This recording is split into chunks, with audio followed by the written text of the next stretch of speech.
long game. Step in. I ain't your hero, I'm a mirror. Everything you scared of getting clear. You want lit, I want legends. I want tenure treasure, not a tensive pleasure. You want likes, I want leverage. Talk goes, where the evidence? You post quotes, I post statements. My spreadsheets read like a sentence, yeah. I seen boys turn to bosses. New teeth, same losses. New chain, same habits.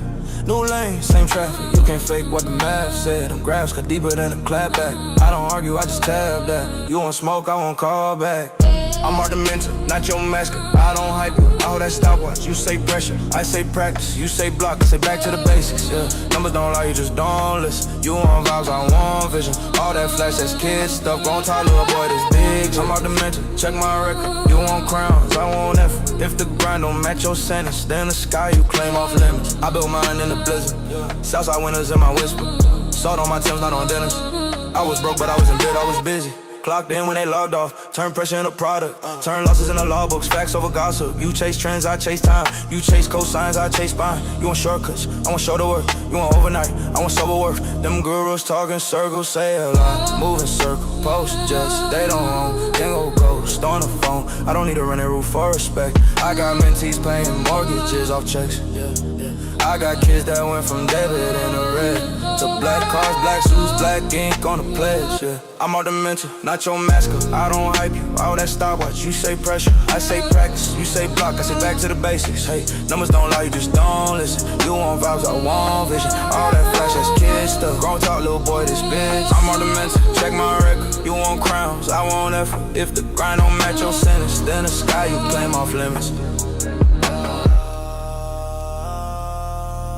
You want a father or a fan. You want a plan or a scam. You want a blueprint or a brand. You want a grown man or a grand. I ain't here to hold your hand, I'm here to show you what you ran from. Been a coach that cut you so you come back built. Nah, comfortable, yeah. I'm ornamental, not your mascot. I don't hype you, I hold that stopwatch. You say pressure, I say practice. You say block, I say back to the basics, yeah. Numbers don't lie, you just don't listen. You want vibes, I want vision. All that flash, that's kid stuff. Grown talk, little boy, this big trust. I'm ornamental, check my record. You want crowns, I want effort. If the grind don't match your sense, then the sky you claim off limits.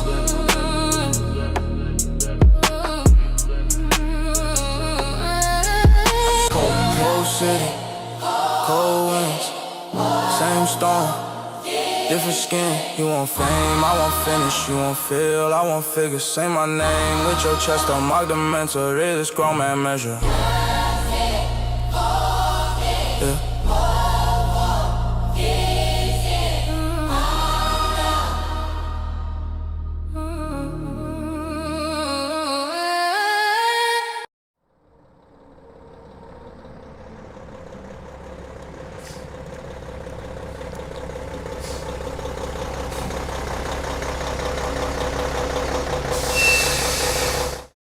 Warning: the following content contains strong language and may not be suitable for children. This content is primarily for adults, as this is a trucking channel and truckers have filthy mouths. Please don't tweak if I say. Viewer discretion is advised. Stay nice, same chair, same ground, right there. Turn it on, lean in close, this that. Welcome to the Mark, the mentor show, where the plans turn real and the hustlers grow. Talk money, talk mindset, talk get it, let's go. If you came from the bottom, it's the road you know. It's the Mark, the mentor show. Every loss, every lesson, turn it all to gold. From the late night notes to the sold out goals. Say the name one time so the whole world know. Whoa, the Mark, the mentor show. Whoa, the Mark, the mentor show. Whoa, the Mark, the mentor show. The Mark, the mentor show.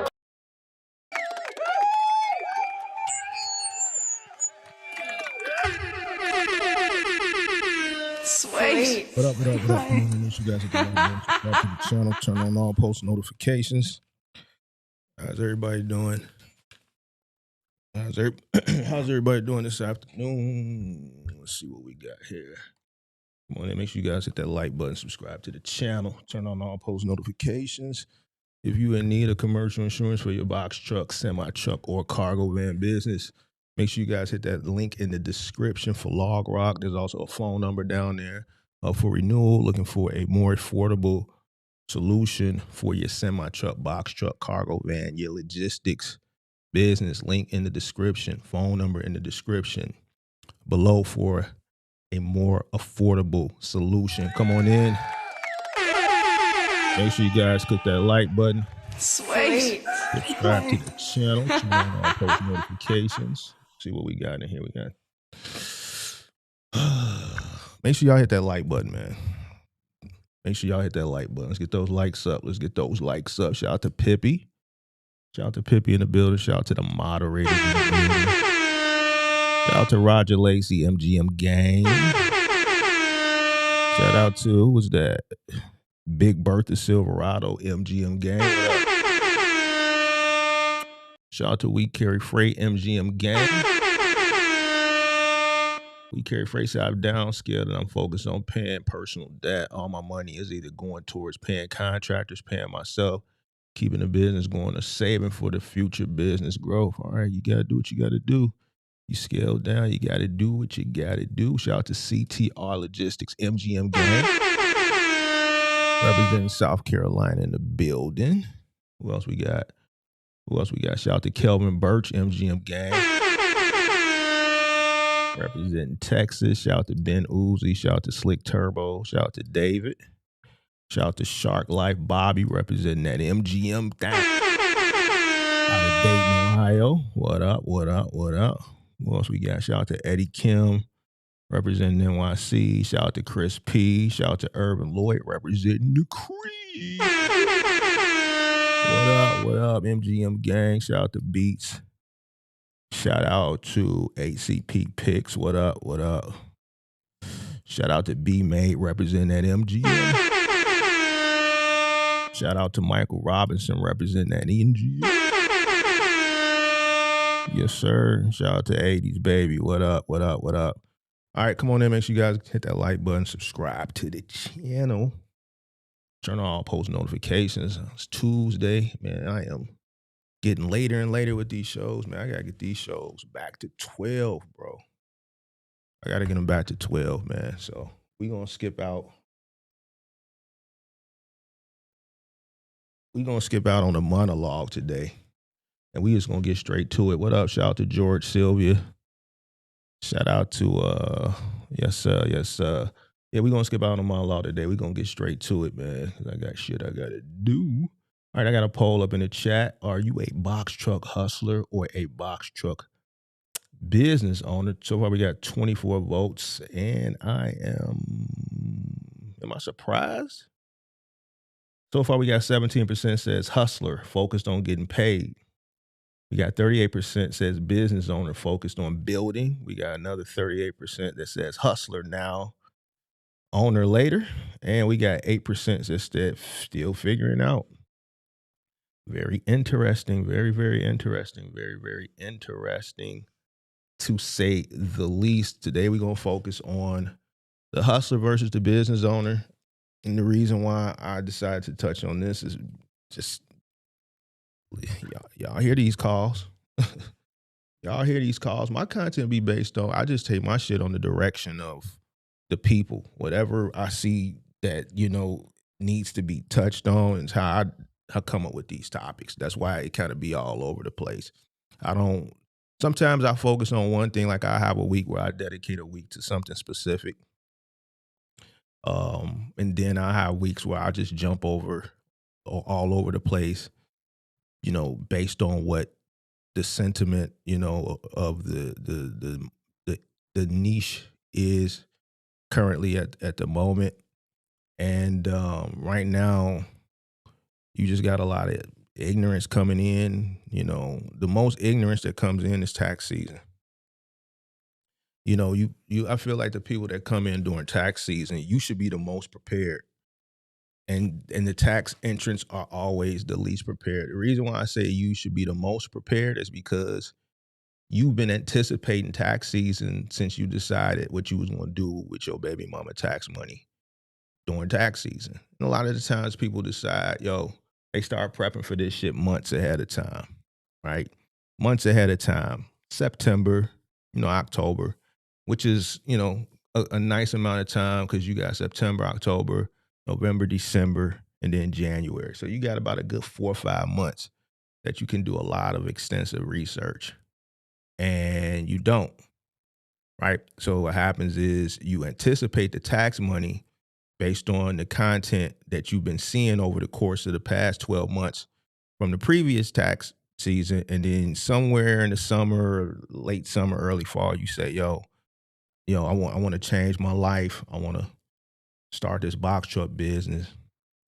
But you don't do no research. You believe that you could take a piece of the money and buy a course or some type of mentorship, and somebody is just going to hand you over this pamphlet, or you're going to just pay and you're going to download this Google Drive, and it's going to be the blueprint for a successful business. And 99% of the people, well, maybe 97, let's say 97% of the people that no, let me say this, 97% of the people that think they can buy a blueprint and do are upset, after they do it, because it's not what they're expecting and they fail. But then 99% of the people who have that mindset 100% fail. Facts. Data supports it. So it's not me just making this shit up. The data supports it. 85-90% of the people that come into the business fail. 99% of the people that think they can buy a blueprint 100%. 99%, I should say, fail. All right, so you have some people that have this hustling mindset.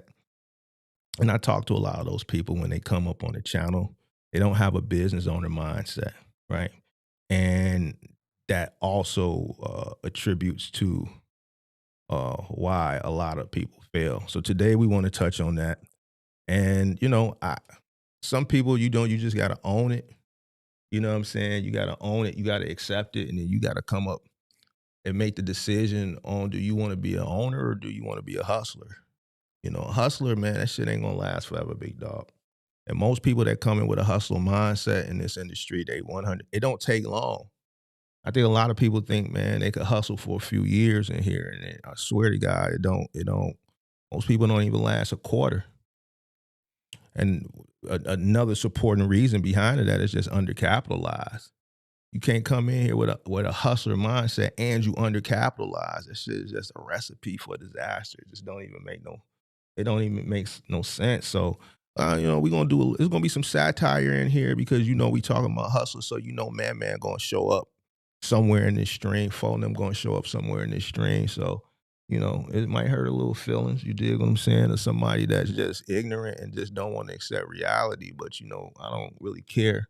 The truth is the truth. So I'm purposely doing it. I'm purposely trying to hurt your feeling. Because really, if this shit hurt your feeling, you don't need to be watching me. No way. I don't care. You dig what I'm saying? So go find some hype. Somebody's plenty of motherfucker that could sell you some hype. And then you're going to be right back over here with a sad story, and I'm going to have to hold you accountable. So, this ain't for motivation. This ain't to inspire you. If you need another man to motivate you, then something wrong with you. I don't need nobody to motivate me to do shit. If anything motivate me, it's these bills. Straight up, these bills, that's enough to motivate me to do what it is I need to do. I don't need no inspiration. I don't need no motivation. This ain't for hype. None of this shit is for clarity. This is a live stream where we just going to draw the line. I always talk about that line in the sand. It's us and it's them. Side you want to be on. I don't really care either way. You dig what I'm saying? Either I'm going to get it with you, I'm going to get it up off you. The more ignorant you are, the better it is. Less smart people I got to compete against in real world. The more ignorance out there, the better, to be honest with you. But I don't mind, giving people the sauce that they need and in this, because I'm going to still go get it. I'm going to do what I got to do. It don't make me no never mind. So, let's get straight to it. Hustlers and business owners. So we got the same truck. We got people that's operating the same types of trucks. They operating on the same roads. They're same contracts, same dispatchers, but we see a lot of different outcomes. a lot of different outcomes. And one side is winning. And it's not even close. I'm on that side. I'm on the winning side. It's plenty more people on that other side. We see a lot of different outcomes. So what we're going to do is I want to do a little interaction with this live stream too. So I got some questions that I'm going to ask the chat throughout the live stream just to get a little engagement. Make sure you vote in that poll. In the chat, do me a favor right now. If you're a hustler type hustler, if you're a business owner type business owner, I just want to see something real quick before we really get started. If you're a hustler type hustler in the chat, if you're a business owner type business owner, let me see something. Let me see something. Let me see something.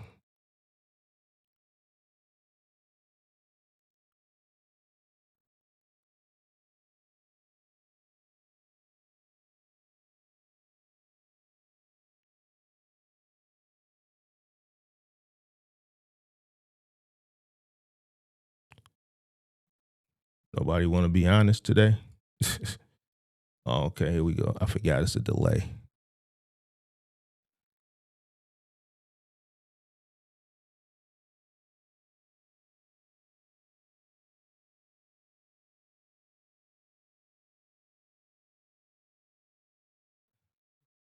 What y'all on, man? Hustler or business owner, man? Holler at me. Let me know what's up. Be honest now.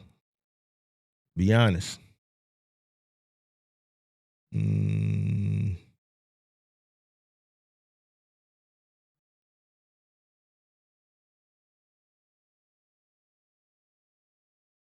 Mm.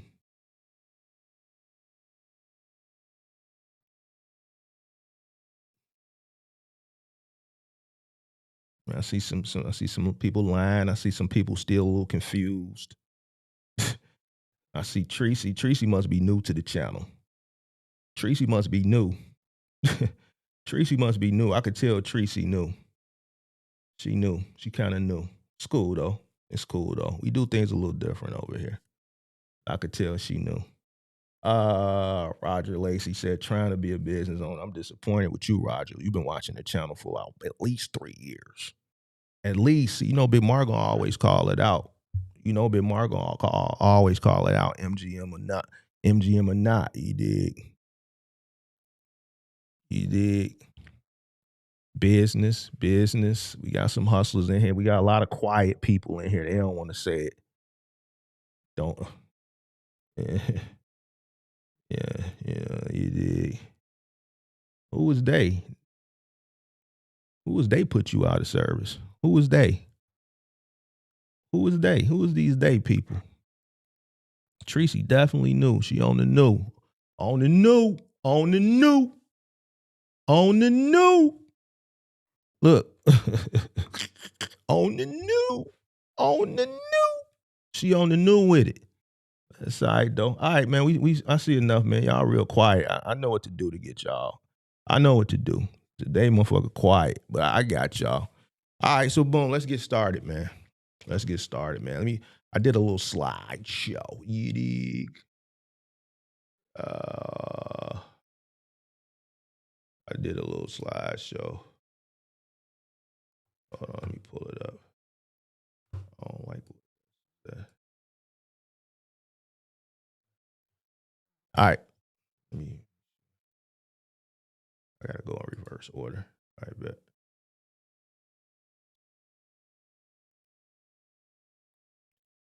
All right, bet. Let me move this out the way too. Uh-oh. He said, you are rude. I am. I ain't said nothing bad. All right, cool. All I said, you knew. All right, I guess saying you're new is rude. And I said, you said they put you out of service. And I said, who is they? I didn't call you out your name. I haven't disrespected you. I said you must be new. And the reason why I said it is based on the verbiage that you're using. All I said was you must be new. And who is they? Oh, let me spend a little time with this. Give me a second. Hold on. Let me spend a little time with this. Give me a second. Hold on. We'll come back to this. This will be my monologue. Give me a second. Give me a second. Give me a second. Hold on. You said Amaru. How? You came in, you wrote a bunch of things. I read them. I said, who is they put you out of service? Who is they? Who are these people that put you out of service? I asked a question. Then you said something to the effect of, give me a second.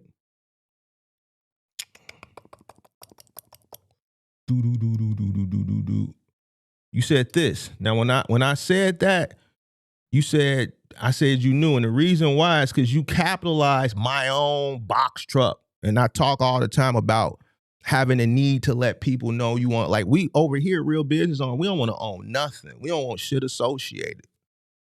I don't own anything. I'm just a high paid employee.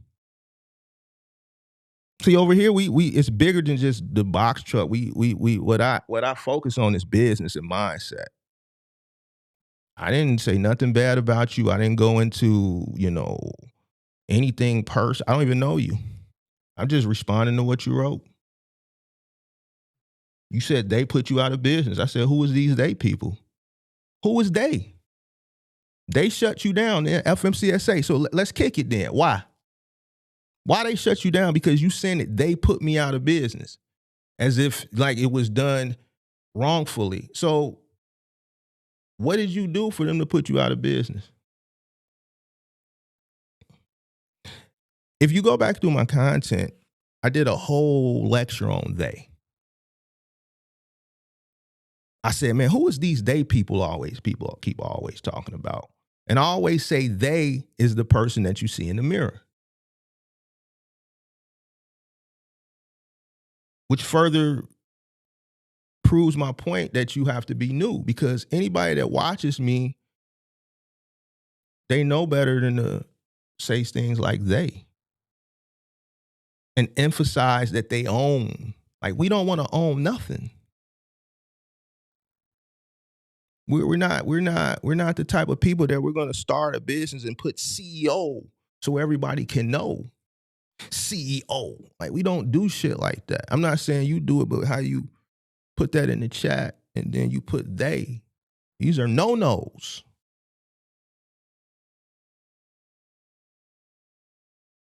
These are no-nos. The they is the person that you see in the mirror.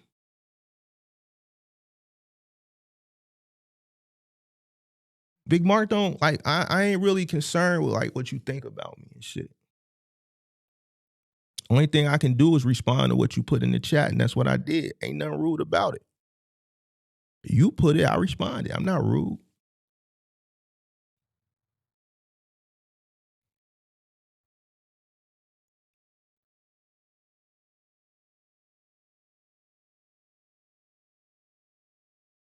No, it's not a move on. It's not a move on. It's not a stoop down. It's a teachable moment. It's a teachable moment of self-accountability. We can't place the blame on others. We have to, as business people, you have to accept there's consequences behind actions. And the problem is we always place the blame on the wrong people, which is something that we're going to talk about in this lecture. This is why I'm doing this, because it has a direct association with what we're about to talk about.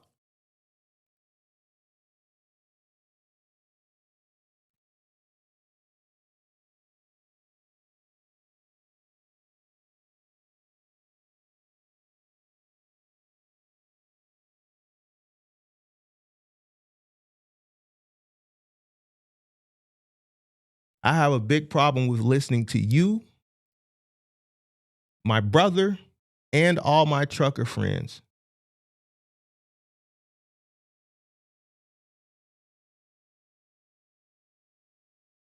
So it's not just me. It's everybody that's probably more knowledgeable than you. So then that all goes back to the person that I talked about in the mirror.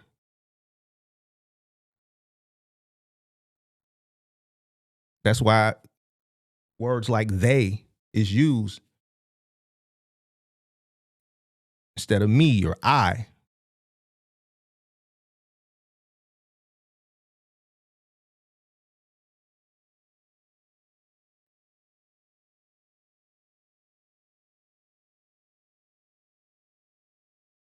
The FMCSA only puts people out of business who are not doing what they're supposed to be doing.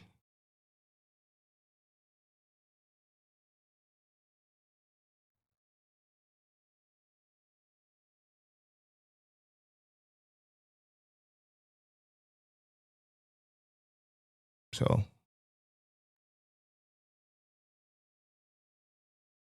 I don't understand, to be honest with you. But you know, it is what it is. So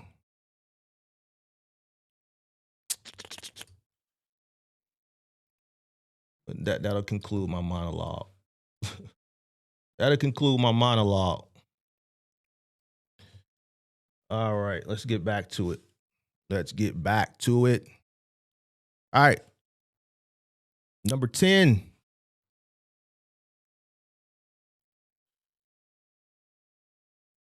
How they see the truck. Let's talk about it from both perspectives, the hustler and the business owner. Hustler sees the truck, like probably how you guys that admit to being a hustler, as the truck makes you money. Business owner looks at it as an asset. The hustler is just running day to day, day to day, day to day, day to day, day to day, not accounting for anything, not doing their books properly, robbing from the sustainability of the business, selling money from the business to their baby mama, or paying their bills from the business account, misappropriating funds, misallocating funds, commingling funds. This is what a hustler does. They drive more than they earn. You hear people come up on the show all the time and say, Mark, well, as long as the wheels is spinning, I'm making money. Nah. You operating at a loss and you don't even know it because you don't understand cost. You don't know what your cost is. Just because the wheels are spinning don't mean you make money. Like, so many people think that just because they're driving, they're making money. Some of the most ignorant shit that I've ever heard. And I've heard a lot of ignorant shit in this space, and that happens to be one of them. That just because they're driving, they're earning. There's people that's driving, and every mile they go, they're paying for it. The business owner thinks return on investment. Spoke to a guy yesterday, if you watched the show yesterday, the one call, I don't know, did I take one or two calls? I think I took two. But one of the calls, the second call was actually two. The guy said, well, man, my cost per mile is going to be less than $1. He's probably watching because he says he watches all the time, but he calls, so he's a case study. So we're going to use this as a case study right now. He called and said, yo, my cost per mile is going to be less than $1 because I'm going to buy my truck cash. And then I had to correct him and hold him accountable. I said, and I gave him time. He didn't account for the return on the investment of the truck. He did not calculate that. He did not have a formula to calculate recouping the initial investment of the $40,000 for the truck. So if he wouldn't have called up, he would have come into the business, purchased a truck, thinking that he has a cost per mile less than $1, and he would have been taking loads because he would have thought his cost per mile was less than $1, and he would have been operating at a loss. Now, this is not you saw that yesterday. So these scenarios that I input into my content when I do my lectures are real case scenarios based on the individuals that you see click the link or call in. That's the beauty of this show. That's the beauty of my content in comparison to other people's space in this niche. You see real case scenarios. You don't hear about it, you see it. I put it on Front Street right for you to see, and then we have the conversation. I put it on Front Street for you to see. I educate so that you can learn the mistake, but also learn what to and what not to do. And you get to witness it. So yesterday, and this ain't to, because, everybody has to learn from each other. A lot of people, don't understand that. That was a good case study of a person who wants to be a business, probably thinking he has the mindset of a business owner, but still has the mindset of a hustler. A business owner always thinks about ROI, return on investment. They think about utilization. They think about replacement costs. They think about exit value. Nobody talks about the exit. Matter of fact, a few of the content creators, when I first came into this, even one last year, they think exiting is failure. No, there's two types of exits. There's an exit where you get forced out, and there's an exit that you have planned and you exit on top. See, if you plan an exit and you hit that milestone, you are preparing for the exit successfully. But then there's another exit where you're being pushed out due to your own ignorance or your own mistakes or your lack of understanding of what you invested in. But the mindset of a hustler thinks that that everybody that exits exited because they failed, and that's far from the truth. A smart business owner has a plan from A to Z. They have an exit strategy.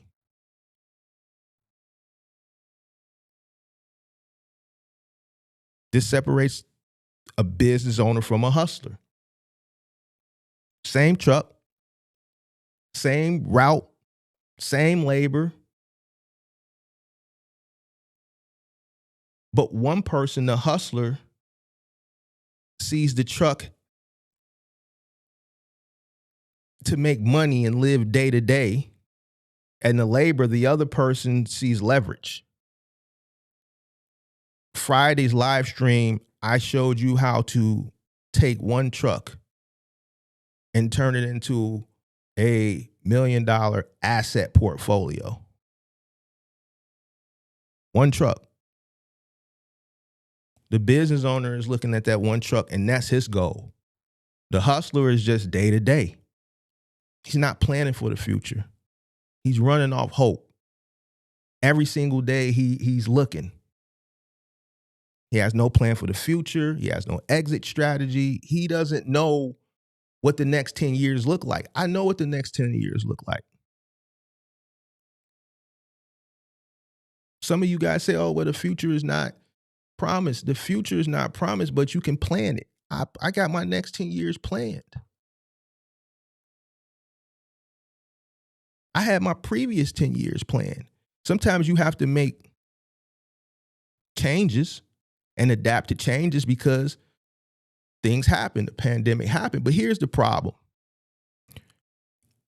When you have a plan, you're constantly working towards your plan. The people that don't have a plan, when things happen, they're in fucking la la land. If you're working towards a plan and things happen unbeknownst to you, only thing you got to do is adapt.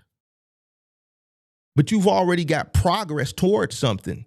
So you're not going to be as bad off as the person who didn't have a plan at all. A person that would have came into the business at the same time that I came into business that did not have a plan, if they were still hanging on by the hairs of their chin, when 2020 would have hit, they would have fucked them up. They would have been done.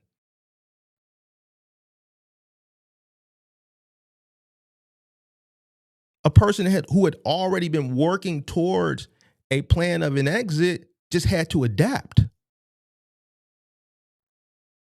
It's the same thing I be talking to the giggers. They don't understand what I be trying to say. They think I just be jaying down on them. Like I put the shit in front of one person's face and they just still didn't want to accept reality with the robots. Why? Because people think like, yo, they're never going to be able to replace all of us. And that's not necessarily true. And I don't think in that example, all the giggers are going to be replaced. But if 20 or 30% of humans is replaced with automation, that means there's less opportunity for all the humans to compete. And you're having to compete with more humans for less opportunity. So it still affects you negatively. Now you're competing for less with more people at lower rates. So even when you put shit in front of people, they just don't want to accept it. And the people who don't accept it, when these things happen, these are the individuals that get left behind. The people that are business owners, that think like business owners, are preparing for this. So when things happen, they already have transitioned on or pivoted, or they can adapt because they were already prepared for it.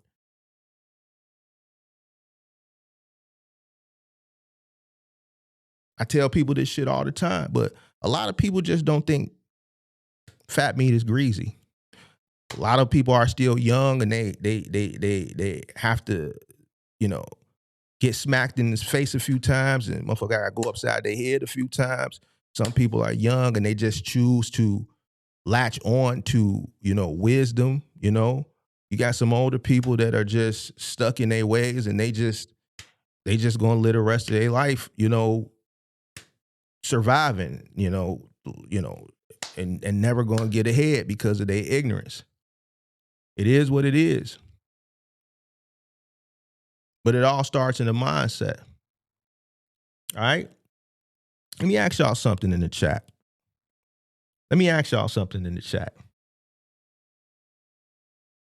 If your truck, and be honest, if your truck stopped running tomorrow and the repair was a nickel, would you still be in business or would that be it for you? Be honest. Just say yes or no. Yes would mean you would still be in business. No, you wouldn't. Your truck broke down tomorrow and the repair was $5,000. Would you still be in business? Yes or no?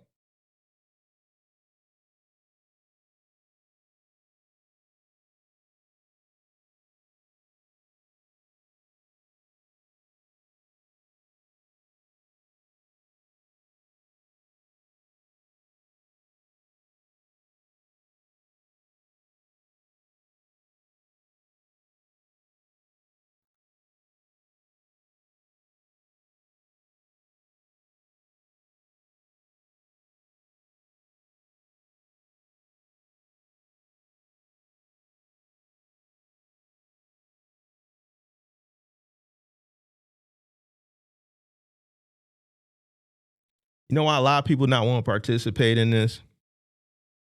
And I seen a lot of people participate more yesterday. Is because the truth. So when the people that are not participating with the amount of people in here, the answer is no, they wouldn't. And the reason why they don't want to put no is because in fear that I'm going to call them out.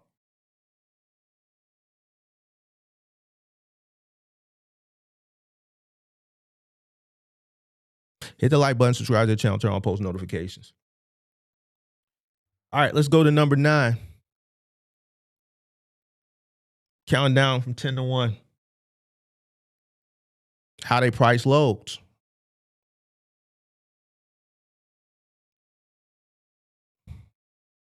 Hustler. And I always talk about y'all tell on y'all self. Y'all say shit like, that's the best rate I can get. I'm not begging nobody for shit. You call yourself a business owner, but then y'all always say, man, that's the best you can do for me. I ain't never asked nobody as a business owner. Now, if as a customer and I'm trying to negotiate, if I'm dealing with a contractor or some shit like that, yo, if I pay cash, man, can you knock off a thou out for me? Now I'm paying you cash. What you gonna do? But as a business owner, not as a consumer, as a business owner, I'm not asking, no, is that the best they can do for me? Because now that's desperate. That's desperation. If I'm a broker and you're asking me that, you're desperate. You don't know your numbers.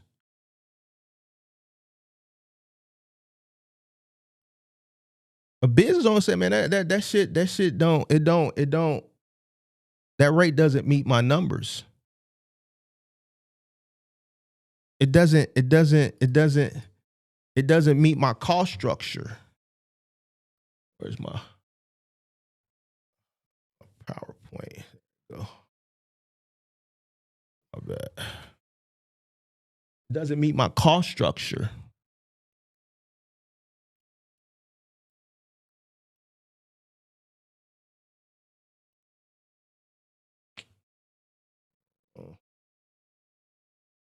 It doesn't meet my cost structure. Well, we know hustlers chase those gross numbers. That's what lead you into this industry in the first place. You see a lot of those gross numbers on TikTok and Instagram. Gross numbers are cool, but they really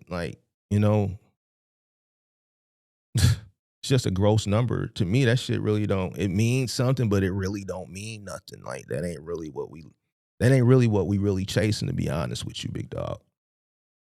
Hustlers is like, a hustler, man, because they always talking about quick pay. They be thirsty for that change, boy. They thirsty for that shit. They got to cash out. They thirsty for it. I'm not bullshitting. I'm being honest with you. They say things like something is better than nothing in the wrong way. Sometimes something better than nothing is good, but in this situation, it's not. Person that's saying something is better than nothing in this situation doesn't know their cost. They don't know their cost. Business owners don't chase gross numbers. They chase sustainability. They chase profit margin. They chase predictability. A hustler is going to always ask, how much does it pay? A business owner is going to ask the question, how much does it cost me to run? See, that's the difference. A business owner is going to be concerned with their operation cost first so that they can determine what they can or cannot take. That's the difference between a business owner and a hustler. Most people that are in this business, that come into this business from a box truck perspective, are hustlers. It's obvious.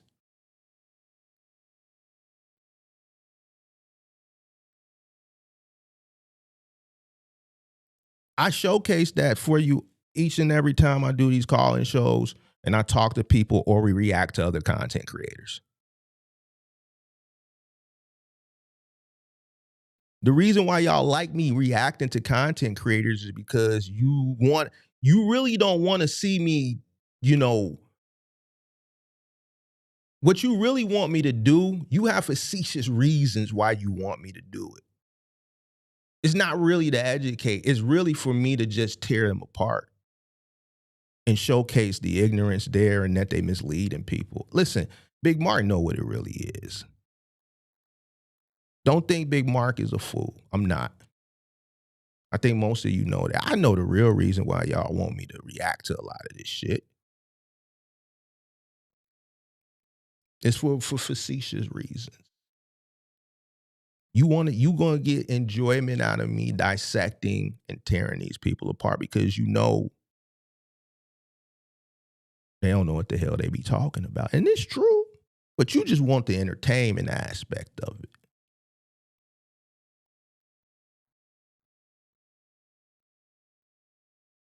Yeah, there's not much wisdom in this space from box truck perspective.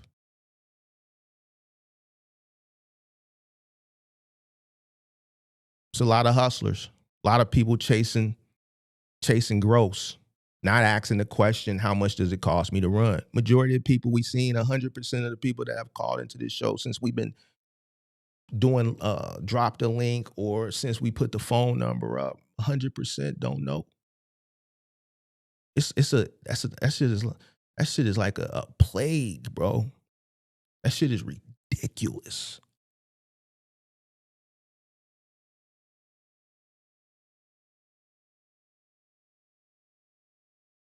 It's a shame, bro. It's sad.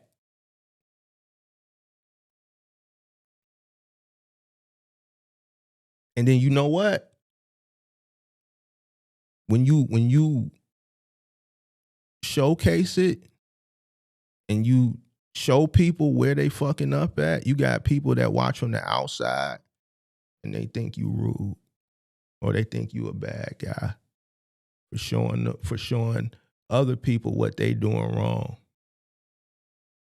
and telling them the right thing, because it's not something that sounds hopeful, or telling them, nigga, you gonna fail. Listen, if you don't know what it costs to run your business, you're gonna fail. You could say it's pessimistic. You could say it's hating, whatever you want to say. If you don't know what it costs you to run your business, I'll put up any amount of money that you can put up that you're going to fail.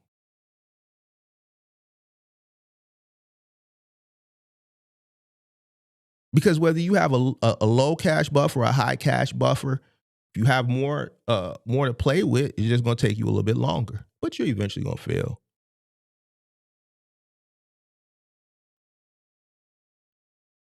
Because you're probably running a bunch of shit that you're paying to run, and you don't know it because you don't know what your operation cost is. So the probability of you failing is on my side. I'll take that bet any day of the week. Any day of the week. That's how for sure I am. See, you don't hear shit like this in this space. I know. Somebody asked me yesterday, he said, man, Mark, I found your channel. I started watching everybody else's channel. I'm surprised you don't got the views like that. And I said, bro, I don't want the views like that. The people that watch is the people that get it. The people that watch represents the data. The data shows that majority of the people that come into this business fail.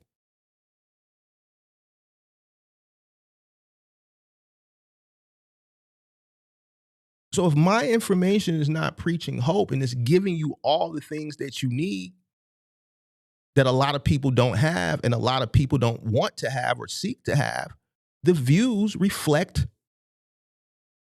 the minute amount of people that survive and that win and that are successful, which proves the statistics and the data. Most people don't want to do the work. And the work isn't the work that's directly associated with what brings in the revenue as far as driving a truck or delivering appliances if your final mile or household goods moving. It's also the work behind the scenes, like the accounting work, like the research, educating yourself. That's work too. But that work, it brings in the revenue, but not directly hands-on. That shit is too time consuming. That cuts into the playtime or the recreation time.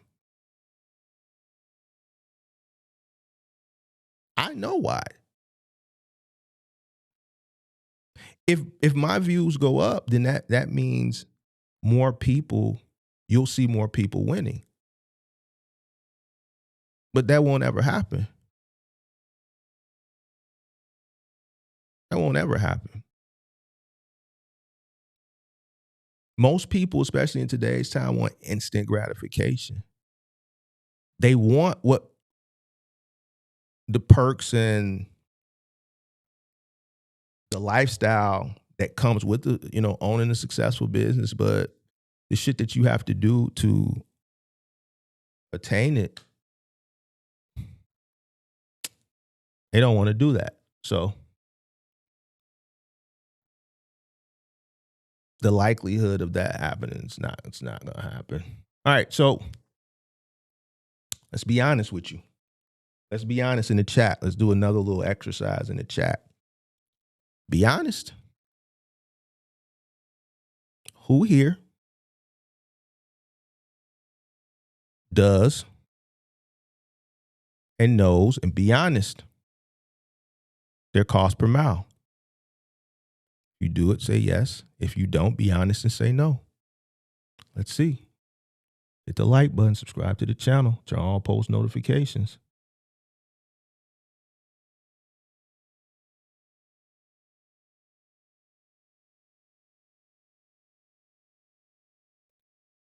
And we know a lot of people don't do it, so I should see some no's.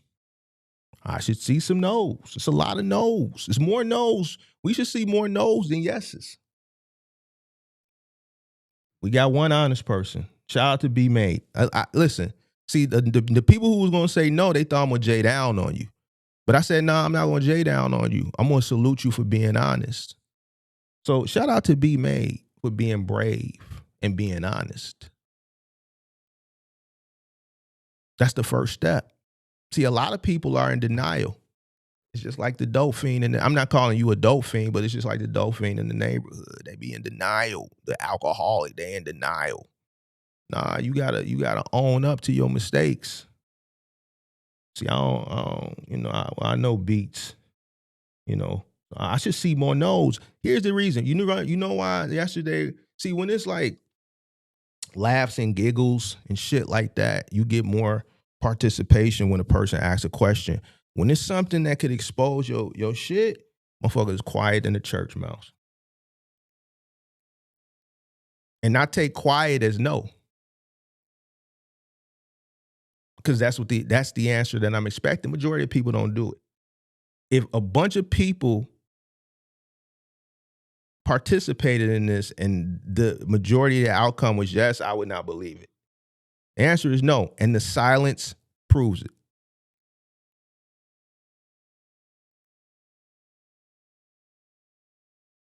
We Carry Freight says, no, haven't done it in months. I know my own numbers from 2025.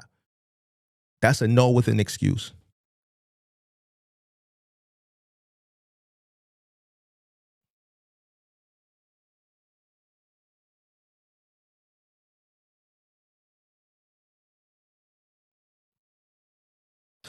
So the overwhelming silence of 80 people and 4 to 5 responses tells you that overwhelmingly people don't know it.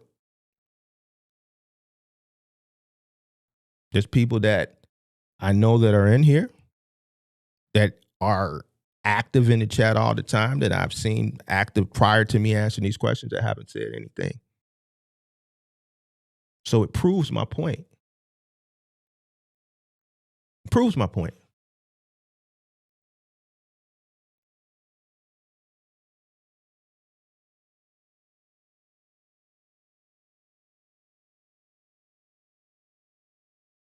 How each individual handles a bad week. Hustler. Man, this week was trash. Man, this industry is trash. Man, the box truck business is just trash word. It's trash. You hear that word a lot. Anybody that I hear say trash as it pertains to business, I might not tell you, but I think it's something about you.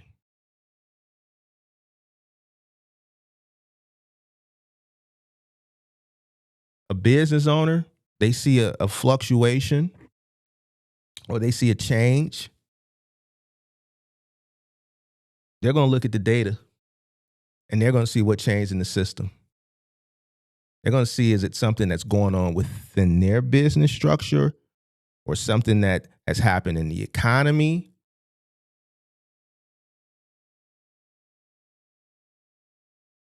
They're going to search for the answer of why and fix it. Kind of goes back to what I was saying earlier with the person that was in here. Certain verbiage. I can tell new people based on the verbiage they use.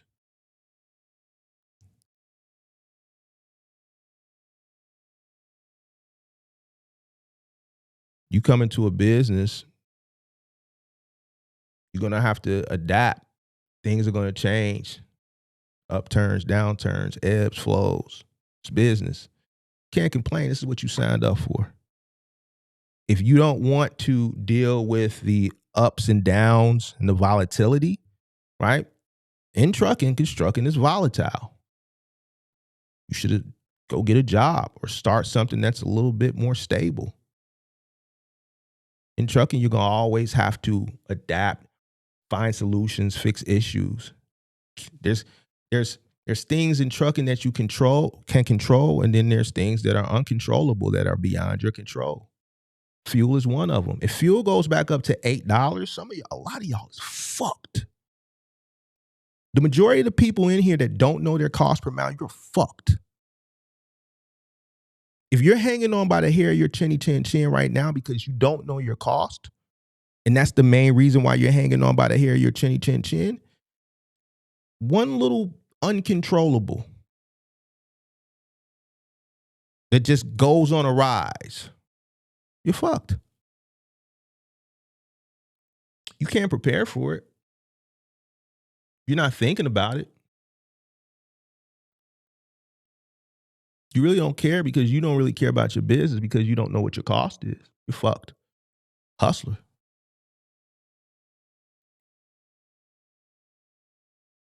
If you knew what your profit margin is, you know how much room you have till you get, as far as a profit margin, to break even. So, man, if gas goes up,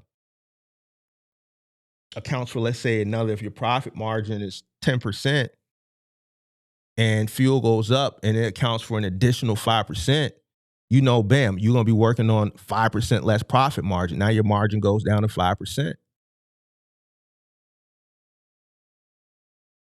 You don't know nothing. You can't prepare or plan for anything because you don't know anything. You have no books. You have no accounting. If I ask you for a P&L statement, you're going to ask me, what's that?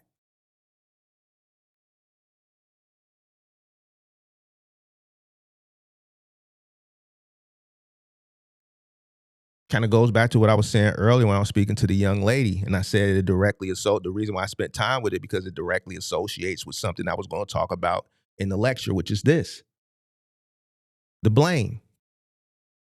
People blame the apps. They blame the brokers. They blame the economy. They blame the algorithm. They blame this person. They blame that person. Business owners don't blame anybody. We accept it. It's a life we chose. If you understood what you invested in, then you would understand what comes along with trucking, especially the OTR guys. You came into something that was volatile. And this is why I just don't like me over here. I don't accept it. That whiny and bitchy shit. That bitchy shit. We ain't doing that.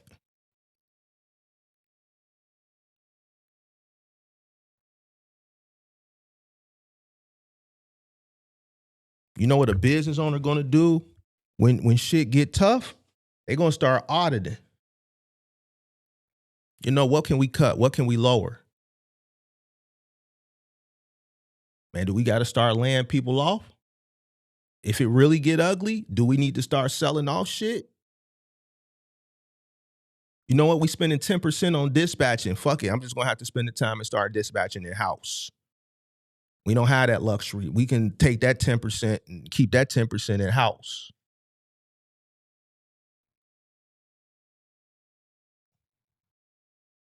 Yo, we need to be a little bit more better on our load selection. We're just going to use OTR for this specific bullet point on the countdown list. We need to be a little bit more efficient on how we select and pick loads. What's something that we covered, maybe a month or two ago, a few weeks ago? Emotional. A lot of hustlers, man, y'all make a lot of emotional decisions. You make a lot of decisions off emotions. You get in your feelings a lot. We covered this. And I proved that I had to purposely pick on you and trigger you to get it up out you to prove my point. When I think that was maybe like 2 months ago, we focused on making emotional decisions, and y'all didn't know what I was doing. I knew purposely I was going to have to get people to be mad at me to prove my point. Everything that I do when it comes to this content, like, it's thought out. If I'm purposely trying to piss you off, it's done to prove a point. It's not because, I just feel like pissing some people off.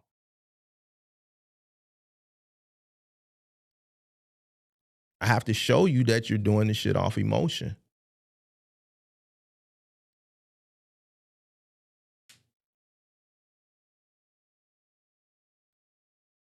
And most people that make emotional decisions, they make bad decisions. because they're making a decision off emotion instead of logic.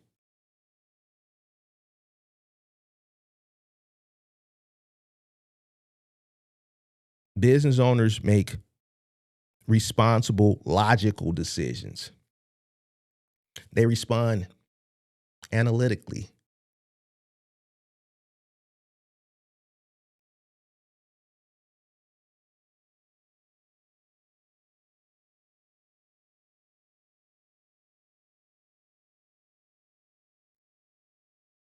Rates are rates. Whether you're doing OTR, you're doing local final mile, whether it be curbside or white glove, big and bulky. We've looked at the rates from OTR, not much different in the last 10 years from where they are today, from where they were 10 years ago, a few cents, a few pennies, literally.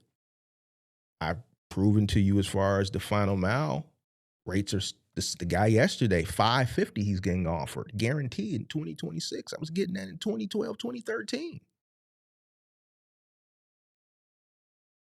Rates are the same. The operation cost has gone up. You know why the rates are the same? Because of the competition.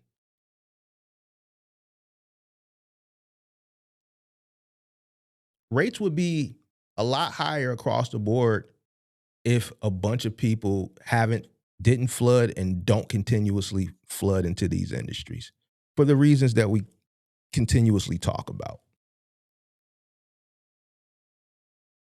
So it goes back to the complaining. You decided to come into something that you didn't understand. If you understood it, you would understand the amount of competition that you're up against, and you would understand that you're entering into a volatile market. So you can't complain. You invested into something that you did not understand.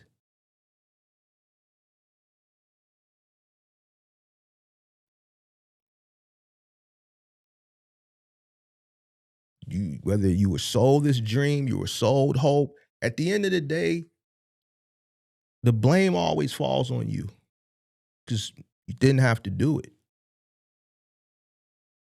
I say it all the time, and this is going to piss some people off.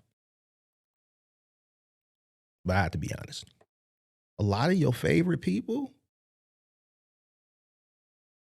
is still young as fuck. There's no way on God's green earth.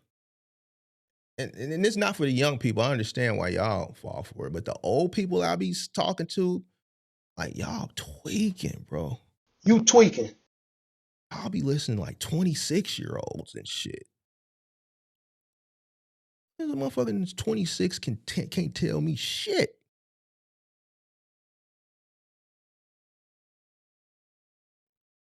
Nothing.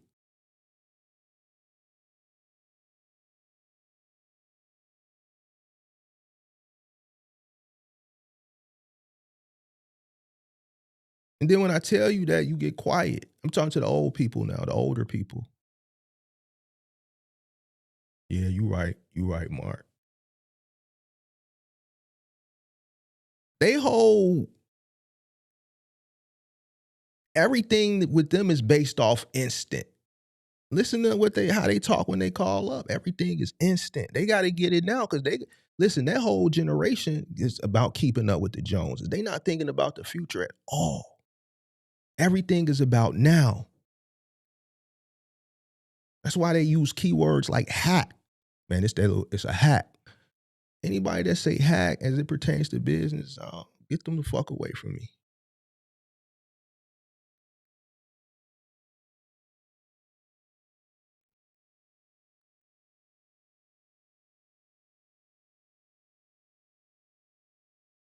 You gonna hack the rest of your life?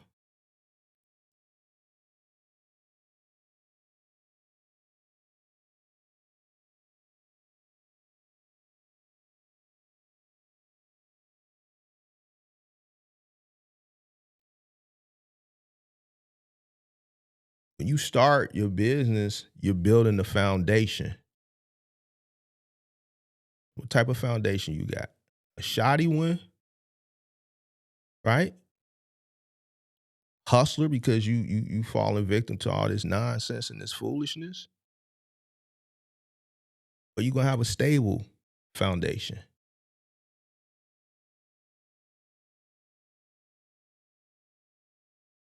If the three little pigs come and huff and puff, is your house gonna blow down? Or your house gonna stand tall?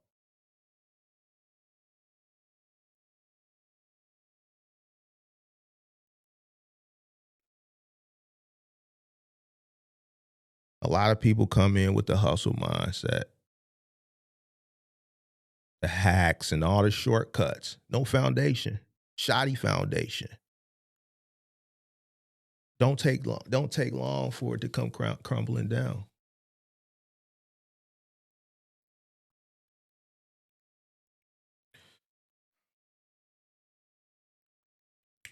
Number 7.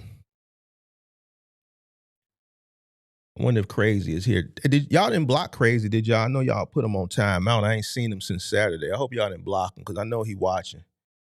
Crazy, if you watching, say something in the chat. I just want to make sure you ain't blocked because I think Rich put you on timeout. You might think you was blocked, but I think he put you on timeout. So just say something in the chat. I just want to know if you here. You should be here. You shouldn't be blocked. Now, I know this one going to hurt some people. This one going to hurt. It's going to hurt you. It's going to hurt. Because we've had people call off to give me these harebrained ideas of building. You just timed them out again? Oh, you said you timed them out the other day. It's the people that got these harebrained ideas, and one of the buddies that keep calling up from Minnesota, and I have to keep telling them that they can build an entire business on a gig app. How? How, bro? How? You don't control it. You have no say-so over it. It's nonsense. It's utter nonsense. A business is something that you can scale. Can you bring multiple people on your Roadie app? Can you bring multiple people on your DoorDash app? Can you bring multiple people on your I think the only app that I know that you can is Curry, but at the end of the day, it's still an application. Majority of these apps, you cannot scale them.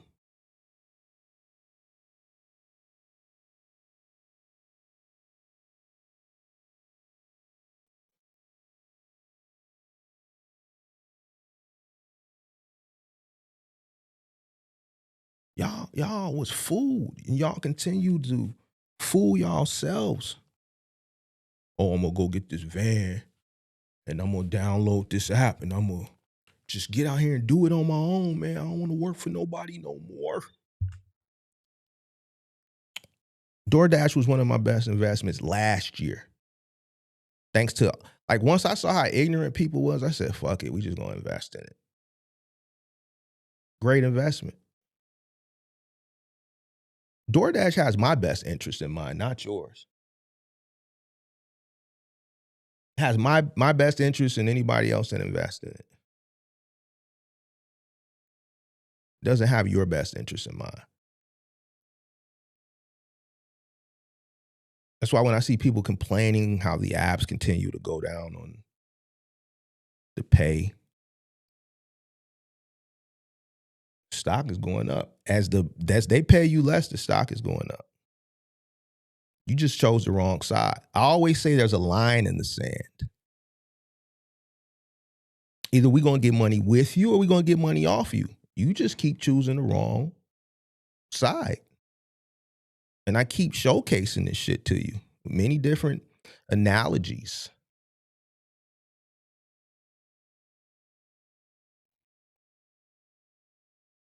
I made good money off of DoorDash. It's been a pretty decent investment. The short little 6 months we've been in it. It's been okay. I can't complain. I think it's going to perform very, very well over the course of the next few years. Once automation continues to come into it.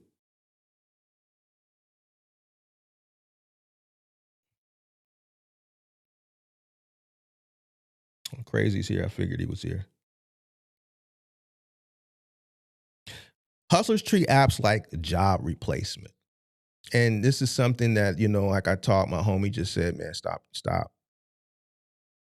But this is something I had to add into the bullet point. It's not a job. It'll never replace a job, ever. I don't care what you think.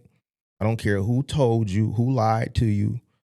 Me personally, I'd rather go have a job with benefits than uncertainty from an application that's volatile. I'd rather know what I'm going to do every single day and have benefits than go hustle on this app. And, it's not me beating up on the app. It's just me understanding the difference between the two and what it takes to survive out here. Some people may not understand that. Some people may not get it, and that's fine. But we did a challenge last year for 2 months. So I've actually done it and documented it.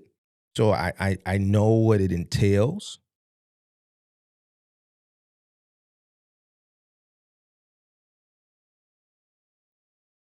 Much rather have a job. Much rather have a job. It's not a replacement for a job. It's not. They think it's guaranteed income. It's not. It's not guaranteed income.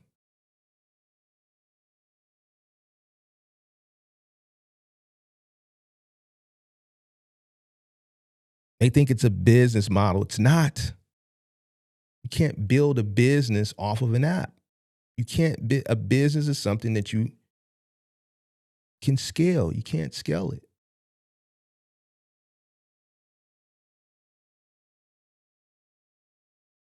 Business owners that are in the box truck business that utilize app, they use them as something to supplement. They use it as a gap filler. Like a lot of people that do Amazon Relay, they say, I use Amazon Relay as a filler. It'll get me to a location or get me from a location. There's a lot of people that use it as that. You have a lot of people that use it as their sole source.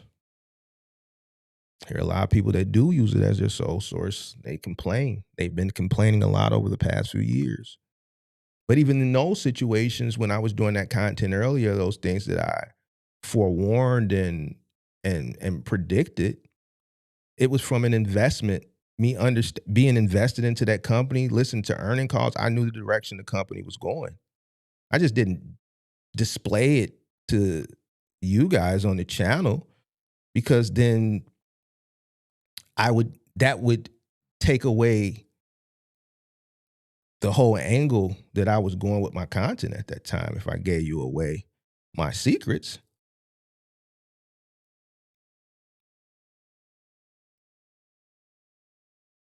Any company that needs people is going to use them until they don't need them no more, and then they're going to get stricter on compliance.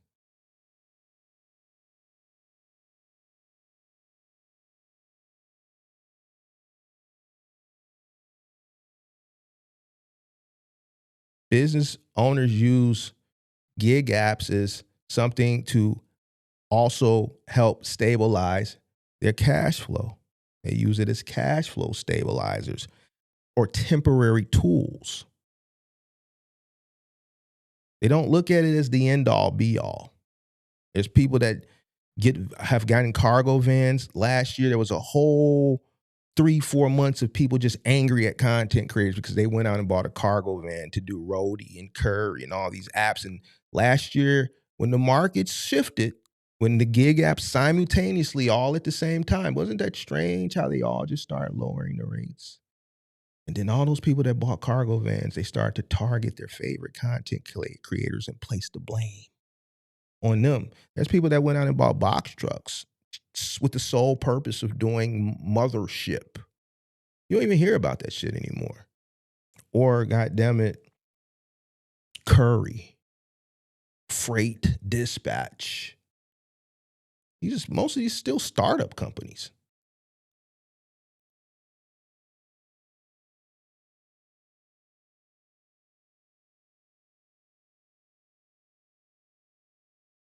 Whatever happened to Mothership? Does it still exist? I don't know. If an app disappeared tomorrow, would it destroy your business? Now, some people can argue Amazon Relay being an app or a load board, and I think both answers are right. So we'll take that as a example. If Amazon Relay disappeared tomorrow for whatever reason, there's a lot of people that would not want to go over the road. They would be fucked. Some people would adapt. They'd be angry. You'd see an outpour and outrage on the internet. But some people just wouldn't because they built their business. They bought the truck with the sole purpose to do that for whatever reason. They got school-age children, so they can't go over the road. They can't do local because their market, it's just not opportunity in their market. They can't do household goods. So they're screwed.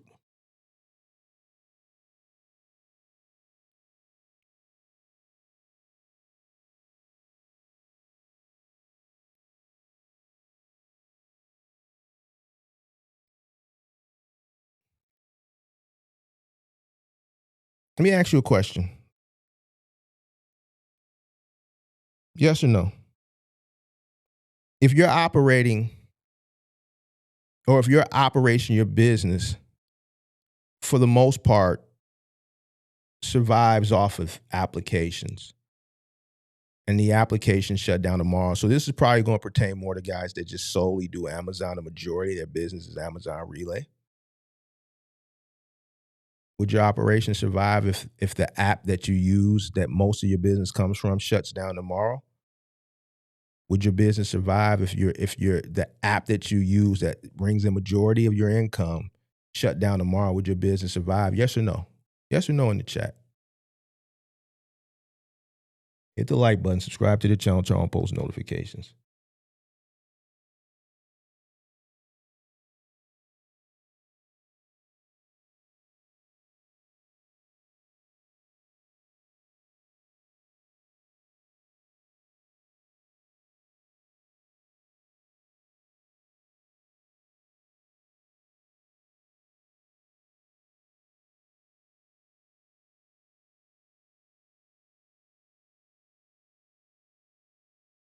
It's really, really quiet.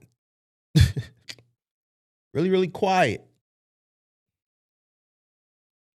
5-star said no. I know why 5-star said no. Thank you for being honest, but you're one of the people it wouldn't matter because you're retired, so you're good regardless.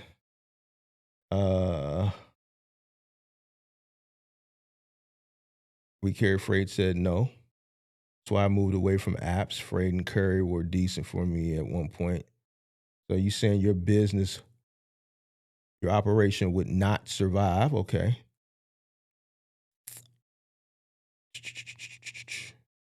And I'm just gonna go off of the silence with the amount of people that are in here, that the majority of the people is no.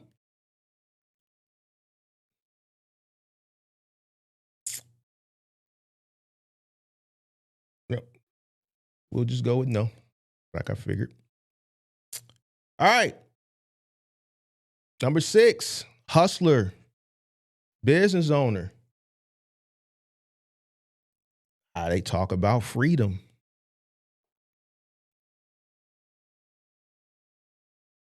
I'm free. I started my box truck business for freedom. Because that's what they was told. And then when they come tell me that, you already know what I tell them. Y'all seen what I tell them. When you gonna be free, big dog? Where does freedom gonna be at? You just starting a business, so where's the free? You gonna work harder than you've ever worked any job you've ever had in your life. The hardest job you've ever had, excuse me, if you want this thing to be successful, you're gonna work 50 times harder. So when you free, Let me know when you got some free time. Let me know when you got some free time, big dog.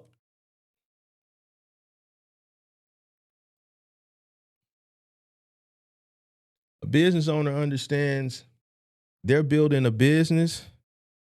They're starting with one truck. They can have options and they'll have freedom later, not instantly. You got to earn that freedom. Buying a box truck does not give you freedom. That shit is sold to you, bro. That idea is sold to you, and so many people fall victim to that until they get their feet in the water and they see, yo, this ain't it.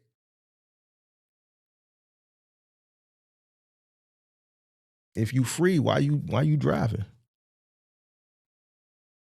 Why you can't miss a week?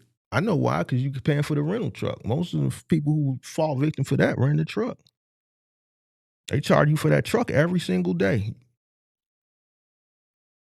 That truck, you got to pay that rental truck. Got to pay that insurance. Got to drive. Got to book loads.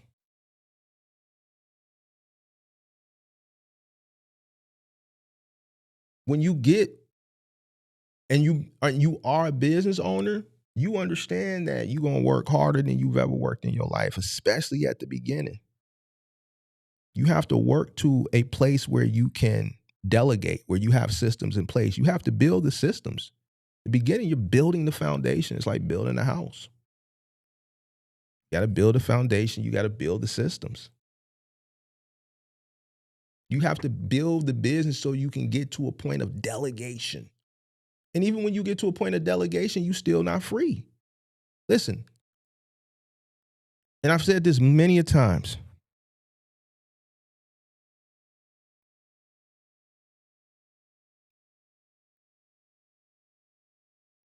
Out of all the years, the hardest part was when I came off the trucks.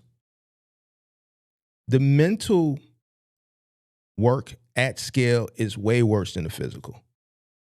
The years that I was in the field, even the hardest years that I was in the field, right? When I had to come back out as an older person, physically it was hard, but it was nowhere as challenging as the mental heavy lifting of being at scale. You never get a break. Never get a break. Freedom. And I'm telling you this, believe it or not, you can go watch your favorite content creator that's going to continue to sell you hope. It's funny how the people that tell y'all this freedom shit, they're still in the truck. That shit, you never thought about that? They're like still driving like 27 or some shit. They're telling you about fucking freedom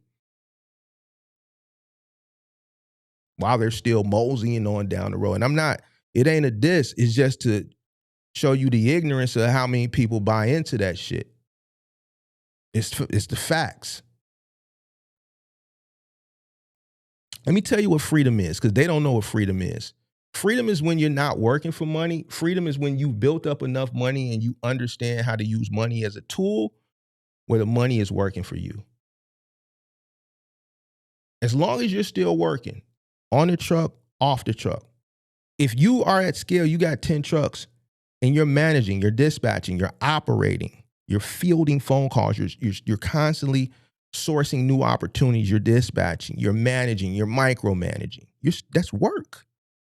You're still earning money. Your money you haven't gotten to a point where you have enough assets, enough systems in place where your money is working for you.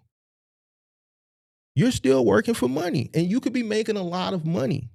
But as long as you're working, you're working.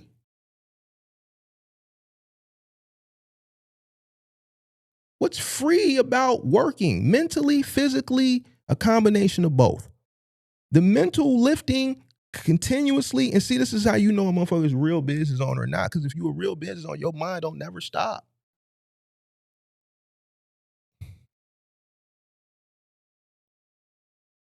It will destroy relationships because you're consumed with the business. You're always thinking about the business because everything depends on it.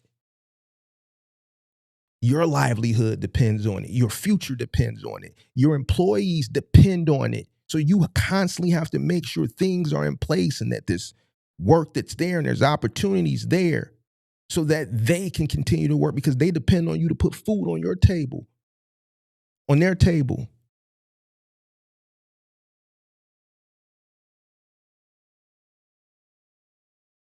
And it's thankless. You are the top dog. Nobody's patting you on the back and rooting you on and encouraging you. When you got dark days and when you don't want to do it and when you're sick and when you're fucking feeling bad or whatever you're going through, you got to fucking be Superman.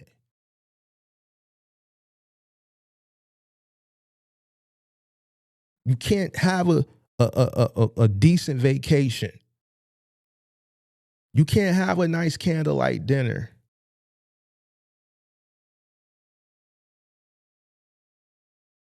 Because you're always thinking, concerned, and worried.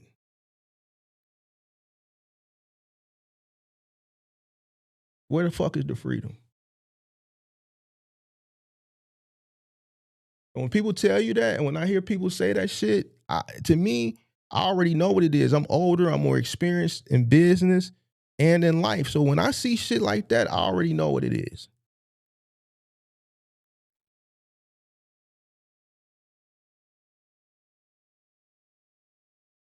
How can a motherfucker that's in their 20s that's driving a box truck talk about freedom? Next time a motherfucker asks them and say, man, what's in your asset portfolio? And see how they respond.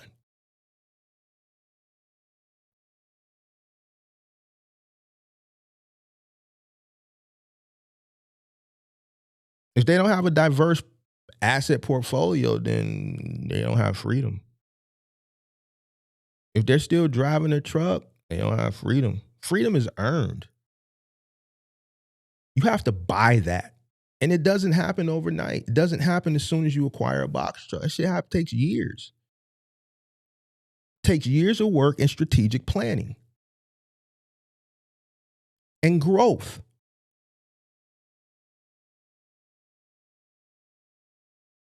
Doesn't happen today. It doesn't happen tomorrow. It doesn't happen next year. It doesn't happen in 3 years. It doesn't happen in 5 years. Shit takes time. Now, depending on when you start your journey, there may be events that occur that may give you a catapult and give you a boost. Timing. Once in a lifetime opportunities. We talked about that last week. Some people may come in and they may have a 5 or 10 year run where just nothing happens. It's just consistent grinding and grit and slow growth. They're doing everything the right way, but it's just slow growth, which is fine too. Some people come in, they do everything the right way, and they have just things that happen that give them a catapult. They got that boost because they were doing the things the right way. And when these things happen, they had cash on hand. There's people that come in that don't do what they're supposed to do. And when these things happen, they're missing out on a once in a lifetime opportunity. And then they're thinking back on, man, I should have did this, or I shouldn't have fucked that money off there. I should have just focused and grind and been patient and reinvested the money. Either way, that shit don't happen overnight.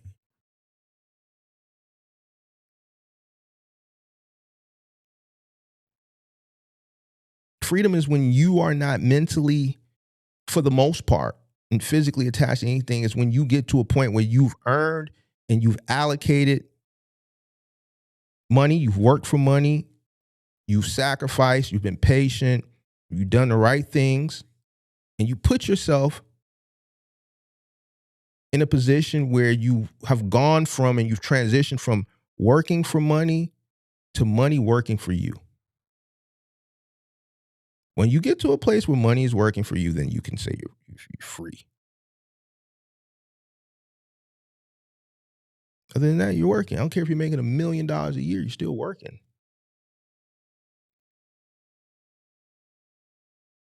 You still haven't figured out a way to transition to get the money working for you. It's people that make $1 million a year and they spending $1 million a year.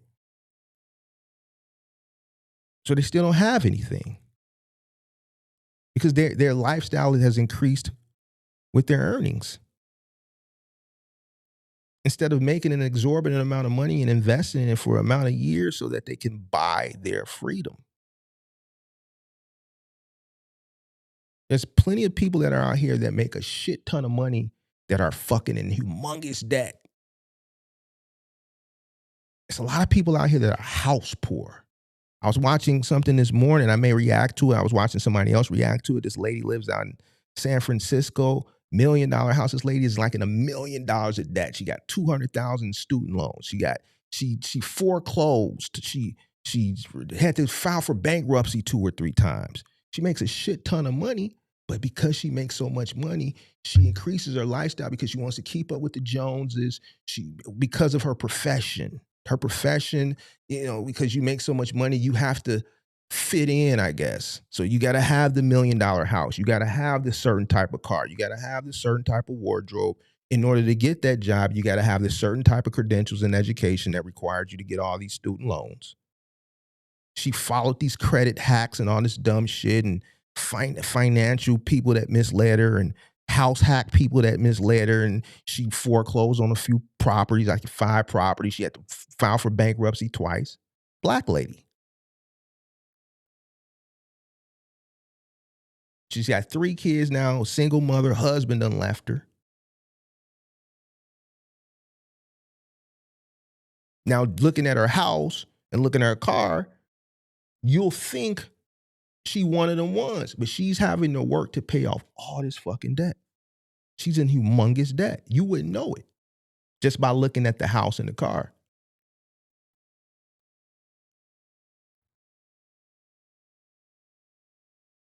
So she's working to get herself out of debt. Makes a lot of money, but owes a lot. Long way from freedom. Long way from freedom. So a hustler and a business owner, their conversation, how they articulate themselves, the verbiage they use as it pertains to business is totally different. You can tell a real business owner, a person with a real business acumen can tell when they're having a conversation with a business owner versus a person who has an LLC,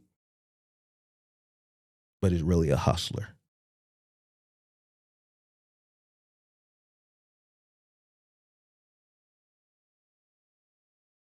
If you don't control your time or your cash flow, you don't have freedom. If you can't do what you want to do when you want to do it, because you don't have money that's working for you, you don't have an asset portfolio that's working, you don't have freedom.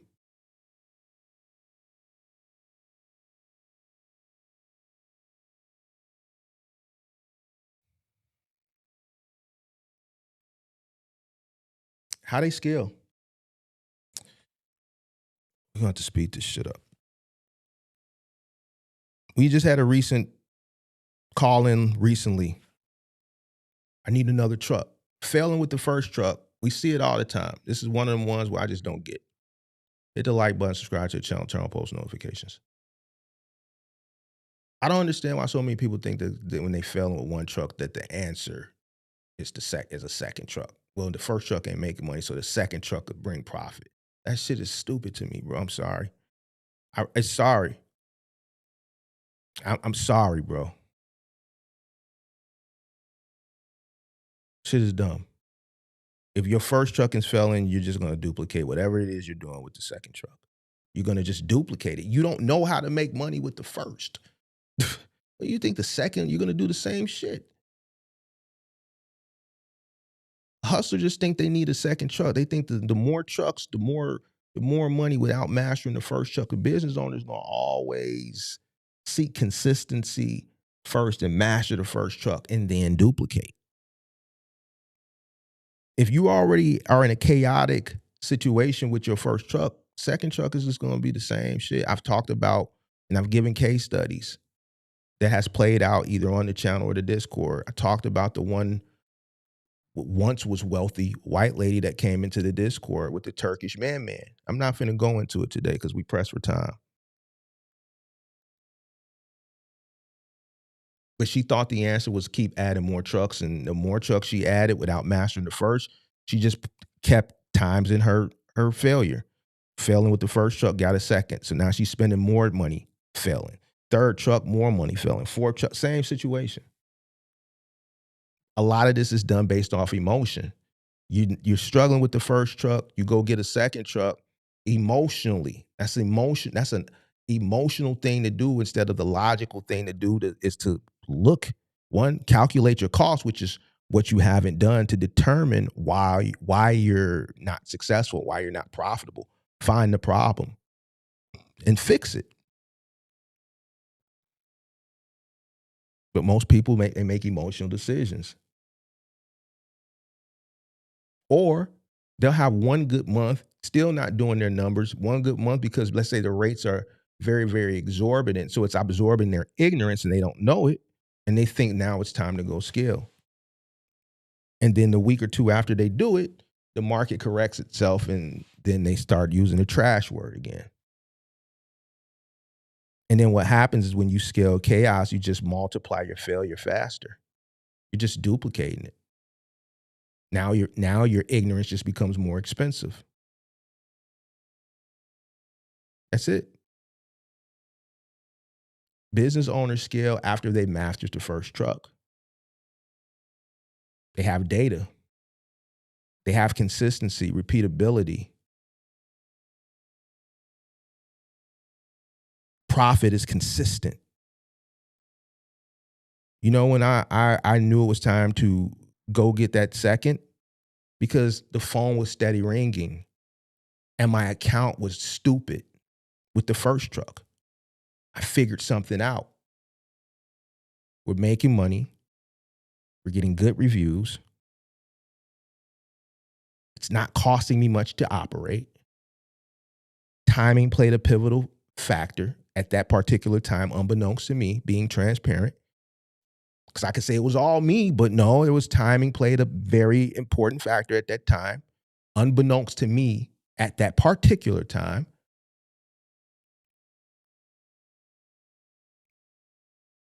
And the phone kept ringing.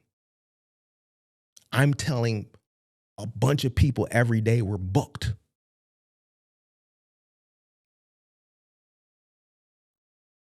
The business is there. We're profitable. We can go buy another truck. Well, at that time, I was still renting. We can go get another truck. It's no big deal. We can repeat what we have going on with the first.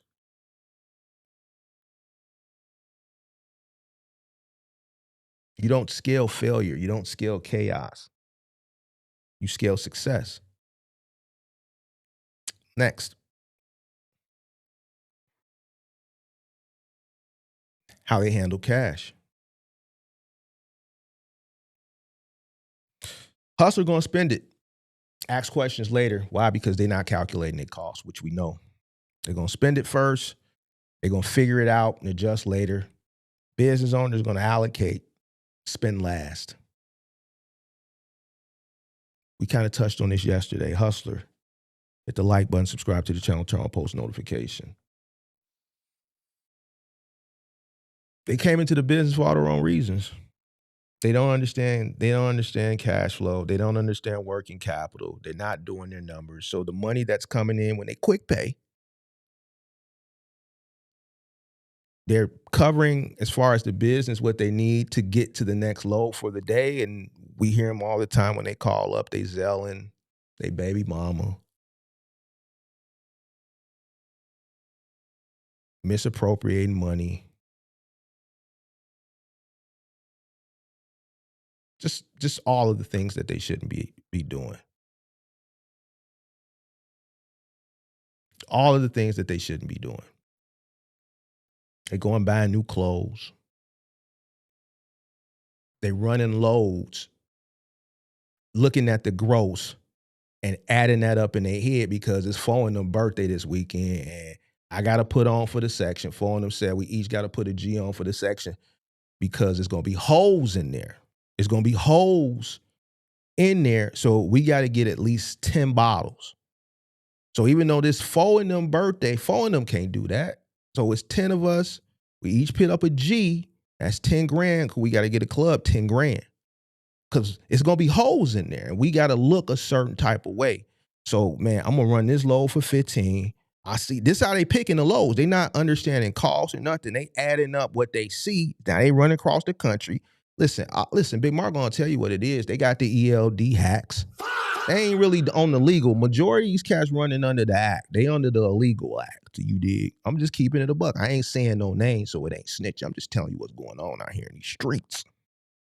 You know, a lot of they talk to Big Mark. They say, Mark, you the realest, so we can talk to you. We telling you what it is. They tell me what it is. They under the act.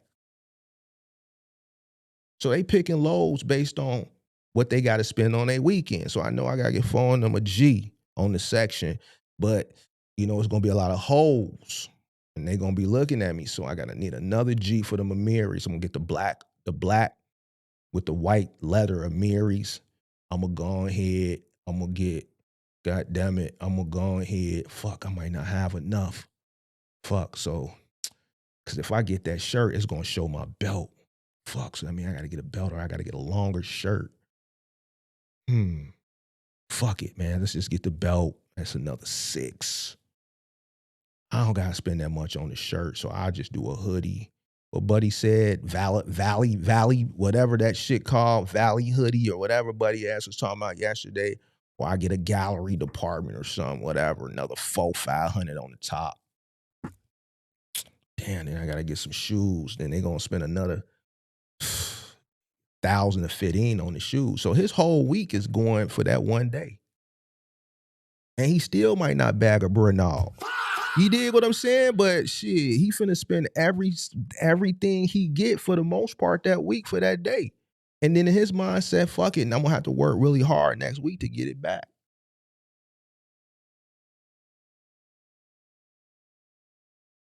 Business owner ain't thinking like that. Business owner like, fuck them hoes. You dig what I'm saying? That's what a business owner, that's how a business owner think. He like, man, fuck them, bro. I'm trying to run this shit up. I'm reinvesting this money back into the business. They focused on their cash reserves, they working capital, because they don't want to be like the rest of them. They don't want to be like the rest of them with these failed stories and shit. They focusing on acquiring more equipment. They focusing on scaling. They focusing on paying off the equipment if it's not paid off. They focus on reducing their burn rate. They focus on things that a business owner focuses on. A hustler is concerned about looking rich. The hustler is concerned about looking rich before they go broke. Because they not really understanding that they already broke. You working, grabbing loads based off the gross just to go spend it. That means you don't have it because you're driving cross country to make it, to get back to the crib, to go stand on the couch with a couple $1,000s worth of clothes on and chip in $1,000 on the section, and you still ain't really gonna have nothing at the Bernal. If a Bernal dare give you a little attention, because from my understanding, Lil Baby and Zion Williamson got y'all thinking y'all gotta pay for the poo-poo. You dig what I'm saying? So you ain't gonna have enough to pay for the poo-poo at the end of the night. Cause the Bernals, I heard the young bras ain't going for free. That's what they saying, bro. Cause y'all like Lil Baby and them, y'all, and who else that Boston Richie and them telling y'all gotta pay for the little poo-poo.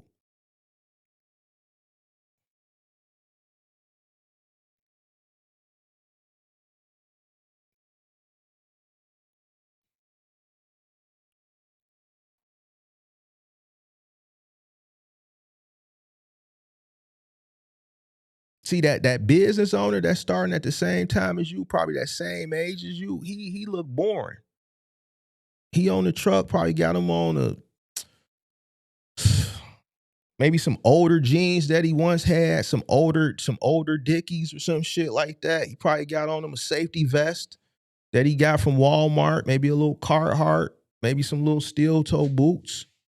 And he ain't thinking about coming home for the weekend.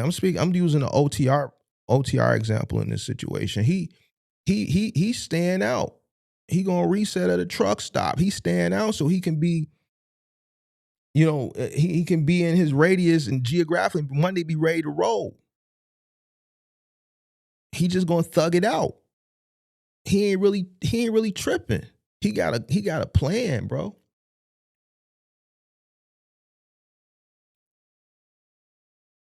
He know his broad cheating on him because he away. He ain't giving her that loving. He know it. He already didn't listen. The real motherfucker, especially like I'm using a young example, the real young motherfucker at this age, the real motherfucker who gonna get to it, he know his Bernard cheating on him.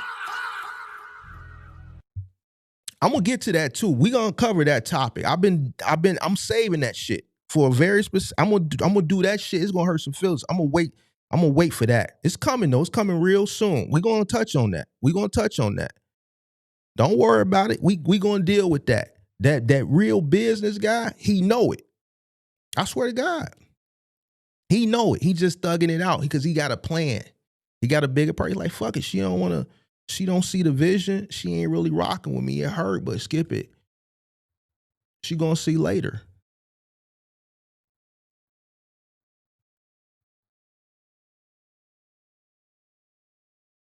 He might hit on his reset while he at the truck stop with his little, cause he on the bench. He's a bench. He's not got no sleeper.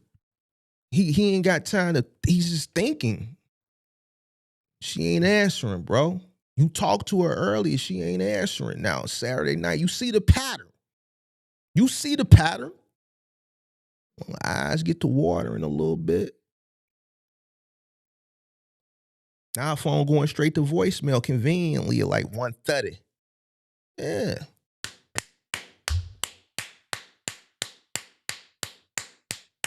Clapping.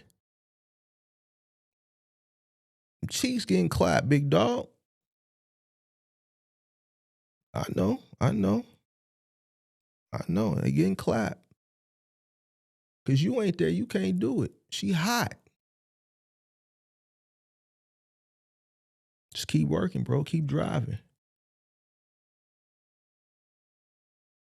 That's a business owner. He ain't the one that's, listen, we done had people call in, not on the phone line, but remember we had some people call in, or we got called in like a year and a half ago, man, dead-headed cross country because his broad wasn't answering the phone. Like, Mark, I done had all types of calls. If you think of a scenario, we've had people that's been through it that's called up and talked about it. Motherfucker dead-headed cross country.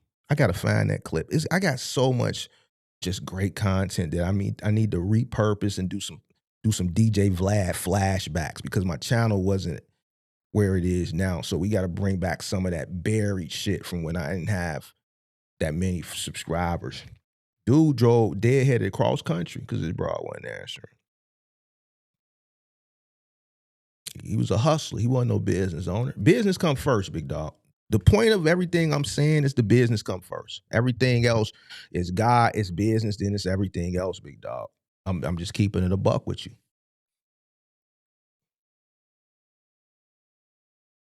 B May say you've been through it. Absolutely not. I've never been an OTR driver. You see you an MGM gang member, but you still can get held up on charges. When have I ever been OTR? Everything I've done is local. I've never been in a situation where I've been over the road and my bra wasn't answering the phone.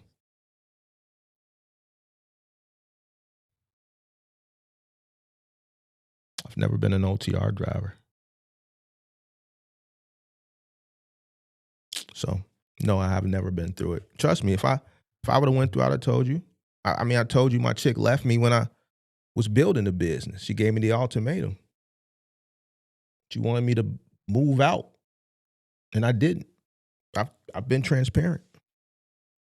Never been an OTR driver to have that situation. So,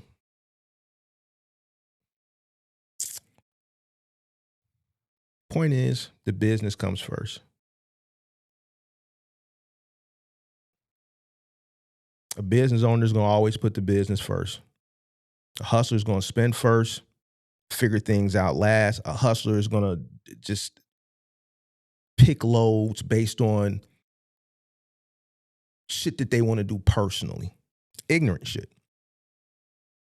All right. Let's keep going. 3, how they measure success. This is a good one. Because you hear a lot of people talking about how much gross they made, which means absolutely nothing. I made $5,000 last week. And then you hear me be like, how much did you make? $5,000. How much did you make? Mark, I made $5,000. Business owners going to focus more on that profit margin. They'll tell you what their margin is. Now, we haven't seen anybody do that. We've seen 0% people do that. We've seen 100% people don't know what their cost is, which parallels the data of why so many people fail. Growth income is just, it's a lie. Net profit tells the truth. Net profit tells the truth. Net profit lets us know if you really him or not. We don't care about, it's a lot of people that gross a lot.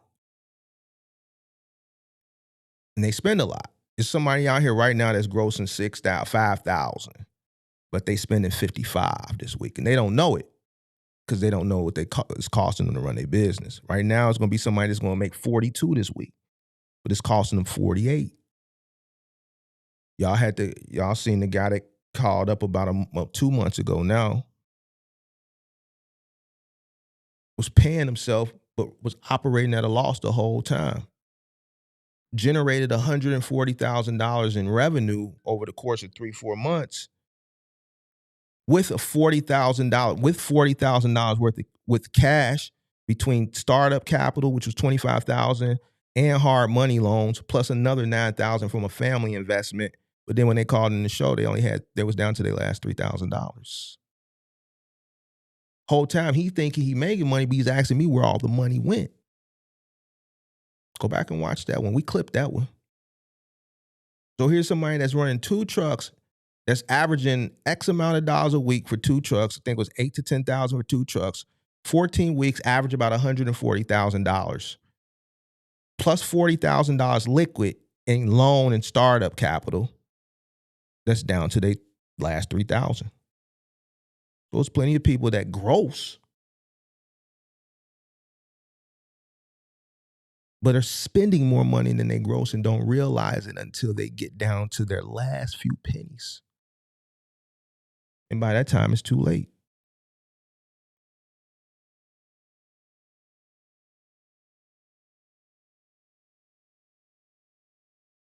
The net profit is what you should focus on because that's what tells the truth.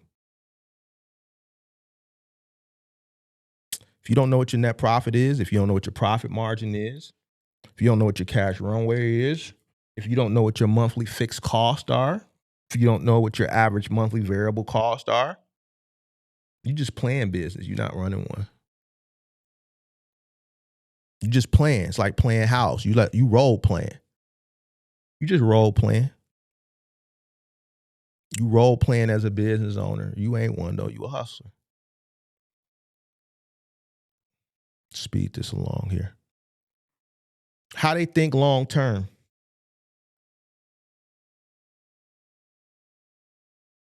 Hustler, I'll figure it out. Mark, I'll figure it out. I'm in my truck right now, Mark. I'm still out here, Mark. I'll figure it out.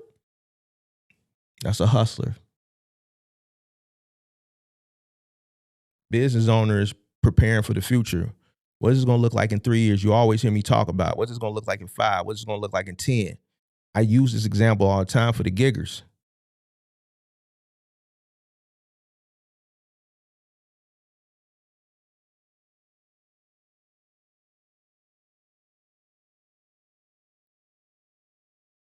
Hustlers live in survival mode. What do I always say about survival mode? It's okay if you're in it, but you mentally have to be in get ahead mode. You'll be in survival mode until life catches up with you and then you're behind. Eventually something's going to happen. Whether it happens on the personal side, whether it happens on the business side, or if you've really been out here living life and you're older, or maybe if you're not even older, but people who really been living off the muscle, shit could happen to you simultaneously.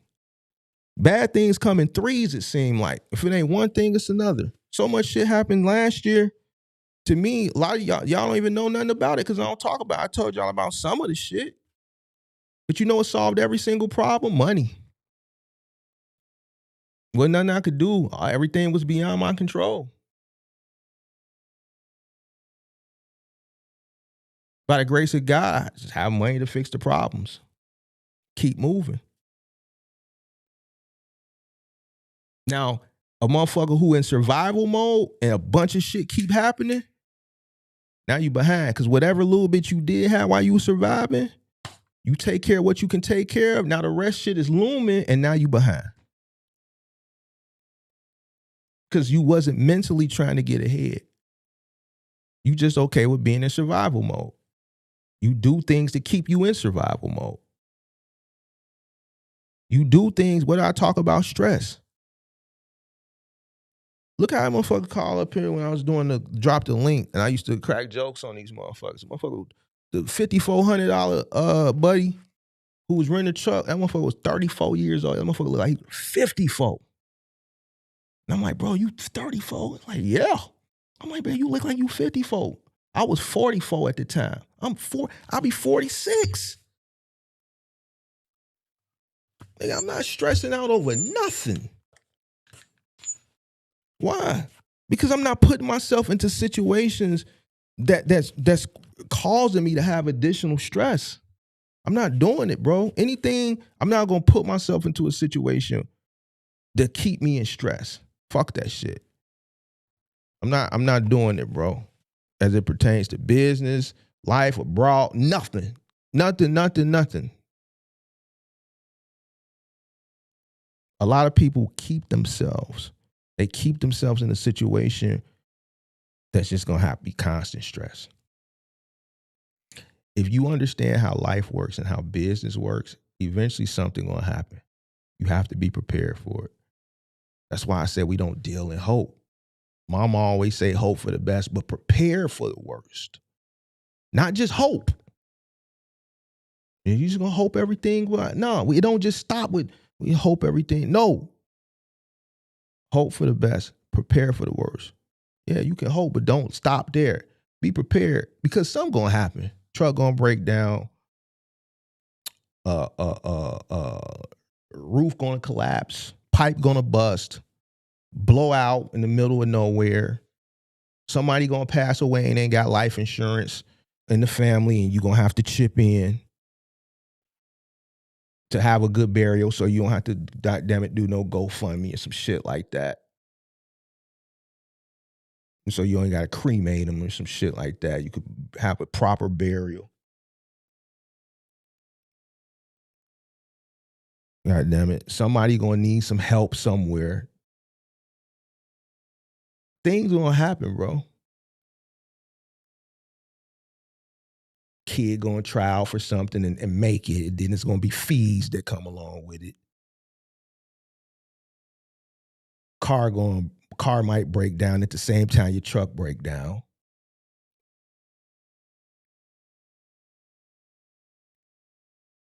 Shit. You could be a renter and something could go on with the building. Now you get a 30-day notice and you got to move in 30 days. Something beyond your control. Not because you're not paying rent, something just going on with the building. So now you got 30-day notice. So now you got to find somewhere to live, pack, move, and still run this business, which is now taking time away from the business because you got to do that. You got 30 days. Anything can happen.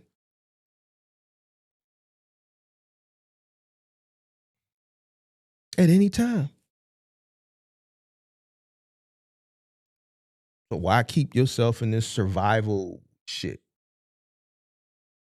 If you're in it, you need to be getting out of it by transitioning your mindset to get ahead. So when things occur, which they will, it's inevitable. Shit, something's gonna happen. you can be prepared for it financially to take care of it. And if you are prepared for it financially, that's less stress because you knew it was going to happen and you were prepared for it.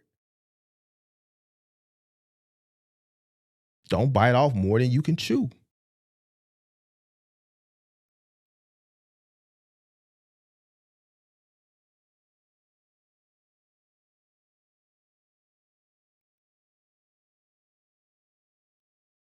Business owners don't live in the moment. They think ahead. They think long term.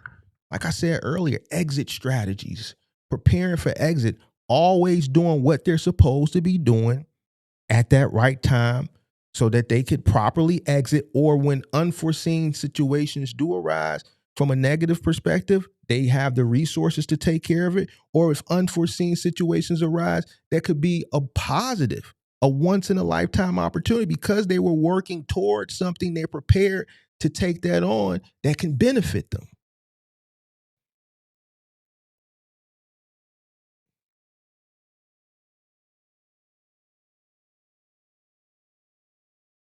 We had this conversation a few weeks ago and it created a fuss, bro. And people just really mistook what I was saying. The economy, the market punishes people who are not prepared for it. And this is back when I was talking about that gig shit. People really took that shit out of context, bro.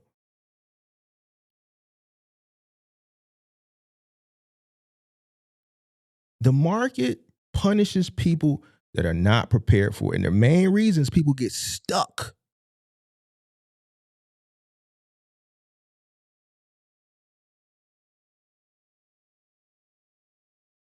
In this survival shit, bro. We've been surviving fucking forever. Don't you think it's time to get ahead? Always think get ahead. Big thing, getting ahead, you have to plan, prepare for the future. It is February 10th. Mentally, I'm in June somewhere right now, July. I'm about to celebrate the 4th of July, bro. Everything we doing now, we planned for this shit 6 months ago. Man, my March is laid out, my April is laid out, my May is laid out. I know where I'm going with it. I know what next year is looking like. I'm already preparing for 2028 in some investments. I was having a conversation the other day with somebody as far as me forecasting 2028 for certain investments.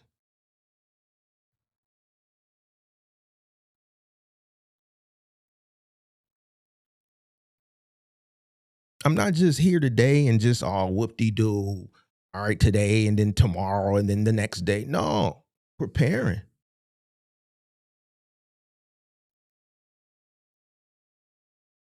But I already know what's going to happen. I'm not waiting on nothing. That's why I be jaying down on people. And I just said, my homie was just like, and I keep having to revert to take me off. And he say, man, stop spending so much energy. Motherfuckers don't get that shit, bro.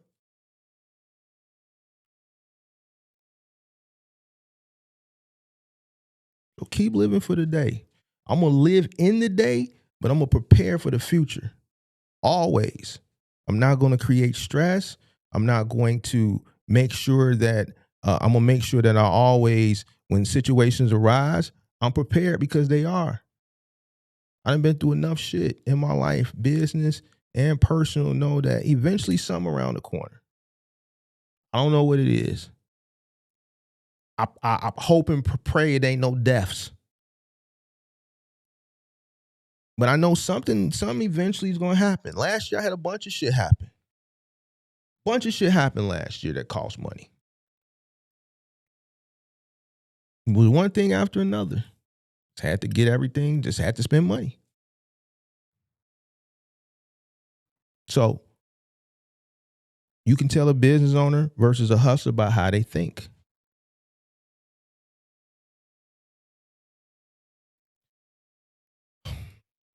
Last but not least,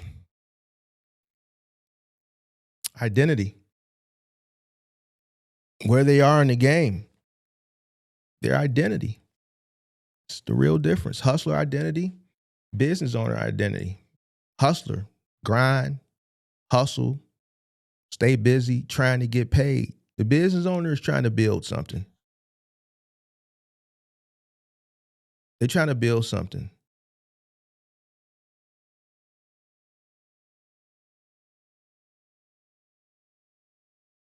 They're trying to build something.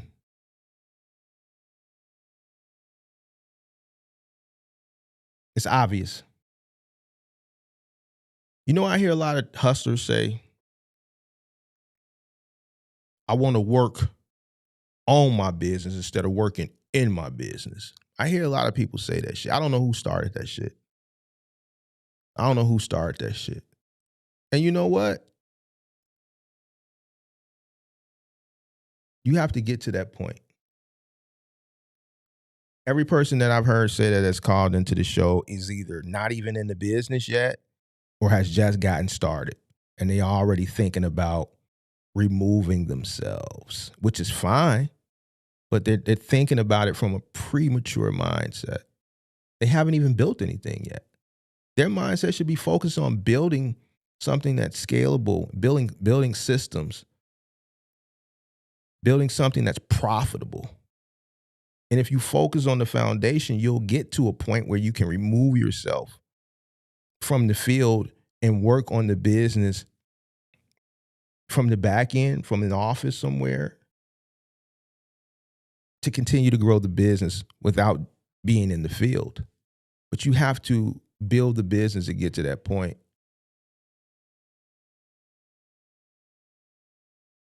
And to be honest with you, that to me, that term was just something that was created to sell people, just like the work-life balance shit. I've never heard of none of these terms. I swear to God, I never heard of none of this shit prior to the pandemic. I never heard of these things, work-life balance, and you got to work on your business instead of in your business, and generational wealth, and you buy freedom. Like, I know, not to say that this shit didn't exist, but I didn't hear it as much as I've heard it since the pandemic up until now.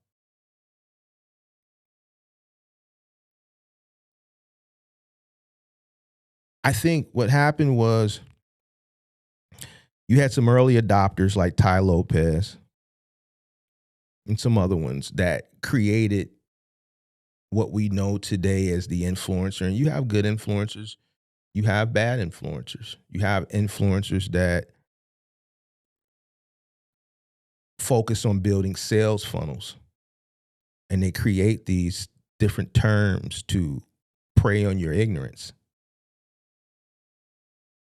That's the business. The business is not what they're selling you inside whatever it is you got to buy. The business is them selling you to buy. That's the business.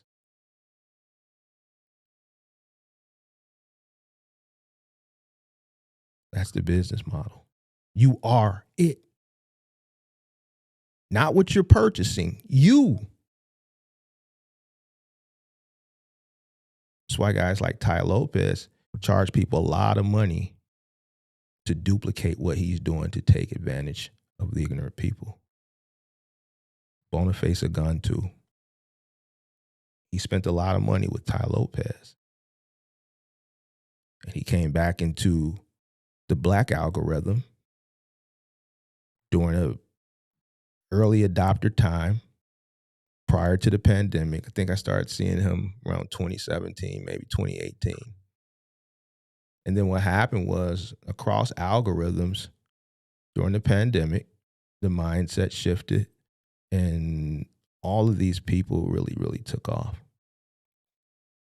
Because what was going on at that particular time, I think it really, really, really made a difference. And people were just, I think because a combination of people dying, the uncertainty of what was going on at that particular time,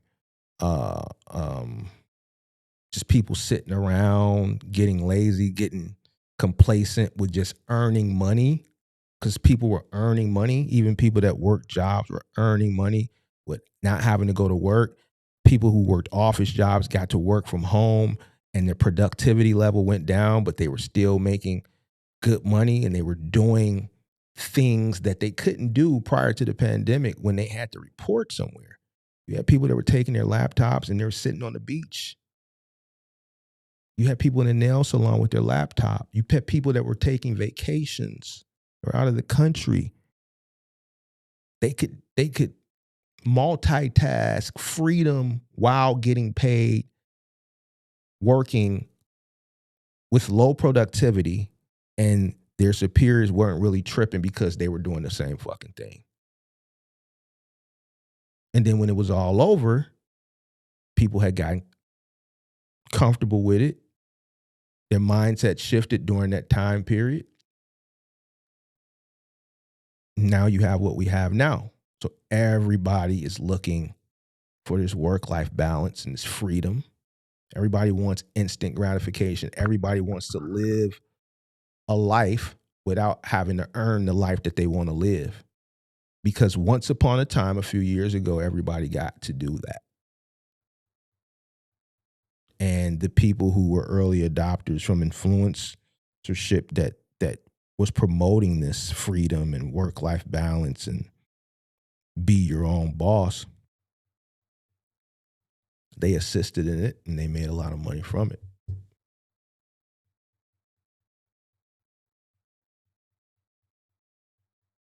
A business owner is going to always put the business first, and they're going to build. A hustler is just going to focus on getting paid day to day, not looking at the future, not worrying about it, just surviving until it comes crashing down.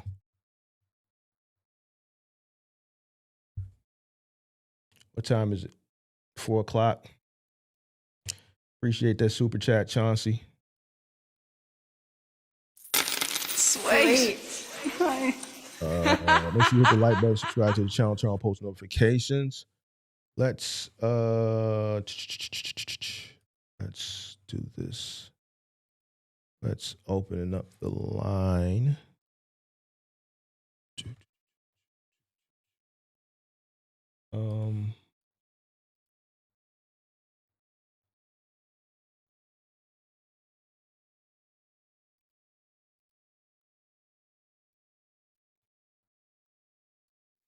Appreciate that super chat.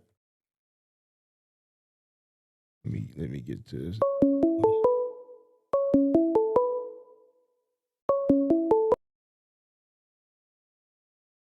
Hello?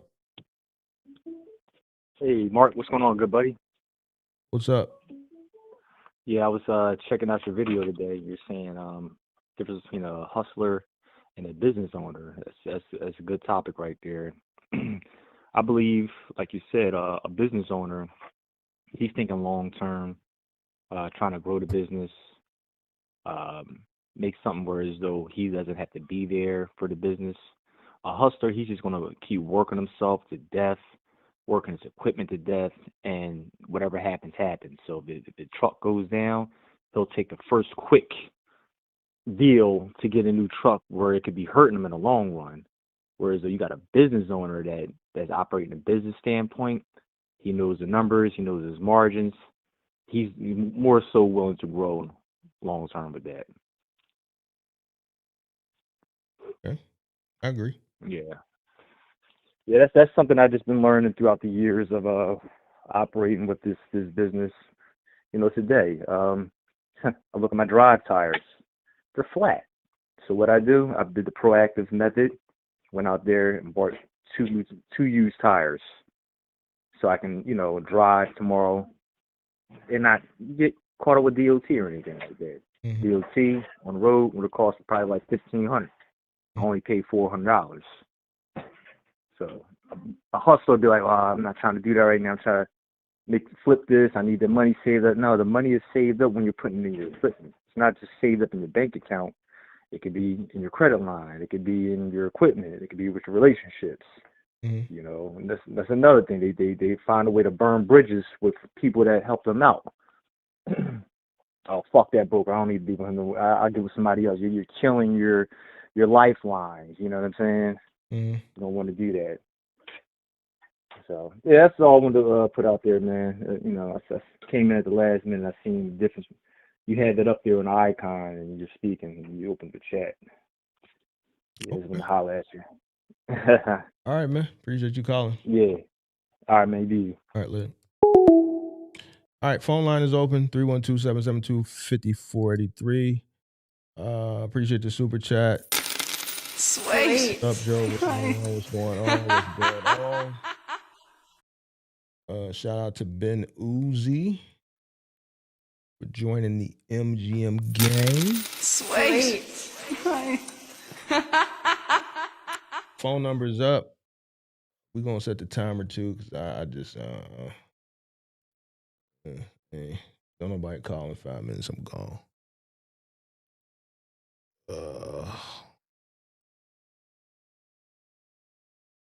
Make sure y'all hit the like button, subscribe to the channel. Got like 100 people in here. We got 63 likes. Let's see if we can get those likes up. Let's get them up to about 75. Appreciate that. Appreciate that. Appreciate that. Appreciate it. Appreciate it. Who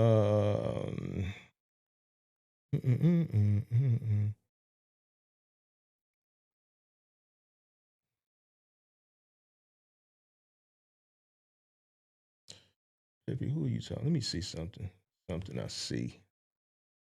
Something I see real quick. Let's see something. See something.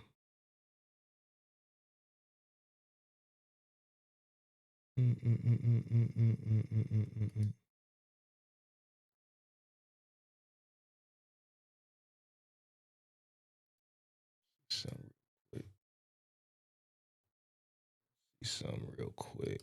Hold on.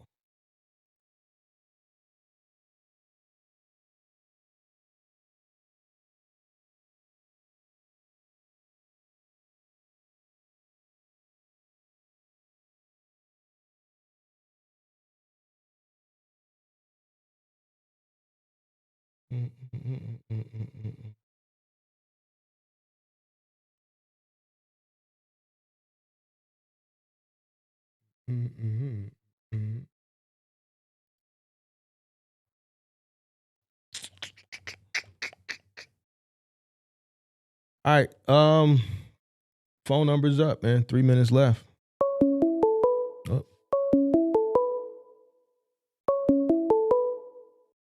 Hello. Hey, Mark. What up? What's up, brother? What up? Yeah. I called yesterday, man.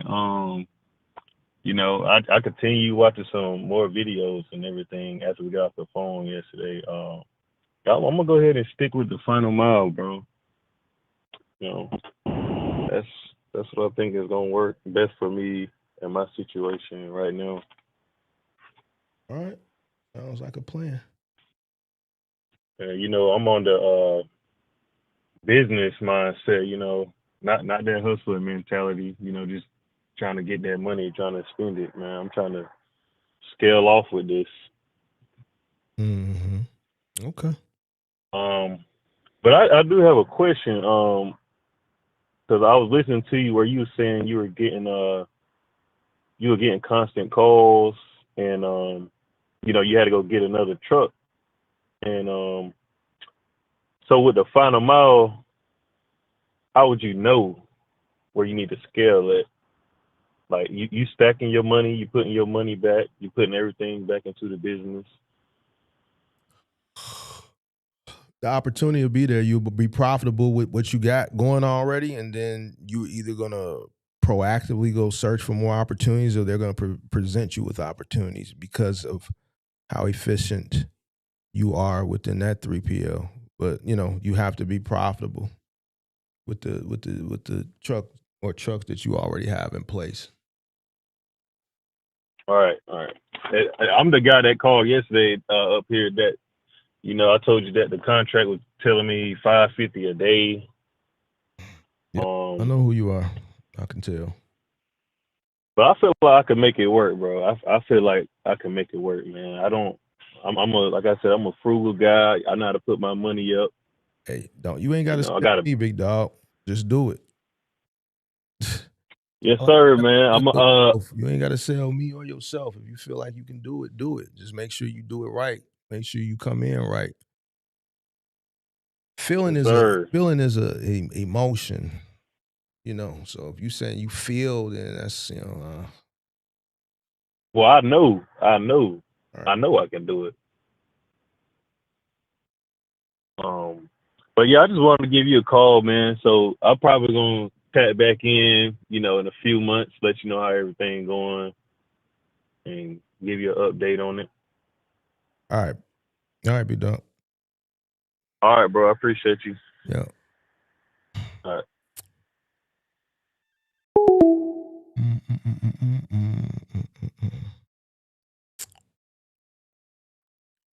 312-772-5483. Do do do do do do do.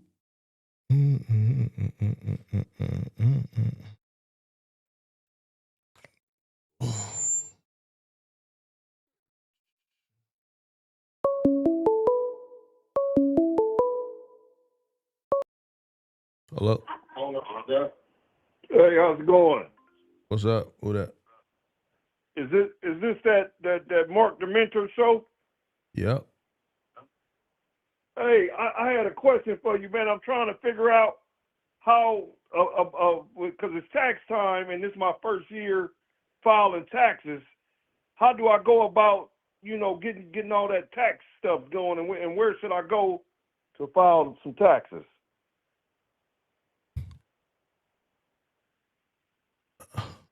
Well, what record keeping you been doing? It's just all on the business bank account. I just use that as, everything What you going do? in and out. What you do? Is just What you in the do for a business bank living? account. What you do? I have I got a box truck. You over the road or what?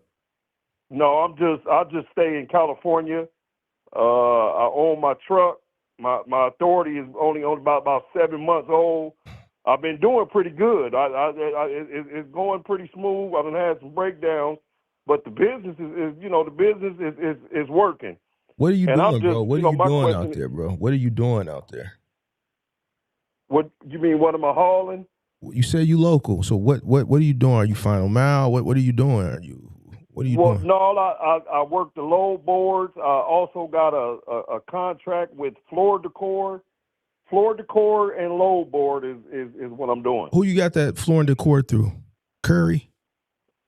No, AIT. So you got one truck. I got 2 trucks. Okay. I'm only operating one truck though, because I'm waiting on the driver. I'm waiting on a good driver. I want a good driver. I don't want to bring nobody in my mix that ain't gonna go get out there and get it. So the AIT is how many days a week? 5 or 6? 2 days a week. 2 days a week. All right. So you do in-state load board work? I do in-state load board work. That one in-state, Cali to Cali. What's your cost per mile for that?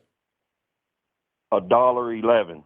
Anywhere from like $1.11 to like $1.17. What year is your truck? 2016 International. You own it or? I own both of them. I paid $17,000 for that one, and then I paid like $15,000 for my 2014 When did you buy it? Where? When?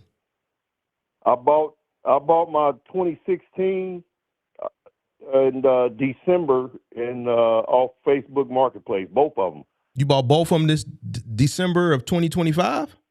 No, I bought the second one December of 2025, and then the first one I bought in July when my authority went active.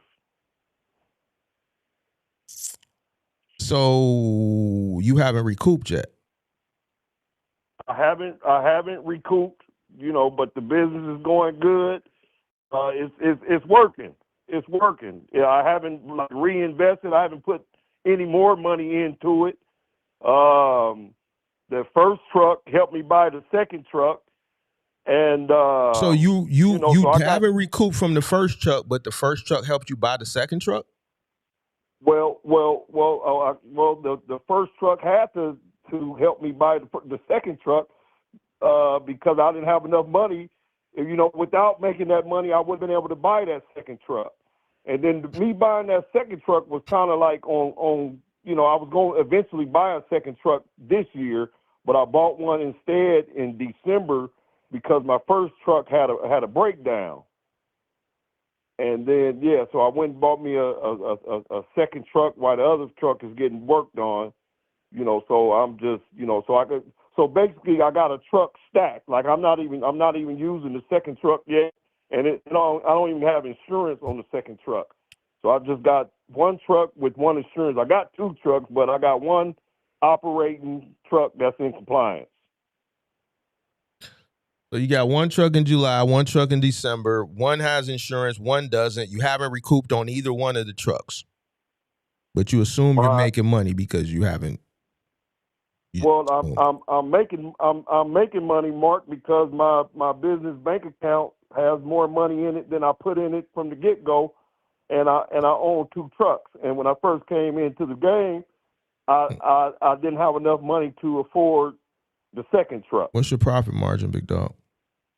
My profit margin is I'm cents per mile is $1.11.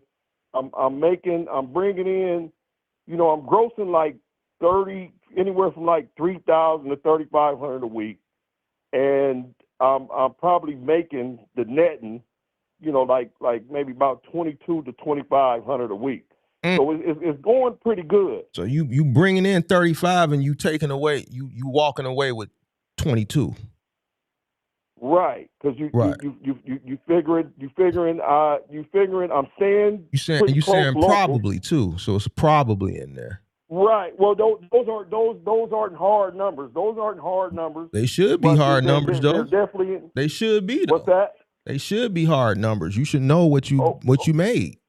You know why? You know why you don't know? Hold on. You know why you don't know? Why is that? Because you ain't doing your books. Okay. What else you got going on to bring in revenue? The only thing I got going on is bringing on revenue is my box truck. This is what I do. I work off the load board, and I have a 2-day contract with Floor Decor, and my radius. The reason why is working is because I don't spend too much on fuel. I don't have a truck payment. So my costs, all my operating costs is insurance and a little bit of fuel that I do use. Maybe about $700 a week. Why'd you buy a second truck? Because I'm getting a lot of calls, and I'm thinking about going into this. I got action at this contract with HubZone, installing appliances. But I don't really, I don't know if I want to do that yet. So my second truck is just like me, I got a second truck, but I ain't using it. But so that's just for me. That second truck for me is just like having 15,000 stacked. So that truck is just over there waiting till You said the truck sitting there is like having 15,000 stacked. Well, that truck right there is just is there. It was kind of there by default. It's a waste of money. Okay. Because that shit ain't doing nothing but depreciating. So I disagree with you on that. You would have been better off putting that 15,000 into something that can appreciate, like buying a truck. You just bought it just to say, "Oh, I got two trucks," and that's something I've been talking about. I had bought it. Yeah. Hold on, big dog. Hold on. All right. Yeah. Yeah, it is because one, you just got it with no you don't have any use for it. You don't even have insurance. You don't even have insurance on it. You see what I'm saying? Okay. No. So yeah, remember I bought it on default because while my truck was down, remember I have this contract. So you know what that was then? Calling me. You know what that was? That goes back to the election. You made an emotional decision. I did. It was on impulse, but what I had to do was, you know why? Because you could have went and rented a truck short term. That's what a person who has a one truck operation does when the truck goes down. Now you go rent a truck. That would be the smart thing. That would be the logical thing. You did the emotional thing. The logical thing to do would go rent a short term truck. But now you Well, went that and bought a truck based off emotion that's just sitting, not making any money, and you just said, "Oh, it's just like money sitting in the bank."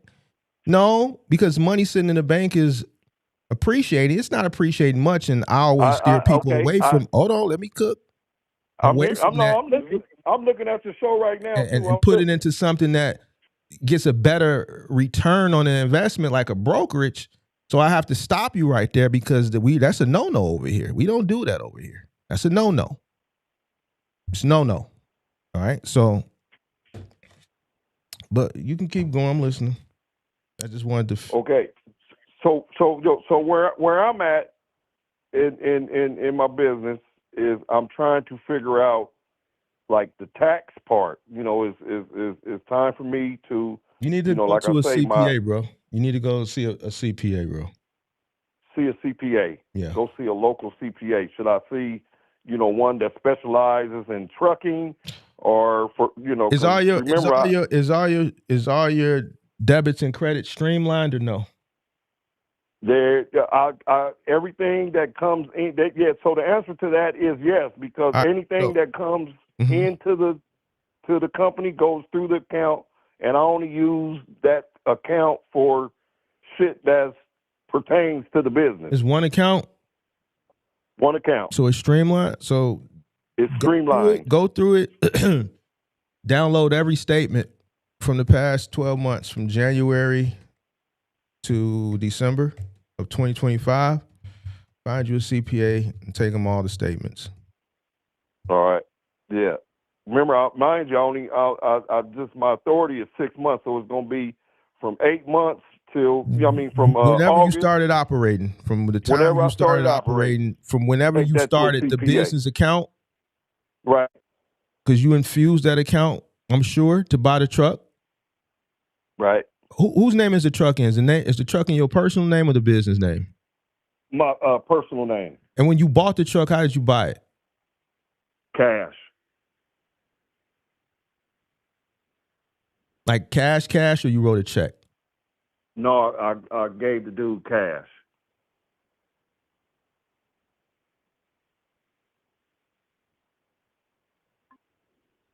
And then you register in the business name? I registered it in my name. In your personal name? Yes.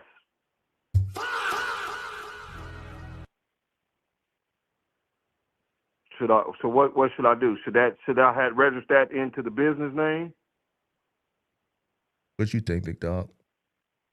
I'm asking you now, since you paused and went quiet on me. I'm thinking I should have registered in the business name. Here's the thing, bro.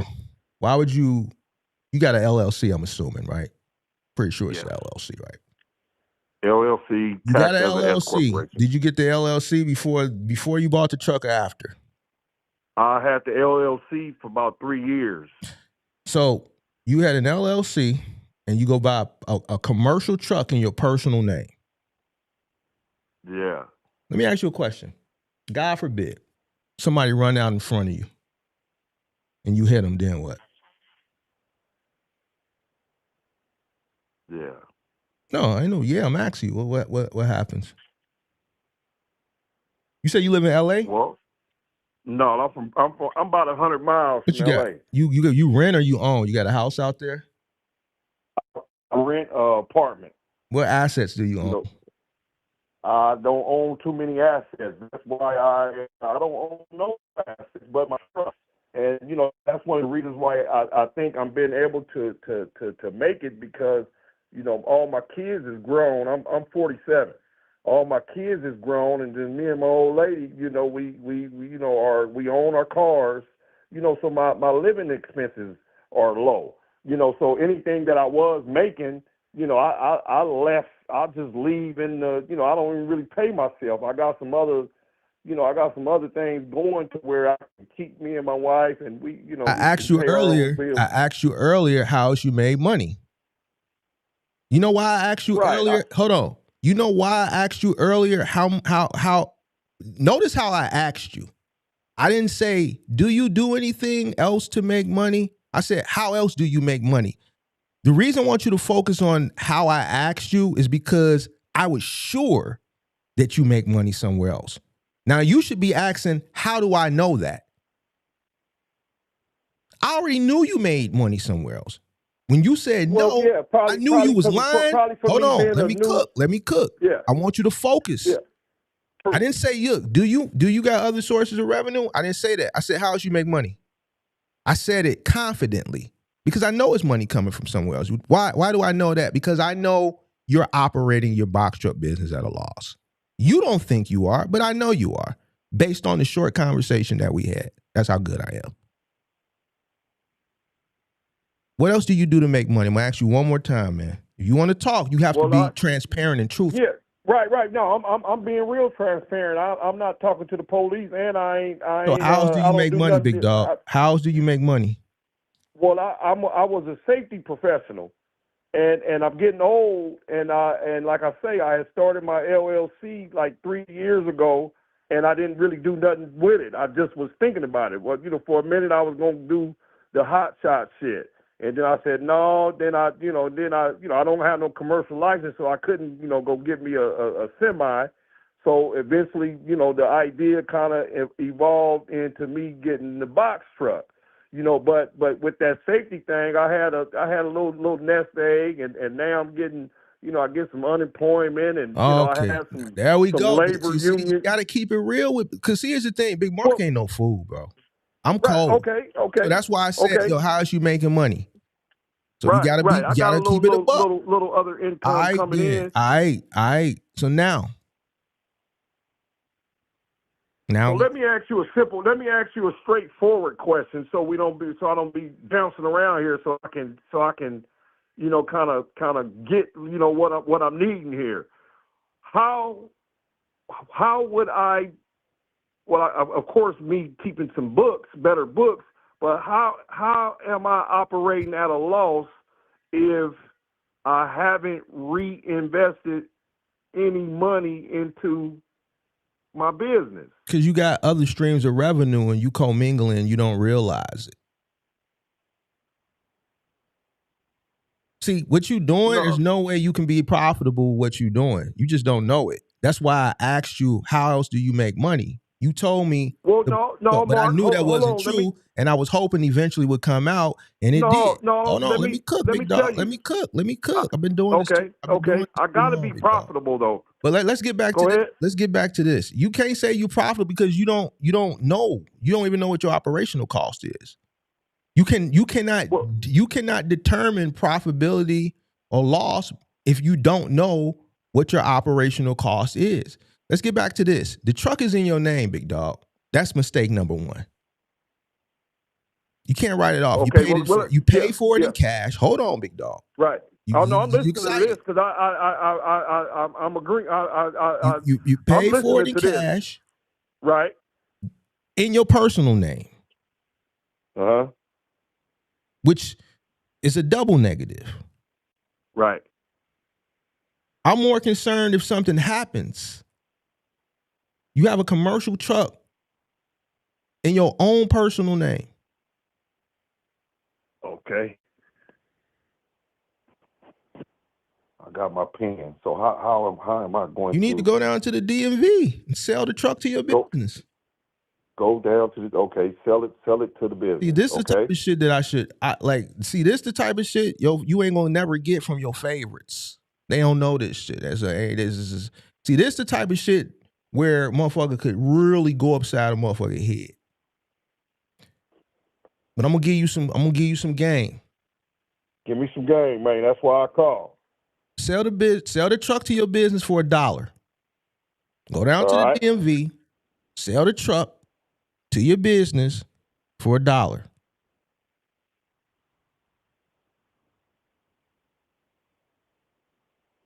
Transfer the title. All right. Get you an accountant.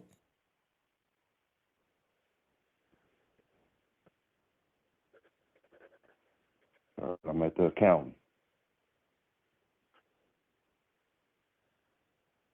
Matter of fact, you did say you get unemployment.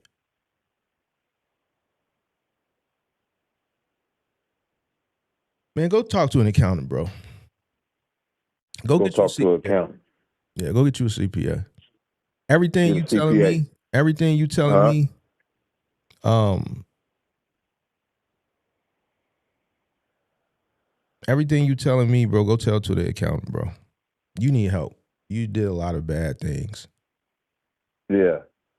Yeah, Okay. So that's I can't even really focus because the truck is in your name, bro. Like that shit is like a recipe for disaster. If something happened, bro, you're fucked. okay. I mean, even though So you I'm said you gonna don't do own that now. anything, you don't got much. Motherfucker put a UCC on you, boy. This is on your own personal name. Like, now your ass ain't gonna never be able to do shit. All right. You need to get that truck out of your name, bro. So we're into the business name. Hmm. All right. That's it. That'll work right there. That's something I didn't know 5 minutes ago, but it makes a whole hell of a lot of sense. It makes too much sense. And somebody said something Yeah. in the chat that you right, because I forgot you bought the truck in your business name, so fuck it. You might as well. But nah, you ain't got the money. How much did you buy the truck for? I bought the truck for $17,000. The second one, the first How one, I much? bought it for How much do you $15,000. got in your business bank account right now? Like $12,000. So you can't even buy it. So Stunner, he can't even buy it even if he wanted to. You don't have the money. Who can't buy it? You, I can't buy what? the truck, to get the full write-off. You don't have the money. You mean, oh, okay. You mean like if I was gonna sell it to the? Oh, You God, bought it for I hear what you're saying. 17,000. So if You I don't wanted have 17,000 17,000. to sell to the You business, only got the business would have to 12,000. buy it. You just lost me. You said go sell it to the business for $1. You could have sold it for more, but you don't have it. That could have been your way to pay yourself back, but you don't even have it. So shit. You would have been better off buying the truck under the business cash initially. That's how you I should didn't have know did that. it. But you don't even have the capital. I didn't know that. I didn't know that. That ain't no excuse, big dog. It goes back to what I was talking about in the lecture. We can't keep saying we didn't know that. You know why? Because you should know that before you do that. I hear what you're saying. So let me ask you this. So I started a company, and I had, let's say I had like 25,000, maybe a little bit. I had like 26 grand when I first started going to look for a truck, and when I filed all my paperwork, waiting on my authority and all that Earlier, shit you to had come more back. money in your account now than you had when you started the business. But now you telling me What's you got that? less money in your account than when you started the business. So come on, big dog. I'm processing everything. I didn't say I had more money in my account when I started Yeah, my you did, business. because when I I didn't asked never you, give you I a said, number. bro, how you said, Mark, I am profitable because I got more money in the account now than when I started the business. If I wasn't, I wouldn't have the money in the account. Right. But I have two pieces of equipment with the cash I have off in there, and those two pieces of equipment, along with the all the shit that I've been paying for, that equates to more than what I started with. The shit that you've been paying for is not. You can't attribute that to your net worth.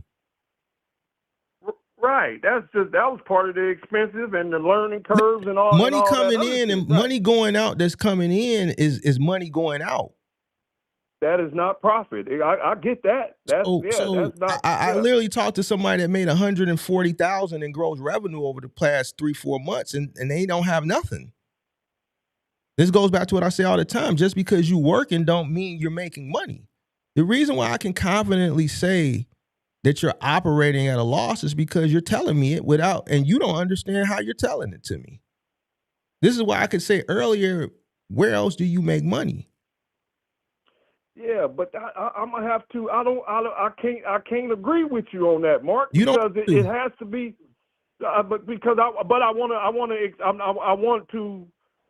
want to comprehend. How are you coming up with that? Because clearly I have to be making something, Mark. Clearly I have to be making something, because here's the deal. My insurance is $1,480 a month. I have that. That's my fixed cost. I have a website. I have a domain. Of course, you have the ELD. I really don't pay myself. I don't pay myself. I may take a couple $100 out or something. So I don't pay myself. So with that being said, say for instance, like every week, I with the load board and the floor decor, because it's not a set contract. It depends on how many deliveries I'm making and so forth. But at the end of every week, I have, let's say, anywhere from 3,000, 2,800 to 3,500 in invoices, right? And then say I only had spent $600-700 in fuel, and this has been pretty steady, So how am I not making money? You just said it right there. You everything you're saying and doing is everything that I talk about. Even down to what you just said, how you calculate it and what you use as your only variable. How much does it cost you to operate your business? For me, not since it's me and I'm not paying myself, monthly. It costs. Go ahead. How much does it cost you to operate your business?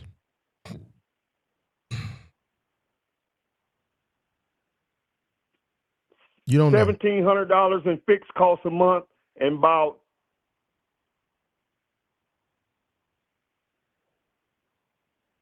$3,700 a month, give or take, including fuel, insurance, and all the other fixed costs. Well, you said your fixed cost was $1,400. My insurance is $1,480 a month, plus and then I have my ELD and shit like that, and website and stuff like that. That's not correct. What's that? That's not correct. What you mean? It's not correct. You want to make a bet? What's not correct? You want to make a bet? What's not correct? Bet you that $12,000 you got in your account. You ready to wire it? I can send 12 to an escrow. You can send 12 to an escrow, and then we'll have the conversation. Winner takes all. Huh? I'm telling you, that's not your fixed cost, and I'm willing to bet you. Okay, so what do you what you want to make the bet, or what do you want to do? You want to make the bet, or what do you want to do? No, I don't want to make no bet. I'm trying to understand. I'm trying to telling me gain some knowledge you here. disagree with me, and I disagree with you. So fuck it. Let's just make a bet. What fixed costs am I missing? You haven't recouped. Okay. So say I haven't recouped. Okay, You I haven't recouped my money. You yet. haven't recouped. Okay. I don't think so neither, because all the money I'm so spending, therefore there it is right there. There it is. Yeah. There it go. Yeah. Yeah. So I ain't recouped until I got $50,000 in the bank, because that's probably what I done spent on the business. So I get what you're saying. No, I ain't recouped. If that's what you mean by recouping, yeah, I done spent probably about with both the trucks. No. Yeah. Go ahead, bro. You got it. I'm listening, bro. Yeah. So you saying I haven't recouped, but what else would be my fixed cost? Because I don't have any employees. My fixed cost is the insurance, and you haven't recouped. ELD. You haven't even recouped from the trucks.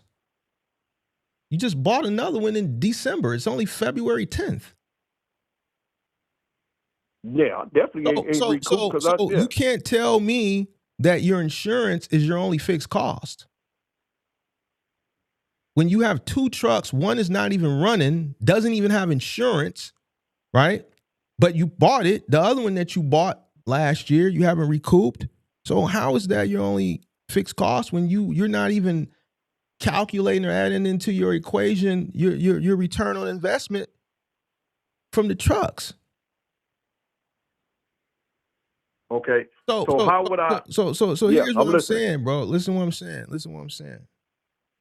You can believe what you want to believe, bro. No, I want to get it right. It don't Fuck make my me no belief. never mind. It don't fuck make the me no belief. never mind. I want to learn. Yeah, I'm So at trying to this learn. point, Fuck the belief. we could just bet, and then I'll No, really fuck the cook up, bet and too. I'm then I'm trying gonna to take that 12.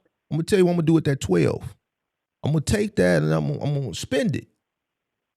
So you did. So you're upside down.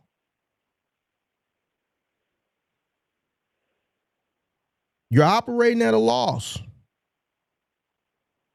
Okay. You don't know what your operational cost is. You have a truck that's in your personal name. Two trucks that's in your personal name. You got a lot of shit that's fucked up that you need to get straight. Okay, that's why I'm calling. So, you need to restructure this whole. Step one is getting them titles changed. You need to What's restructure that? this whole situation. All right. First thing you should do is restructure your company. Those trucks got to come out of your name. I'm doing that first thing in the morning. Going to go. The unfortunate thing is you can't even write them off because you don't have enough money to buy the trucks from the business. That 12 that you got, that's all you got. That's it. You don't even have enough to recoup your initial investment from a write-off perspective. Right.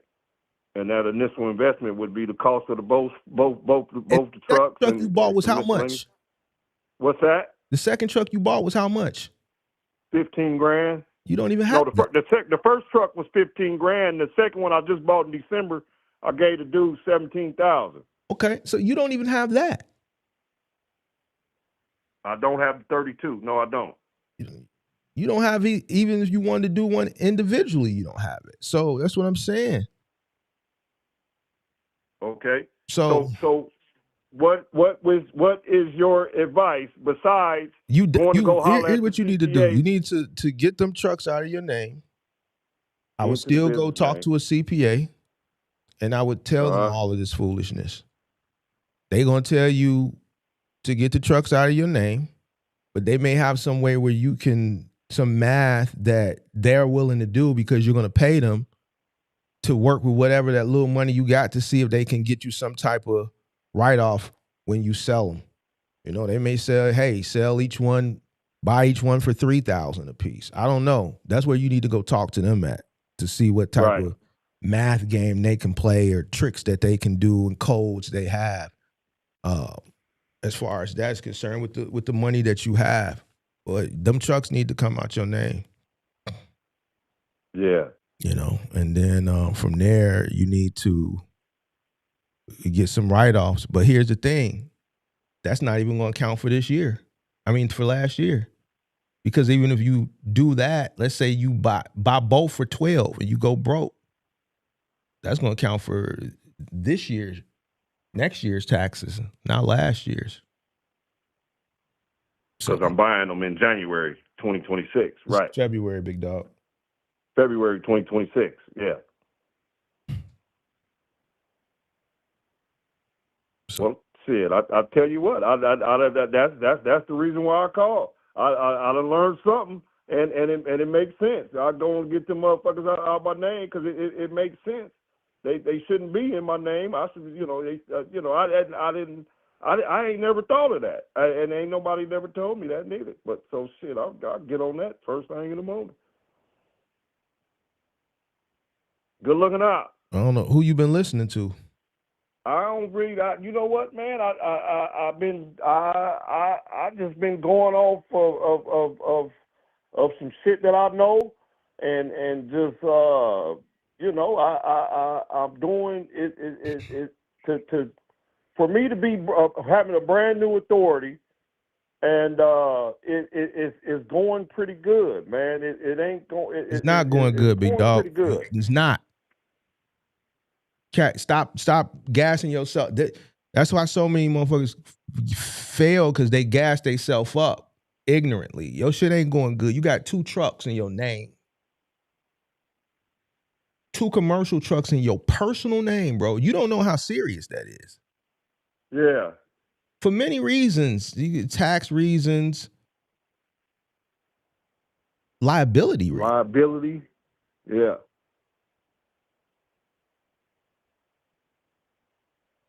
Yeah. Well, shit. Shit. That's why I called. Yeah, I'm gonna get on that in the morning, man. That makes a lot of sense. I didn't think about that, but that's shit. That's why I called, and I appreciate it. I'm gonna save the number and I get back at you. I was just right here watching it. I said, man, let me call him and see what's happening, because I'll be hearing you talking shit all the time, you know, and it be good shit, you know, and that's why I called. But yeah, man, I appreciate it. Thank you. All right, man. Yep. All right.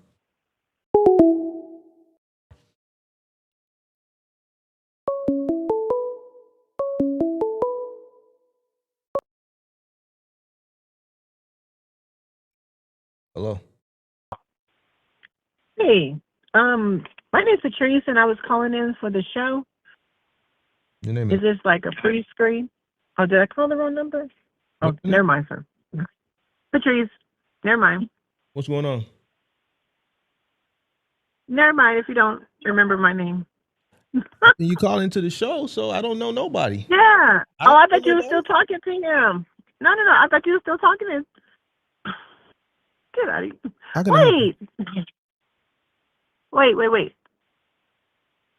Trying to figure this out. No. Okay. Okay, I was on a show. Can you hear me? I hear you. Okay. Well, let me put it on pause. Okay, so I dialed 312-772-5483, right? Yep. Okay. Are you affiliated with the This is Mark. person? It doesn't sound like him. This is Mark. Anyway, okay, how you doing? Good. How are you? All right. How can So I this help is you? Patrice, and I was in the comment section. Okay. Oh, you the one who called me rude, right? Yes. Okay. How can I help you? Okay. So would this be aired later or something? We're Because I'm live. on the show and We're live. I am? This is live. Okay. Okay. So my story is probably like about 2 years ago. And so all of this happened within the 2 years. And now I'm doing transporting. I still want to stay in transportation. So all my horror stories is in the past. So I talked to you when I was watching, the couples, the couples I'm talking about. Box truck And couple? then, can I say the names? Say whatever. Okay. So I was watching box truck couples. What is Okay. it called? Yeah, box truck couples. Okay. They're here in Georgia. I'm in Georgia now. I'm originally from California and then raised in Colorado. Military brat and a military mom, military spouse. Okay. So what I did is listen to you. I didn't listen to everything because I have a problem with listening, right? And then I met some little people along my path of trying to get into the trucking business. And so when I met the box truck couple, they was asking for money up front, and I didn't have no money to give to them. So I took out my 401k from working here from a particular children's hospital. I worked there 15 years. Was tired of being, business administration. Okay, background. So what had happened was I just took my husband's Tell me money. that. Did you tell them that you was taking out your 401k? No. I like I said, all of this is from the past. I worked at Children's But 15 we here now. years. We here now. Did you tell them that you Right. were taking out your 401k to give No. it to them? They gave me my money of $50,000 because I was already gone. No. I was holding on to listen it. to me. Listen to me. Mhm. You said you went to the box truck couple. They wanted money up front. You didn't have it. So you went and took the 401k out, 50,000, right? Right. Yes. Did you tell them that you were taking the money out? Is what I'm asking. No. All When right, I'm listening. I just had a interview with them like this. I'm listening. And I was just okay. And I was just pulled. I just wanted the conversation like we're having right now with them. And then when they asked for money, this is before they got famous on YouTube. Okay. So before they got famous on YouTube, they asked for money up front. I didn't have it at the time. And then when I said to myself and prayed about it, I said I could do this by myself because she was giving all the tea. And even the people from California, the couple, the mom, the ones that, what's their name? Whatever their name is, they from California, and they were starting. Everybody was starting. Even the people from a person was. They all was on the group chat. I'm not sure if you've seen them. It was It was four of them, four groups. Okay, in the boxes on YouTube a long time ago. And so I just listened to everything they said. You know how I don't listen too well, but I'm listening better now as time went on. But when they first got started, I just went with the flow of learning everything that they said on YouTube and went out and did it on my own. I took my 401k out after talking to them, after talking to the ones from California, after talking to, I can't remember their names right now, but the one from North Carolina. It was four people all in You their know who group. you talking about? Trucking out the box, Big Vic. Box Yes, couple. yes. So four of them. Yes, I just took it. All right. Okay, yes. Okay. So I'm just saying this is all in the past. So what I'm trying to do now is go backwards. So you lost your 401k? In the trucking business, because I started with 50 and I took probably like 10 in my personal stuff and got a brand new car. This is all in my own 401k, okay? And then I took 20 and put it into my business, and now it's all gone because I put it in the business. I started my business at American Miles, LLC. I started the box truck. Well, my business owns my box truck. My box truck went down. The turbo is out. I paid for the turbo at the beginning. Okay, the high and the low. Okay, so I have mechanic problems, and then now I'm out of service because issues, and then the maintenance fees, the insurance, all of that. So I'm just saying all of this happened in the past. I wasn't able to continue to keep going like they did because you have to have other sources. Her husband started doing lawn care. The other one started, doing other stuff, just hustling and hustling. I didn't have the hustle mentality like they do until now. The business should be your primary. Like if you start a box truck business, you cutting grass. To me, you just making excuses. But I'm listening. I hear what you're saying, but like you just making excuses for people. No. What I'm trying to say is, listen. Now I know what you're 2 trying to years say, ago, but I started hold listening to them, on. and it's a different story. We're gonna have a I'm sorry. conversation. You're gonna have a conversation. Yes. Clearly, like I said earlier, when you said I was rude, you can't watch my channel because I advocate people to stay at their job and not do what you did. I tell people all the time. No, I haven't. Hold on. No. I was already gone. I was already gone at that job. Hold on. Regardless of whether you was gone or not, what I'm telling you is I tell people to stay at their job. I always tell people if you got to touch your 401k to get into this business, don't do it. For this very reason right here. That's how I know you don't watch my channel. I watch it once in a while. You don't. I would say that. Once in a while because I'm rude. See. No. Like I said before, I have a problem with listening. Right. But remember? See, here's the thing. If you would have listened to me, you wouldn't be in this situation. That's why I'm not here. That's why I'm here now. All right. And if you would have listened to me, you wouldn't be in this situation. I'm listening to you now because when I dialed when I dialed the number, your name came up because I already had you in my telephone list. So I did talk to you before. Yes, I did. So anyway, I'm going to say I'm tired of this number. I'm not saying this this number. Hold on. I just got this number a month ago, maybe a month and a half. No, the number, Mark. Okay, all right. I got a new number too. I mean, new phone. So everything that ported over came over. But anyway, I don't want to talk about that. What I'm saying is I'm ready and willing to learn from now. Okay, so now I got a team, and my brother is my brother, he have a semi. He is he's not a box truck. He's a semi truck driver. He has a CDL. So are you, can I continue or are you, okay. All right. So now everything crashed for me.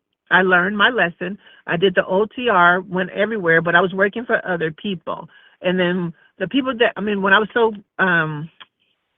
when I stopped listening to the people on YouTube, I just, stopped, paused, and said, let me try to do this on my own to get out on the road. Okay, so I did all the paperwork correct. I got an American Miles LLC. I have a DOT MC 2 years ago. What else? EIN, all that stuff. Business account, all that. Everything's shut down now, but I want to start it back up. But now what I'm doing is transporting vehicles, brand new vehicles, to Ford, back and forth to different vehicles. Different dealerships. Okay, so I'm still in the transportation business. So I'm trying to save up my business money. This will be cash or get grants. Okay, listening to everybody, Coach K and everybody about grants. Okay, so since my business are 2 years old, I think I have a possibility and try to build up my credit. Okay, so I'm willing and wanting to start to today and start working on building my money back up. I'm not working. I'm here with my husband. He's a veteran. He has the money, but he doesn't want to give it back to me because he already spent $10,000. Yes, You got a husband. I am military mom, How military long you had person. this husband? Forever. 27 years. So when you was making these decisions a few years ago, It's my business. It's my choice. Enough said. Yeah. all right, I'm listening. Okay. All right. So I'm trying to learn to be very, very independent entrepreneur.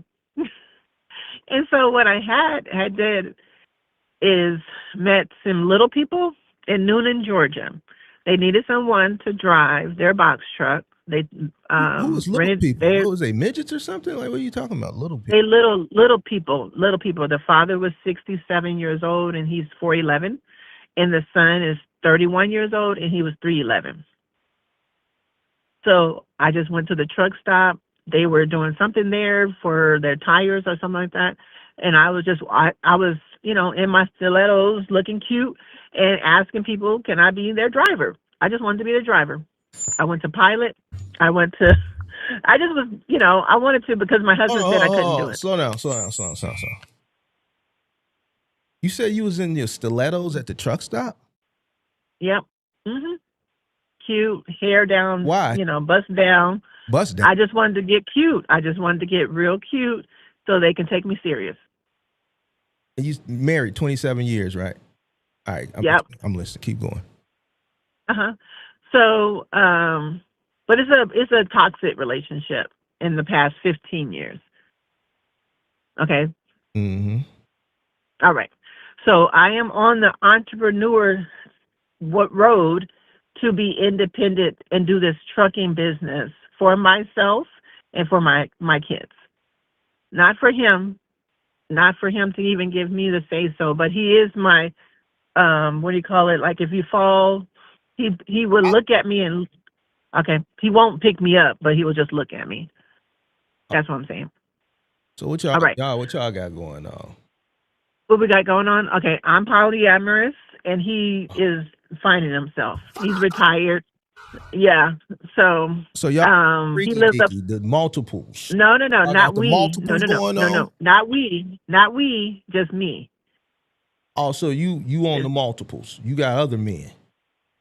I do, but it's not a benefit. It's not. They benefited me last year or years before. Okay, the past 15 years. Okay, but not to the point that they can give me 10K.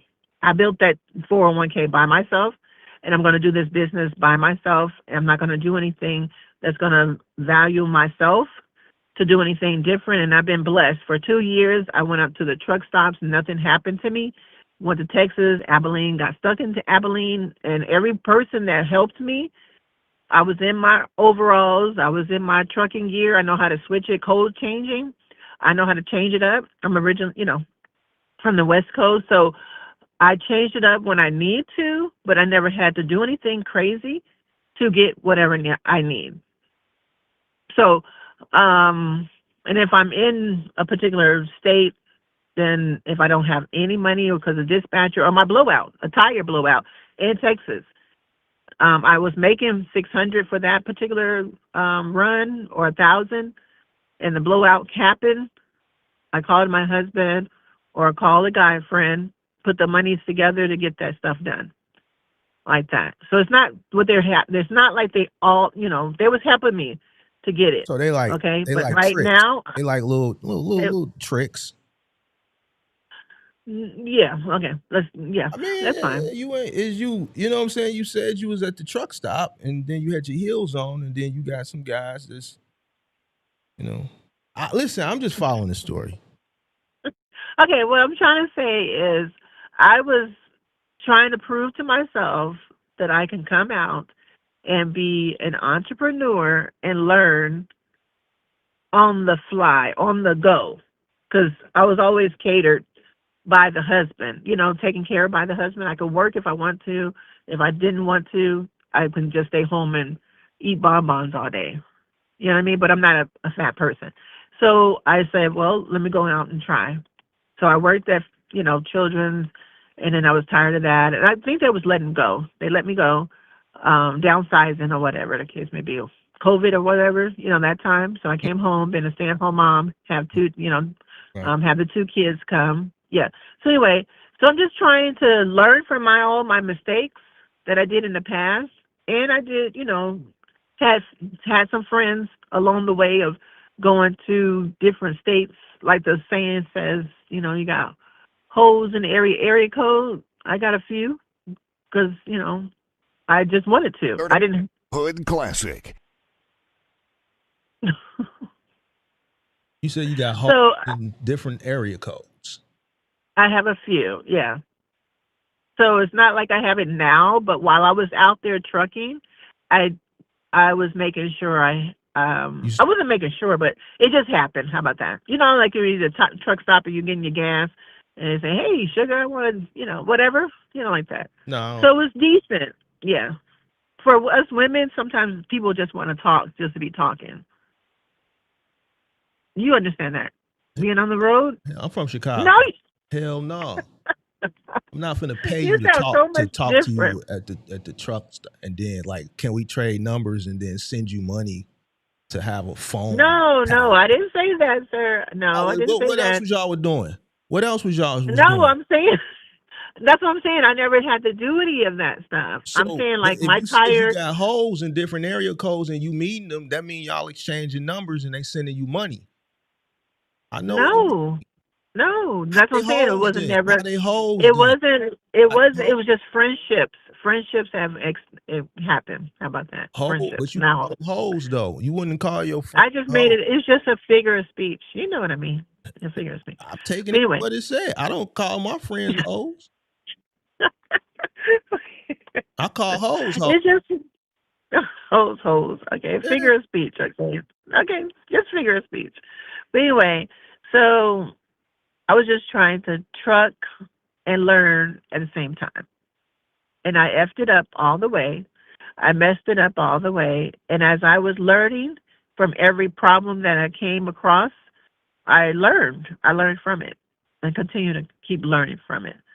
So I am an LLC, and now I've been down for probably like since May of last year, and then I just take up jobs just to get away from home, So now I'm doing transporting brand new F-150s, 250s, 350s from dealership to dealership, but it's not making enough to pay for me to put that money aside to start the business again. So now my brother is talking about, he wants to get back into trucking. His MC is 8 years old. Mine's is 2. So what I'm calling in for now is all the mistakes that I made. I could tell you about some stories that, Sure. the little people, Keep it. the little people helped me out. They gave me a few jobs to go Oklahoma, going over the road, and I really was, thankful for it. And then I lost that job with them because I started hollering or arguing with the dispatcher because she's trying to send me. The dispatcher was his daughter, and I never seen her in person, but we started hollering, and she started hollering at me over the telephone because she sent me to a warehouse to pick up some stuff, and the warehouse, and the sign says 7 to 3. And by the time I got over there, I think I was in Texas. And by the time I got over there, it was 3:20. And I told her, don't send me somewhere if the place closed at 3 o'clock. Well, they said they're going to stay. They didn't stay. When people were ready to leave, they ready to leave. So me and her started arguing over the telephone, and her father was standing right there, listening to the whole entire conversation. And he's the little man. He's the father. And so I was like, well, you're going to stand right. And then when he finally called me back the next day, he said, yeah, you're right, Patrice, but that's my daughter. I have to take her side. I was like, okay, just send me my money so I can come back. And I came back deadhead from Texas to here, to Georgia. So that's one story. And then when I had that situation, he said, well, okay. And then he paid me. He gave me the lesson that you shouldn't be arguing with the dispatcher no matter what. And I'm like, he's like, yes, I know that she was wrong to send you over there at 3 o'clock. I mean, the place closed at 3. I got there at 3:20, and I was around the corner somewhere in Texas. But she couldn't, she can't tell me, you know what I mean? She can't say, can you stay, because I have a driver on the way. It wasn't my fault. It was her fault to say. And then I had to sit there. And so I knew somebody in that area. It was Dallas, Texas. I knew a family member, went over there, parked the truck. They came and got me. And I, rested up, visit with family, and took that load over there at 7 o'clock in the morning. So when I have a problem with someone, what are you supposed to do? Especially to be in your dispatcher, and the dispatcher is not in Texas. They all, you know how dispatchers are. They all over the world. You don't know where your dispatcher could be. So I'm just learning from all these lessons, and I don't think I should be quiet because she was wrong. That's just an incident. That's all. And I learned that's the next time. Then I started dispatching myself. After that, when I came home, deadhead, he paid me $1,000 for taking him there. I didn't make money coming back. That was fine. Yeah. And so he talked to me. I moved on to a cousin's box truck situation. Went to different places, met another person in Oklahoma, and he gave me some runs. And so I learned to network with other people, to not be in a jam, to not be doing nothing at all. That's what I'm trying to say. Yeah. And that's in the past. So what I want to do now is start listening a little bit better and getting a little bit better, and will get better. And so now my brother is my source of what we're going to try to do this time. And I do plan on starting my own box truck back up in November, because it's November 2023 is when I started, and I want to start again. So. Okay. So what would you suggest? Because he has he has 2 drivers already. He doesn't want to drive because he was tired of the road. He did it for 20 years. My little brother. Yeah. Brother. How old are you? I'm 53. He's 43. You 53. Yes.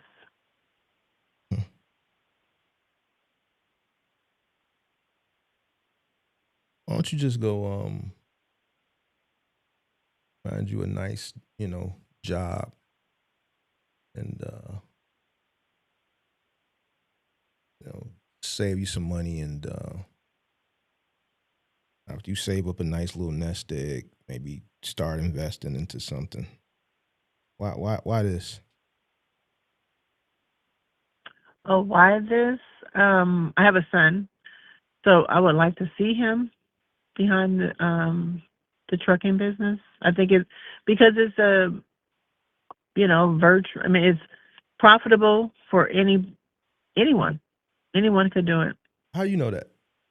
Oh, what they told you? Because And that she trucking is my girlfriend. Hold on, because I didn't listen a lot. How you know that? Because majority of the people that come in this fail. She trucking is my friend, Cherie. She trucking. You heard of her? She's my friend. There's other people here. I don't know her. She trucking. Okay, but yeah, she's my friend. She's the peak. She has peak trucks on the road. There's others. that's doing it, and I personally know them and met them, and have their personal number. So I don't have. She's a semi truck owner Why you don't call them? operator. I did, Why they ain't help and you? I'm. They can't help me financially, but they give me information. So I just wanted to call you to give information too. So That's what I said. You're mean. yeah, no, I'm not mean. See, here's the thing. I'm not mean. Okay. I'm just straightforward, and I'm not finna Yeah. sell you no bullshit. When you come to me to Right. say, "Yo, I need your money." Yeah. When you came to me, did I say, "Man, I need your money before we talk," like you said somebody else did? Uh-huh. So how am I mean? You call me rude in the chat. I ain't asked you for a goddamn thing.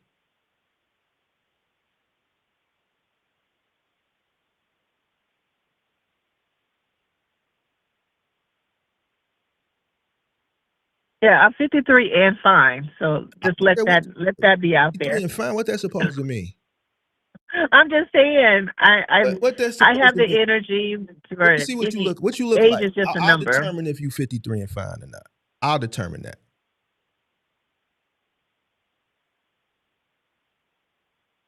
I'll determine that. What's your Instagram page? I'll determine it.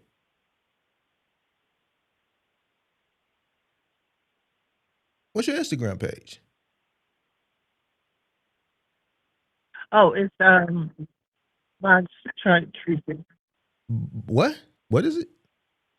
It's right there. It's on the page. What page? It's the let me go over here and check and see what it is. You sound so much different than what you. Okay, Box Truck Tracy on Instagram. God damn it. Is it private? Nope.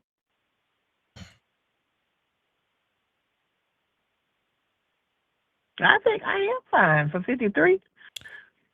Anyway, I'll determine it. moving on because you sound totally different. I'm the same person you looking at on the Instagram. Mhm. I don't know what's different about me, but it is what it is. BOXTRUCKTRISEY. I don't see how it could be different when we live. Yeah, Tracy, I don't see that. yeah. Instagram and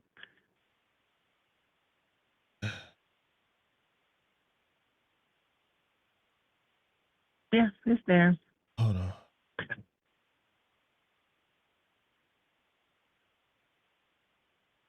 Mm. But you know what? In the first year of trucking, Can somebody send me a link for that, please? Hold on, we gonna determine something. Cause I don't know why you threw that out there. Like you told me that. Like, oh, I went back over to I'm the. I 53 went and back over to fine. the. I don't know where that came from. So I'm trying to figure why you No, I telling me went that. back over to the. I went back over to YouTube and checked the thing, and they said 53. So on my YouTube page is a different voice, Can somebody? and then how you. Y'all got it? Anyway, Oh, hold on a so second. anyway, Hold on, I'm here to learn, I hear you, and but I'm going to. hold on. Give me a second.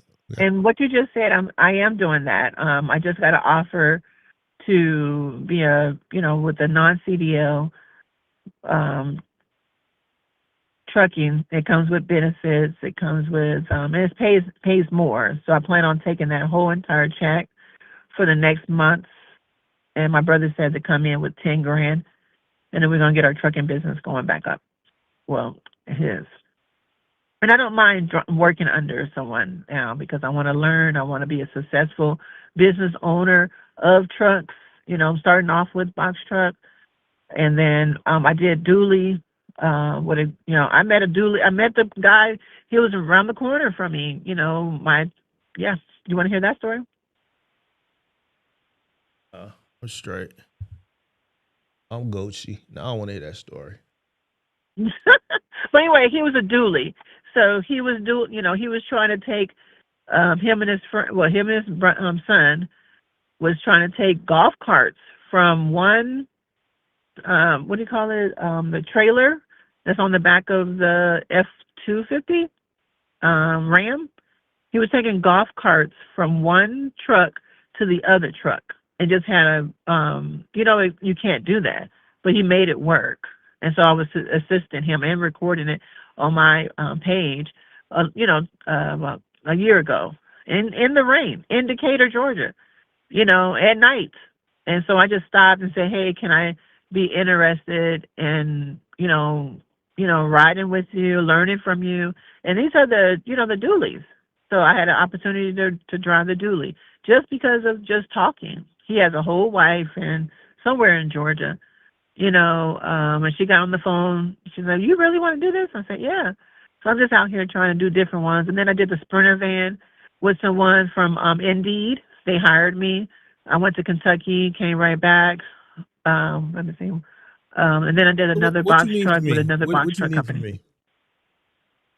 I wanted to see what you suggest for me, and you just did. So is there more? Because that was just what I already know. I don't know what I suggested.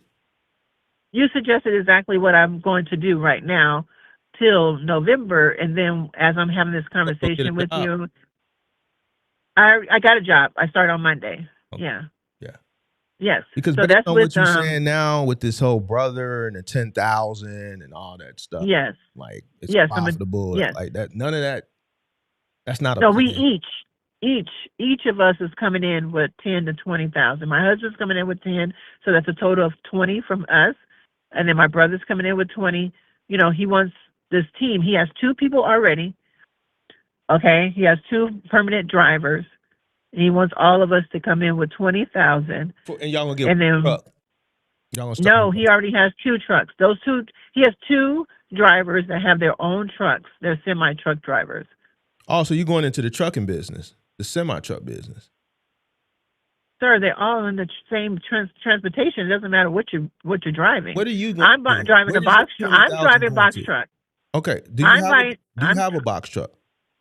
I do. It's in the mechanic shop because my turbo is down. So fix my turbo. That's my question. Or go get another one. So you're all Or coming rent in, one. and how many trucks are We're you all gonna coming have? in together. Yes. He How many just said trucks are that you on gonna have Sunday. total? Yes. What do you mean? Yes. How many trucks are you gonna have total when you guys come in Probably together? 4. I have a box truck. Yes, I'm coming in with the box truck. Is possible? Yeah, 4, sir. Recipe for 2 semis and 2 recipe for 2 disaster. semis and 2 bucks. Recipe for disaster. Really? Okay. 4 people. Yeah. There's 4 partners, right? No, it's just my brother is the owner, Your brother, you operator. and your husband. And you No, said my you and your husband's not husband gonna. don't get along, so he's a partner now, right? You're calling me? Can I take this call? I'm not calling you. Oh, I'm sorry. Okay, that's okay. That's okay. No, my brother. No, just my brother. And we're coming in as employees, right? Okay. We have a truck, and 2 other people have their trucks. Who are the 2 So other we're people? gonna get. Who are the 2 other people? My brother has 2 friends that's already working for someone, Okay. and they're coming in with their 2 semis. So you got 2 strangers coming in with 2 trucks. No, they're not strangers. They're friends from his high school. All right. So No, they're not friends from the strangers. high school with 2 trucks. One Yes, truck a person. Your brother has 2 yeah, trucks, right? yeah, yes. And then you have a truck. So that's 5 trucks. No, it's 4. So No, my brother's not driving, sir. We have 2 drivers and me. That's 3. how many trucks, ma'am? 3. Your truck and 3 trucks the 2 high school guys' and 2 trucks? semis. No, 1 box truck and 2 semis. 2 people. They already have their trucks. They're already working for someone. So your brother doesn't have a truck. My brother do not want a truck. He's the owner. All right. So He do not want to drive again. So No. the 2 guys that's coming in with the trucks, they're going to be owners too, right? No, they're not. No owners, just the brother. The brother is the only owner. Only one chief, sir. So 2 people are coming in from high school with 2 trucks that they own. Everybody's grown. Hold Yes. on, ma'am. They're coming in with 2 trucks that they own, but they're not going to own anything? No, no, no. We only need one owner. We don't need everybody to be owning anything right You're now. missing the point. If I come to you and I got my own truck, what am I? If You're the I'm owner of your truck. of my truck, Yes, and then you're the owner of your truck, yes, and then the other person's the owner of his truck, yes, but it's all under one business. yes. So let me ask you this question: what the fuck is the purpose? For us to establish a business together For what? to grow the business with money. I Why mean, do to y'all need earn money. 3 people with your own truck to be partners if y'all all got your own shit? If I got my own truck, what It's the just fuck I like, need you for? I think you're better off than having more than one. Why? I didn't have no partners. And I had 5 times the amount of trucks. All 3 of fuck y'all got together. Individual. Right. Yeah. Oh, the curse. So why the no, I gotta cuss. Cause I this shit don't make no sense. No, you- Yeah, I do. This shit don't make no sense. It's stupid. It's dumb. So you don't think business, I Stupid. mean, I This is don't, dumb. Down to, okay. this is where you gonna say I'm rude because I didn't listen to it. I didn't gave you 35 minutes. And I just Okay, no problem. and I'm gonna be honest with you. Listen Yeah, to me. Listen to me. Listen to me. You listening? Listen. I am. This don't make no sense. Okay, can you tell me which way they should go so I can do it right? Ma'am, let me tell you what you should do. You're gonna do everything that you already did all over again. You already have been sent off by your favorite content creators. Your favorite content creators sent you off to the point where you done pulled out all your 401k and now you don't Yeah, have it anymore. And then now I right. gotta keep it real with you because ain't nobody keeping it real. And then I know what you doing. You keep saying these people your friends that you met on the internet. You don't know these people. You don't even know me. You listening to these strangers on the internet and you said something very pivotal at the beginning. They wouldn't even talk to you until you had money. That's why you went and pulled out your 401k that you ain't got no more. Let me tell you something else. I asked you why you want to start this business. You talk about your son. You should have thought about that with your 401k. You was working, investing into that to take care of your son. That was a better investment than this. Listen to everything you say. Even with this plan, you going in the same direction because this shit makes absolutely positively no sense. Now you could take what I'm saying and call me a hater. I don't know what the fuck I'm talking about, rude, mean, but I'm the only motherfucker out of all these motherfuckers that you named that's done told you, and I didn't ask you for a motherfucking thing. You said this person wouldn't even talk to you until you came and gave them money. None of this shit you're saying makes any sense. None of it. Right. Okay. Why would I I'm go partner starting with, all over. why would I go partner with 2 other people with their own truck and I got my own truck? What's the point? So that I can make less money and shit can be fucked up anyway? Okay, so if I got my own truck that's generating revenue, they got their own truck that's generating revenue, where's the divide? What are we divvying up? Are we putting all our money? So what if your truck makes $5,000 and the 2 semi trucks are grossing $10,000? Are we all just taking an equal share? Like, I don't understand this business model. It makes no sense whatsoever. So people shouldn't go into business together or just do my own thing? Why do you need them and why do they need you if you have your own truck and they have their own trucks? What's the point? I made so many mistakes. I'm just trying to learn and get better at it. I mean, And you know not what? to make the And same you know mistakes what? again. If they real seasoned and they see what I see, they gonna take advantage of you too.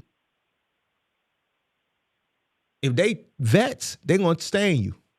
You're gonna be a stain to them just like you've been to everybody else.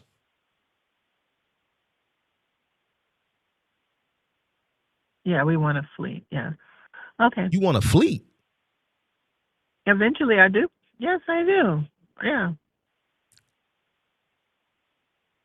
I got it. I get it. What I makes wanted you to think- come on here. what This makes is you it before. This is what I'm trying to do. This is before the madness. And by the time I come back to you again, I come on here once or twice a year. Ma'am, I've never. So I would like to have another conversation with you. I've never talked to you before, ma'am. I would have remembered if I talked. I was in the comments, sir. I was Box Truck Tracy. Yeah, I was in the comment. You was talking to somebody, and he was such an idiot about a lot of the stuff, and I could say that I'm doing that too, because when the things that we do, not the idiot, I'm using that word, but it was just, he was young. I think it was the one that you were talking about earlier. He was very young, like in his 20s, and he just went out, and he was, you had a camera on him. He was handsome with dreads. Yeah, I remember it. And You focus a lot on looks. no. Yeah, you concerned a lot about okay. looks and how you look. Yeah, and that's fine. You yeah, look, I would use. and this person yeah, looked. I mean, that's just general comment. Yeah, I guess. Yeah, I mean, my family said that too, so it's fine. Yeah, I did. Yeah, a little bit of this, a little bit of that. But anyway, yeah. So I just wanted to. Yeah. Okay, that's fine. So yeah. I think you should. Yes. And I know you got this hard on for this box truck, and I know why. You already understand why. Because you're watching a lot of people. You done named a lot of names. Oh no! I stopped watching everybody. That's what I'm saying. You I just stopped said watching these everybody. your friends. I'm saying this is all in the past, sir. You all in the said I got past. these people This number. is I could February. call In them. January, I want to do something And then totally you know what I different. asked you? I'm going I said, to why work they for a don't help company you? right now. Why they don't help you? I'm going to go work for a company that's hiring me on Monday. Right now, I'm transporting Ford trucks from dealership to dealership as a transporter. You said that already. You said that. Yes. Right. And then it's not making that much money. I established relationship with Ford. I'm a Ford person since high school. You established. Okay. So now Ford. What you mean? Ford, the Ford dealership? The Ford dealership? Right. Yes. Okay. Transporting their vehicles. Yeah. From the rail yard to the dealership, one car at a time. That's what I've been doing for the past 2 months. Driving them. You not got a dually with the trailer. I already did the dually. I don't want to do the dually again. So how are you I already transporting did these cars? You driving them? I'm driving them. Yes, that's what we're doing here in Georgia. Which cars are you driving? The Explorers, 250s, 350s, Expeditions, they come Tahoes. from Chicago probably or Detroit. They come what? They coming from here, probably from Chicago, from off of Torrance. Of course, yeah, they are. Yeah, brand new, 3 miles, 13 miles. Yes, and we take them to different dealerships. You just transporting, you driving them from the Transport. I just said that. Yeah, I'm transporting now. It's not making enough for me to take one paycheck and put it to the side for my business to start all over again in November 2026. Why do you want to do this, ma'am? Why do you want to start this box? I do. Why? I did corporate already. I don't want to go back to that. But why box? I'm just being honest with you. It's just transportation. I'm doing all transportation. Why don't you do something? I did the elderly care with transportation. I plan on doing that too. Just a transportation business, period. I plan on this. Let me help you out. Because I'm gonna be honest with you based off what you're telling me. Okay. You kind of all over the place, and don't take this the wrong way. You lost. And I'm trying to be found. But ma'am, I think you when I'm saying lost, like you a long way from like the borderline. Like you a generic general sense of business, like in this conversation we've had, you got to get to that. You're way in, don't get this the wrong way, La La Land. You're in La La Land. Yeah, my brother says that. Yeah, but I want to come out of that. Okay, yeah, I agree with you. I just met you 40 minutes ago. Yes, my family says that. I agree with you, but at least I'm trying. I'm trying to get out of it. Now, did I ask you for anything? Did I send you off? See, no, Big Mark just gonna call but I'm going to get out of it. whether you like it or not, and that's why you call it rude. But this is why that's why I'm one of them ones. That's why I'm real, because I don't give a fuck. I'm just going to tell you what it is. See, with me, if you'd have been watching me back then, you would have never did that goofy ass shit. You would have never did that dumb ass shit. It is. I've heard that already. And they bodine. Yes. And this is why I don't fuck with them. Yeah, I agree with that too. Hold on. This is why I don't fuck with them. You had what's the name on? The African or the Haitian guy on, That's a different and person. what was that person's name? I can't remember his name. That's a Okay, different anyway. person. See, here's the problem why you in the situation you in now. You will watch. What? It seems like you'll watch me, but you'll get turned off because the shit that I'm saying, you don't want to hear it because this is the real shit. And the Right. work that's associated with it, you clearly don't want to do it as far as the behind the scenes work, because you wouldn't even call this number. You wouldn't even call this number. I think I'm calling the number to get help. That's what I You're said. calling the number because the reason why I think you're calling the number is because you want the harsh accountability that nobody will give you. And I ain't gonna say why they not gonna give it to you, but based on the conversation we had and some of the things that you said, I'm not gonna go there, but that's why they not giving it to you. See, Big Mark ain't, and just even things you say, you like to throw out how you look. You see what I'm saying? Because you used to a motherfucker that's gonna cater to you and coddle you because they looking for something. You using what you think your looks are to get ahead to your advantage. But with a lot of these suck ass dudes, even when they know the real, they not gonna tell you the real because they looking to get something out of it or they getting something out of it. And as long as they get what they get out, and now I'm telling you this based off of how you presented the conversation.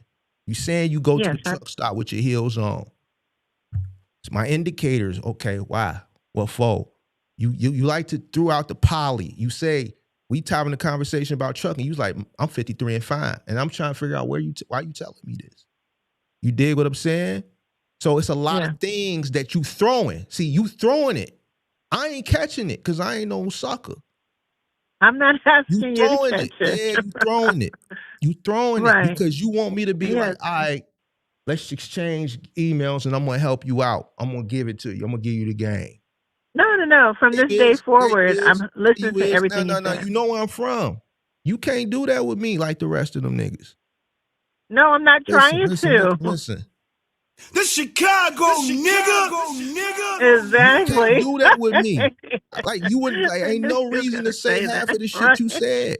I A haven't suck came up ass, there listen, yet. a Been suck ass invited. motherfucker I've that's been, gonna be like, yo, I got you, boo. I got you, boo boo. yeah, I got you, boo boo. right, yeah. I'm gonna help you out. I've been invited. Cause you Yeah. ain't no ways you supposed to be out there at these truck stops and all this shit. I'm gonna help you out because this don't make no sense. Look at you looking all sweet over there. I'm gonna help. Nah, I know what you trying to do. Now you can't say you ain't because I know what it is. I know what I'm trying to do too. Yeah. And it ain't gonna work on a real nigga. Real nigga I'm gonna, not trying to work it on you you. trying I'm to work. not. You trying to work, Big I'm Mark. Yeah, not. you I'm is. not trying to You do trying to that. work I'm trying me. to get help this time. I want to be You trying to serious get help, but this time. you working for it. You working. Right. You working. Right. You Right. working. Right. Just admit it. You working. Working what? I'm You trying to get working. help. I'm trying to get help. Trying to get really serious with this and get help. Listen. You listening? You listening? Yes. Check it out. I think you need to do a lot of research. I think honestly, based off what you're telling me, for this Yes. even this next That's just go a little. around, you don't even Yes. have mentally from the knowledge. You're not even near borderline. Mm. And I'm Okay. being honest with you. Yeah, I'm listening. If you didn't make it then, and in these years your acumen hasn't developed, and trust me, if it was there, trust me, I'll tell you. But it's not where it's not even borderline baseline entry level. Like you're below entry level. Ignorant entry level knowledge, you're below that. Mm. And Okay. this industry is more difficult now than it was then. And you have less to operate with. I mean, I'm not going to say I agree. I agree. So in some levels. And then your business plan is horrible. You don't have much, but you want to partner with 3 other people that have their own. Like what's the purpose? And I know why. Yes. Security and so you can lean on them. Well, I'm out here trying to hustle. There you go. I know what you out here hustling doing. You said it without saying it. Only the middle Americans don't know them squares. They don't know. The L7s don't know. I know what it is. But see, you got to get that up out you too. That ain't going to get you far. It's going to get you fucked up more than what you already is. That shit already got you fucked up out here. Yeah, but I plan on, that's what I'm saying. I'm here to start something new. I'm a player. I'm a player and I'm giving you the game. I'm telling you what it is. I'm listening. You're going to get yourself hurt. You already got yourself hurt financially. Yes. The way you're going about things is wrong. Okay. If you're going to do this, which I don't think you should. Why? You don't have what it takes. Yeah. You know what? Yeah. I was driving dirty across the border of Tennessee and Georgia, and cops pulled me over. What you had? Yeah. And he said that too. What you have? He said that too. The cops told you the same thing I said. So your brother telling you the same thing I said. The cops telling you the same thing I'm saying. What you he had said on he you? wouldn't What have you had on you? a lady like, Yeah, you know. the ZA with you. Excuse me? What you had with you? The ZA? A Louis Vuitton. Yeah. LV. No, you said you was riding dirty. What'd you have with you? Riding dirty means I didn't have my insurance right. Oh, you was out of service. I was no, and not at that time. I'm out of service now, but at that time, I had a dispatcher. My insurance was expired. My tag was expired, and I still was moving. So that means you were out of service. If your insurance lapsed, that means you were out of service. At that time, well, I didn't learn that I was out of service until I came home. So it doesn't matter when you learned it. The fact of the matter is, if your insurance was expired, you out. I don't care when you learned it. That's why. This is the point that I'm trying to make to you. I hear you. You hear me, but you ain't listening. Yes, I I'm agree. not the nigga that's just gonna tell you some shit because you a woman and just I'm gonna hold you. You want to be a trucker, right? I'm gonna treat you like I treat these niggas. You ain't no different because you a woman. Not saying that. I'm gonna talk to you the same way I talk to them. Except the shit when you talk to dudes, I could tell you they pacify you. That's why you keep throwing your looks and all that shit around. I don't give a fuck about that shit. That shit ain't benefiting me no type of way. I'm not gonna fly you out. Yeah. I know you probably want to kick it with some Chi-Town players, but no, we ain't on that. Well, I haven't been up there before. No, Yeah, I do Chicago we not stepping. on that. But no. We ain't on that. So check it out. I do Chicago stepping. I don't do nothing Chicago. Besides that. Yeah, stay away. Stay away. Check it out. But I want to get into it seriously and make it a career. Check it out. This ain't for you, man.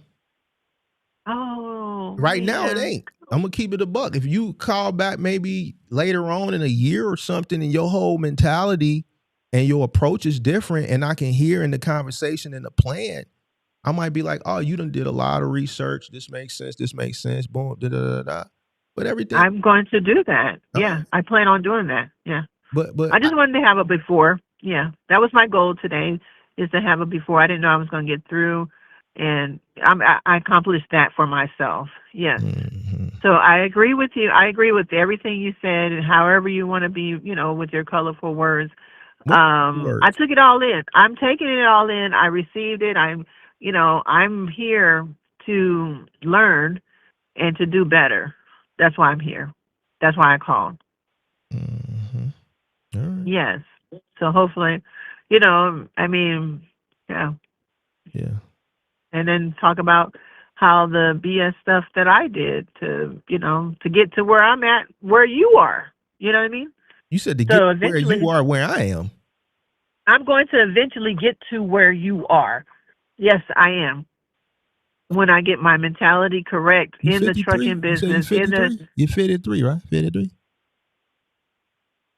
53. yes, How many kids you got? just I have 3, What's the ages? 26, 16, and 13. So when you over the road, Husband's at home. nah, see, He's retired, see, and I have a 26-year-old that is in college to be a doctor. see. Yeah. Mm, What? mm, mm. My husband, I guess he pacified me the whole entire time, and But ma'am, you done said some foul things to disrespect him on this call. You don't respect that man. I don't, because he told me I couldn't do it on my own. And at least I He was tried. right. We're not together like that Ma'am, anymore. So, yeah, ma'am. See, now I got to turn yeah. into Kevin. Ah, He was right. He didn't lie to you. He was right. what? He was right. That's the problem. You're not listening to your husband. He has your best interest in mind because y'all share kids together. He was right. He was right. You know why he was right? Because it didn't take me. I've been on the phone with you for almost an hour. And this man done laid down and had kids with you, probably known you for, well, he's done known you for at least 2-3 decades. You got a 26-year-old. Yeah. Right. So it didn't take me long to figure out. So he knew the results because he knows you. I can tell you the results of the next go around based off what you told me and everything you said in between. But you didn't listen. You got upset. You got emotional in your feelings and you're out to prove him wrong, which is it's done from emotion instead of logic. The reason why he's telling you it was not going to make it is because of the ignorance that you have. And he was right. No, I just. So, and then you're going to truck stops with stilettos on, and you're standing out there looking to get attention and get from other men. And I just listen to you talk. That's not cool. You got holes in area codes.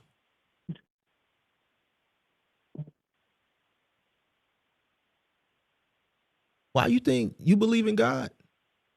I do. So you think God going to reward you and you out here acting like this?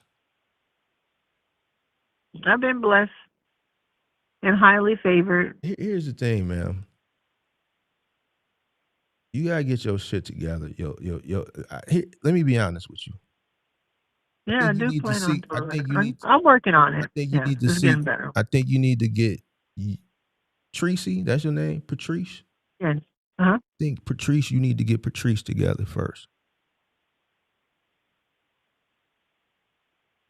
In order for I'm doing that. okay, Yes. you gotta get your mentality from a personal perspective first, together first. Yes. Right.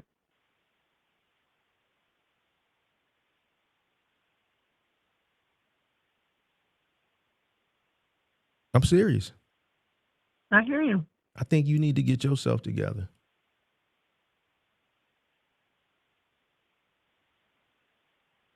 And then once you get yourself together, then you probably can focus on maybe a business. But like your business shit it's not right. It's not right. I really don't even know because it's so far at left field. At least I tried. Nah, that ain't what it is. That's I think it. I mean, listen, no, that's fine for me. ma'am. That's fine for Listen, me. you blew Yes, the bag. I do. Ma'am. I plan on doing exactly what you said. I plan on Fuck doing all that. We don't do that over. Fuck all And that. I am doing it. I am. This is only February. It's a new. No. See, we ain't honoring Yes. that. Over here, we I not said that honoring was that. in the We ain't past. honoring. It ain't what it. Listen. We ain't honoring it over here. Mhm. I'm really upset from how this conversation started. The main thing I'm upset is what you saw, how you started this conversation with that 401k. Because I'm an advocate. I tell people all the time, don't ever do that. Don't ever do that.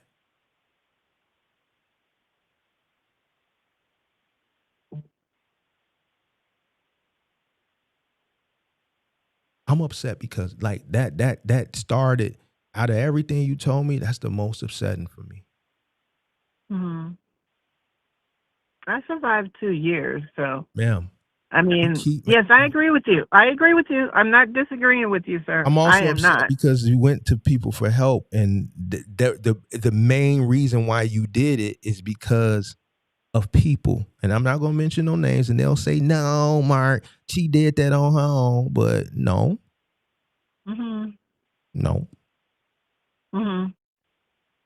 because now here we are, and you still are lost in the 0. sauce. Like you don't know shit. Yeah, I'm gonna start. I'm going to But start you don't know all shit over after again. you've already been in. Like I'm talking to a person that is already been in the business and Yeah. failed. Like this Yes. isn't.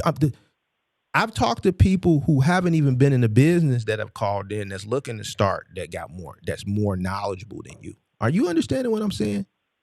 I do. Yeah. You are in the business, then talk to content creators. You got content creators' phone numbers and you call them.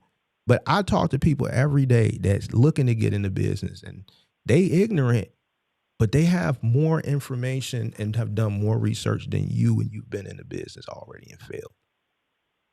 Mhm. With a Yeah. host of content creators' phone numbers that you boast and that you're your friends. Yeah. Yes. Yes. I'm willing to start all over. I don't have a problem with that. I don't, like right now, I'm reinventing myself. This is a new year. You know what I mean? So I don't have a problem with what I am accepting what you're saying. I really am. And I'm planning on doing something different.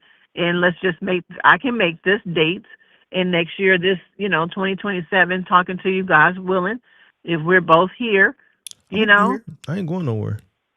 No, I'm saying if God's willing to let both of us to survive, to continue to live on and see 2027 this time next year. You see what I mean? It's going to be Mhm. something totally different. So I'm willing to, you know, try to work it out with my husband because I do need him. He is my crush. Um, at first I was going to try to If you survive need and him, get why you out here disrespecting him? on my own. I really don't care If you for need him, marriage why you right now. disrespecting him? I didn't disrespect him because we were like roommates. He Ma'am, can go about his if business, he's I your go about crutch, mine. if he's your I guess crutch, you call it that. I don't call I'm it a that. man and I'm telling you disrespecting him. Yeah, just because I'm married. Okay, yeah, that's fine. Yeah, yeah. I just look at it More different. so the reason. And Yeah, yeah. when you're saying this shit and there's no shame there. There's none. That's what I'm saying. It's been gone for 15 years. So That's what I'm saying. I'm pro. If I need a divorce, I don't. He's not giving me a divorce. He lives upstairs. I live downstairs. We got a 5-bedroom house in the suburbs. I have 5 millionaires. That's my friends that I just accumulated from the past 2 months. So if I'm friends with these 5 millionaires, 3 of them is behind trucking. One is through his father's 3-generation thrift stores. You see what I mean? these three So I'm millionaires possible that you know that's in trucking out of the 4, are they the influencers 3. too? Are they influencers? Yes. No, no, no, no, no, no, no, no. They're personally person. I knew them before they became a millionaire. Yes. No, are they influencers? Do they have like YouTube and Instagram and TikToks? No, Are they no, no, no, influential no, in trucking? no, no. They're personally my friend. No. And they're millionaires. Yes. Now, Yes. it goes back to what I said earlier. It's certain things that you throw out there, 50 and fine, shit like that, and da da da da, and then millionaires. What's the significance of that to you? It's possible if the people you hang out with. So So all if I'm you do is hanging out you with met and these getting guys. So knowledgeable, you just happen to meet 4 millionaires in the past 2 months that you become friends with, and 3 of them just happen to be in trucking, right? just coincidentally. So yeah. Where So you if we're hanging out still at? Where you friends hanging out at? here in Georgia, In Atlanta? not Atlanta. We're 1 hour away from suburbs in Atlanta. Yeah. So just out, just kicking it. You just meeting random millionaires. I was doing a particular job, and I had to meet that particular person, and we're friends to this job? day. I get it. Excuse me? So you have Yeah, a it was a particular job. job and you had to meet that particular person? Yes. Yeah, I get it. I get it. I was doing Lyft. No. That's some I was player doing shit. Lyft. I was doing Lyft. Like, I don't have a problem with that. I was doing Lyft. Whoa. Hold the horses. It's now. still a transportation Hold the business. horses. Hold the horses. You a gigger? You a gigger? On Lyft? You know, like Lyft, the Uber? That's just another form of You a transportation gigger? to me. So you telling me you a gigger? What's that? You don't know what a gigger is? No, I guess that's a Chicago thing. No. You're gigging. No. You told What me is you was that? 50 and fine. I was doing Lyft. I picked him up and took him home. What are you talking about? That's a job. No, it's not. It's a gig. Okay, gig. Yes. I look at it as a hustle. Yes. So you It's a at the gig. truck stop in your stilettos. That's at the beginning. Yes. You got holes in different area codes. This is what you said.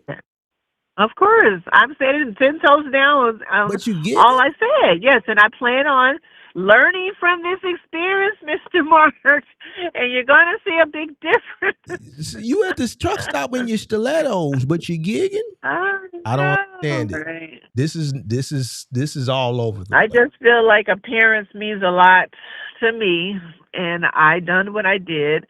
I didn't have to do nothing extra. Because some ain't adding up. What you driving when you gigging? What? What you driving when you gigging?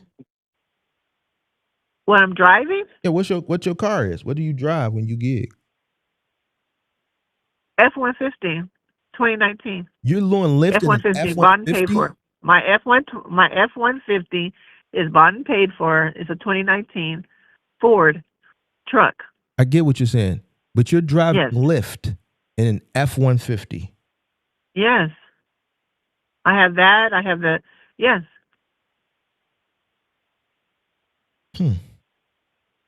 I just do it as a gig. It's not, and I'm doing this transport business, the transport job. So these are gigs turning into hustles. Hustles turn into business. The gig is the hustle. It's a hustle. Yeah. Yes. But I'm It's just all a saying, hustle. you're doing that in an F-150. That's got to be bad, like profitability wise, because of the MPG. That's why I start on Monday. Yes, it was not. Yes, gas. Yes, I'm just saying. I'm just telling you that I'm not living in a bad situation and making bad decisions. Okay, so this year is a new year for me, and hopefully my mentality can change because this has been effed up. I'm gonna tell you where you fucking up at. Yes, You gotta listen. at least I'm trying. You gotta listen to the game. So you out on your own. Yes. You out on your own. Yeah. You need to listen to the game, the ism. Okay. You need to. I plan on doing that. But you got to stop listening to these squares. You got to listen to a real player that's going to put you on game and is going to keep you above water. Yes, I agree. I made very bad decisions, You want somebody and I'm to going lead you to to get water. better. You want somebody I want to to lead you to get water. better. You want somebody to lead you to water, don't you? Yes. You'll keep your feet to the concrete for a real one. Yeah, I got my Timberland You gonna boots put your feet on, to the and I'm gonna concrete? be stomping. Is I you got gonna my keep your Timbs feet to the on. I got my concrete? Timbs on. I got my Timbs on. That's all I can say. You gonna get the mashing for some ration? Uh-huh. Okay. All right. Yeah. Yeah. All right. We might be I'm gonna have able to put something together for you then. We Of might be able to put course. something That's together why for I'm you willing then. to. That's why I'm on here. We might be able to put something together for you then if you're willing to get the mashing for some ration. Yeah. Yeah. I'll get it together again. Yeah. I mean, I just feel like, everybody makes mistakes. I got an international, 2012, bought it for $10,000. Yeah. I don't have a car. I don't have a truck note. But my insurance was more than what that guy was saying. It was $2,000 a month. my insurance. You just need some guidance. You just need some guidance. I see what it is. I've been seeing what it is, but I see what it really is now. You're just looking for a little guidance. You want to keep your feet to the concrete, don't you? I get it. It is on the concrete. You want to get the mashing for some ration. Yeah. Get it. You did. I'm going to get it. Yeah, I'm going to get it. I just wanted to call in to tell my story. I did, I really do. I don't know, it just came across, so I was like, let me just try, see what, I do sound foolish. I do agree with you. I did disrespect him because I really don't care to, be in that. So, I'm living my life as a single lady, not trying to find anything, but just trying to find the knowledge of being an entrepreneur in the trucking business. That's exactly what I'm trying to do. Yeah, and I'm going to get it regardless. Who gives it to me? You just was dealing with the wrong people. You dig what I'm saying? You was dealing with. Yeah, of course. Yeah. You weren't dealing with the ism.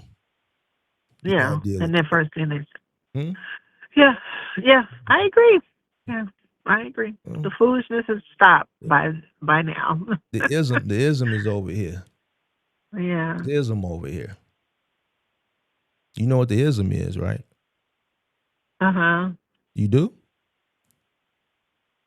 No, I don't. Okay.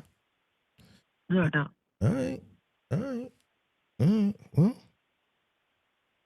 we hope to see you 2027, honey. Okay. Well, okay. I'm sure you're gonna have to continue to educate yourself. I was finna say something different. I plan on doing that. But yes.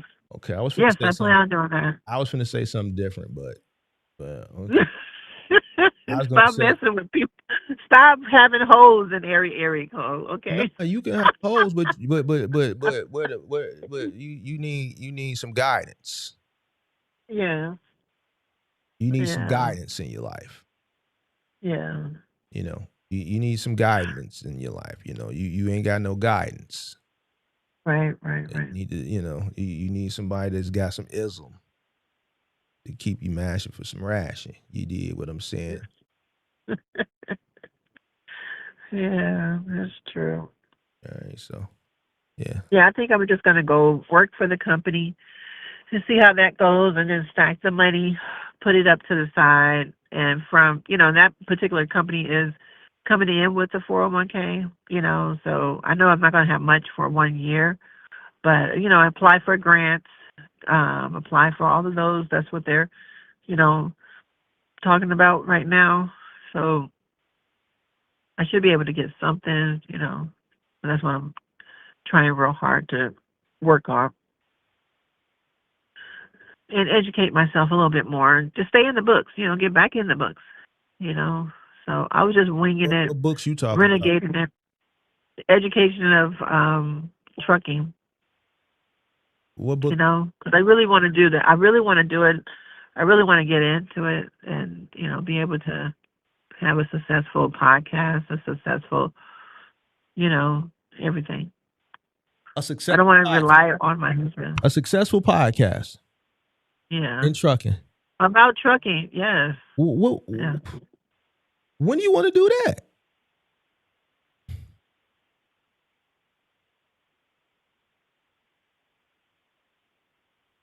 I'm going to do that. What do you think? What do you think? What do you think is required to have a successful podcast in trucking? Oh my goodness! I have to go. My daughter's having an accident or something. 10-4. Yeah.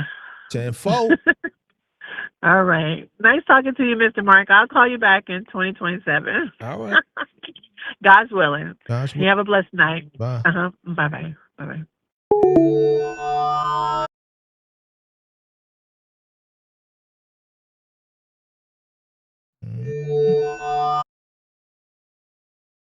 You know what I'm talking about? You fuck with a real pimp, you gonna be some real motherfucking cop. You dig what I'm saying? I'm just letting you know, man. I got a PhD in this shit. You know what I'm talking about? Pimping hoes degree, 48 laws of gang, not 48 laws of shame. I got a whole bunch of this shit for you, Tiger. You need to really fuck with your boy Pimpin' Kid. I got that Pimp College coming out, man. It's gonna be going down real motherfucking B.I.G. When I say B.I.G., I mean real motherfucking big. You did. So you know what I'm saying? You need to really fuck with a real motherfucker that's in this shit, man, so deep in this shit, man. I gotta crawl in my shoes in the morning, man, and get up. You feel what I'm saying? Man, I'm down, man, like 4 motherfucking flats on the motherfucking Cadillac, man. You know what I'm talking about? For real, Tiger. So you understand me? You need to fuck with me. And for all you squares out there, man, hey, man, listen here, man.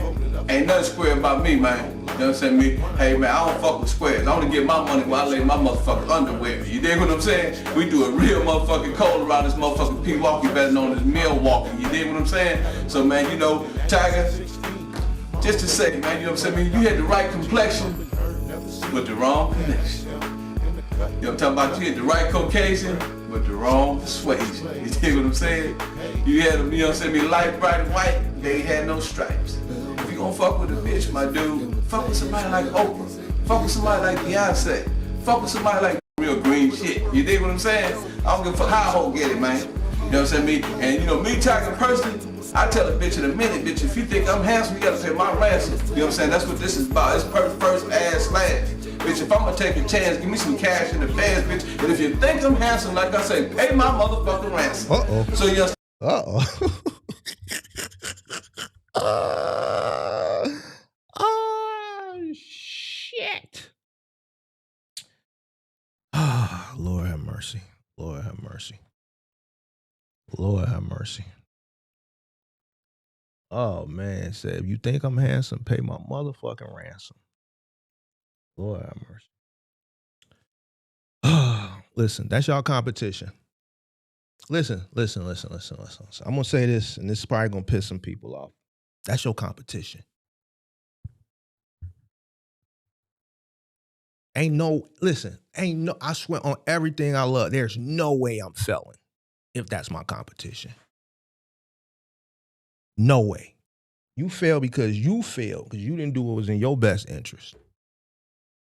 I keep telling y'all, the majority of the people that's out here, ain't no way I'm letting that beat me. No way. But y'all heard it. That makes the second person that I've talked to in the almost 4 years that I've been doing this that took their 401k out. Remember the other story we told you? That was a lady too. This makes the second lady.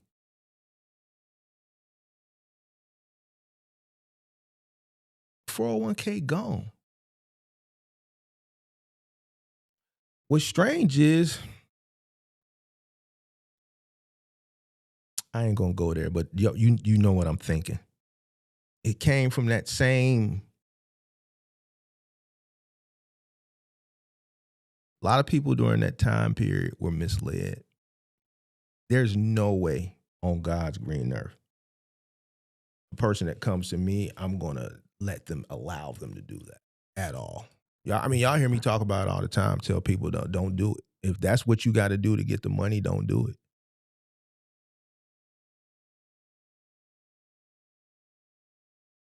It's 6 o'clock. I had to stay late to get that. That was one of the ones where you got to make sacrifice. I'm still finna go to the gym, but I had to get that one because you know what we gonna do with that one. You know what we gotta. And when it go out on the clip side, there's gonna be some people that's gonna get upset. But that was their experience. That was the experience that person had with that person. That was the experience that person had with those people. So they may not see it, but once the clip go out, it's gonna get to circulate. It ain't gonna go out tomorrow or probably next week. You know, my clips are way behind the live streams. Weeks, probably a month and a half behind. The clips that I'm putting out is a month and a half from shit that happened a month and a half ago. For the most part.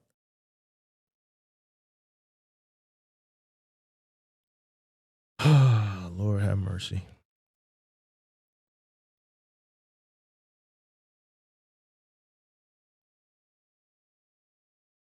$401k gone.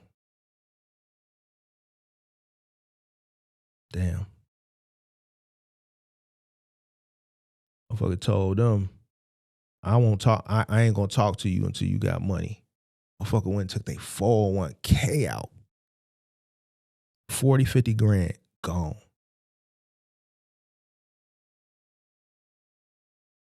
I wouldn't be able to live. I wouldn't be able to sleep. If I was a content, I wouldn't be able to sleep. But that was me. That's why I'm straight. Now y'all see why.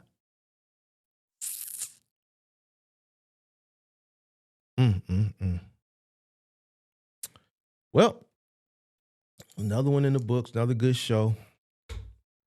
I don't know, bro. She said she wanted to be a podcast. I really want her to answer that because I'm like what makes, like, how are you going to, where are you going to just be? She want to do a trucking like she got her mind in celebrity and shit. This is a trucking podcast and we do really well over here. As far as the views and the live audience, I'm able to maintain and hold the audience for a very, very long period of time. I'm just trying to figure out I'm trying to figure out, because when she said that in my head, I'm thinking like, would she be able to hold 100 and some people for 4 and 5 hours?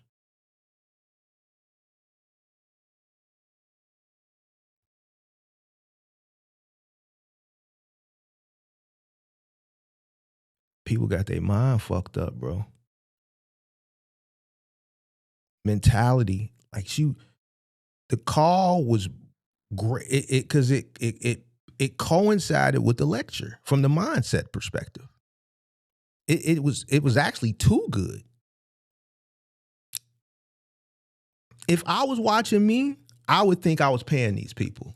And I'm not. I'm not saying that I am. I'm not. I swear to God, I'm not. But if I was a viewer, I'd be like, man, like this should be lining up. No, it's just God be looking out for the kid. He sends me the right case studies at the right time, on the right days, at the right moment. But I can see how a person be like, Mark paying these people. Mark ain't paying these people. These are real people. Like, I'm not no screenwriter, bro. Like, you gotta be a cold motherfucker to write these scripts.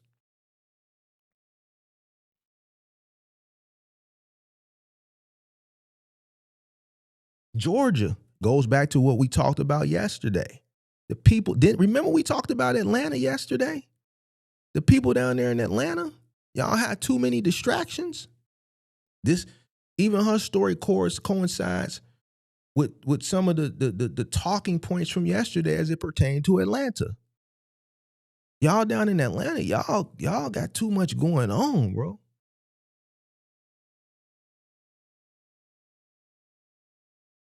$53.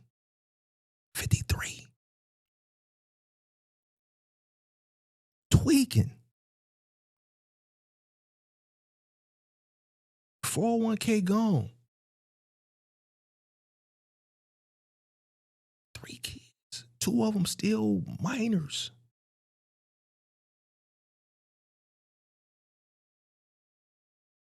Husband checked out. She ain't listening. Checked out.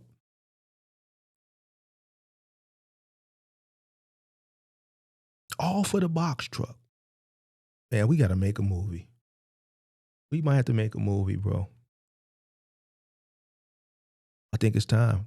Or we need to really take this. We need to take this. We got to take this. I might have to call Lemuel. I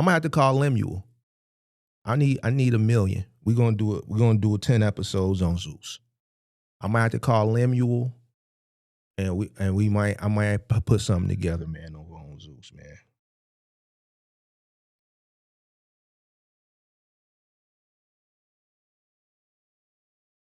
I might have to put something together on Zeus.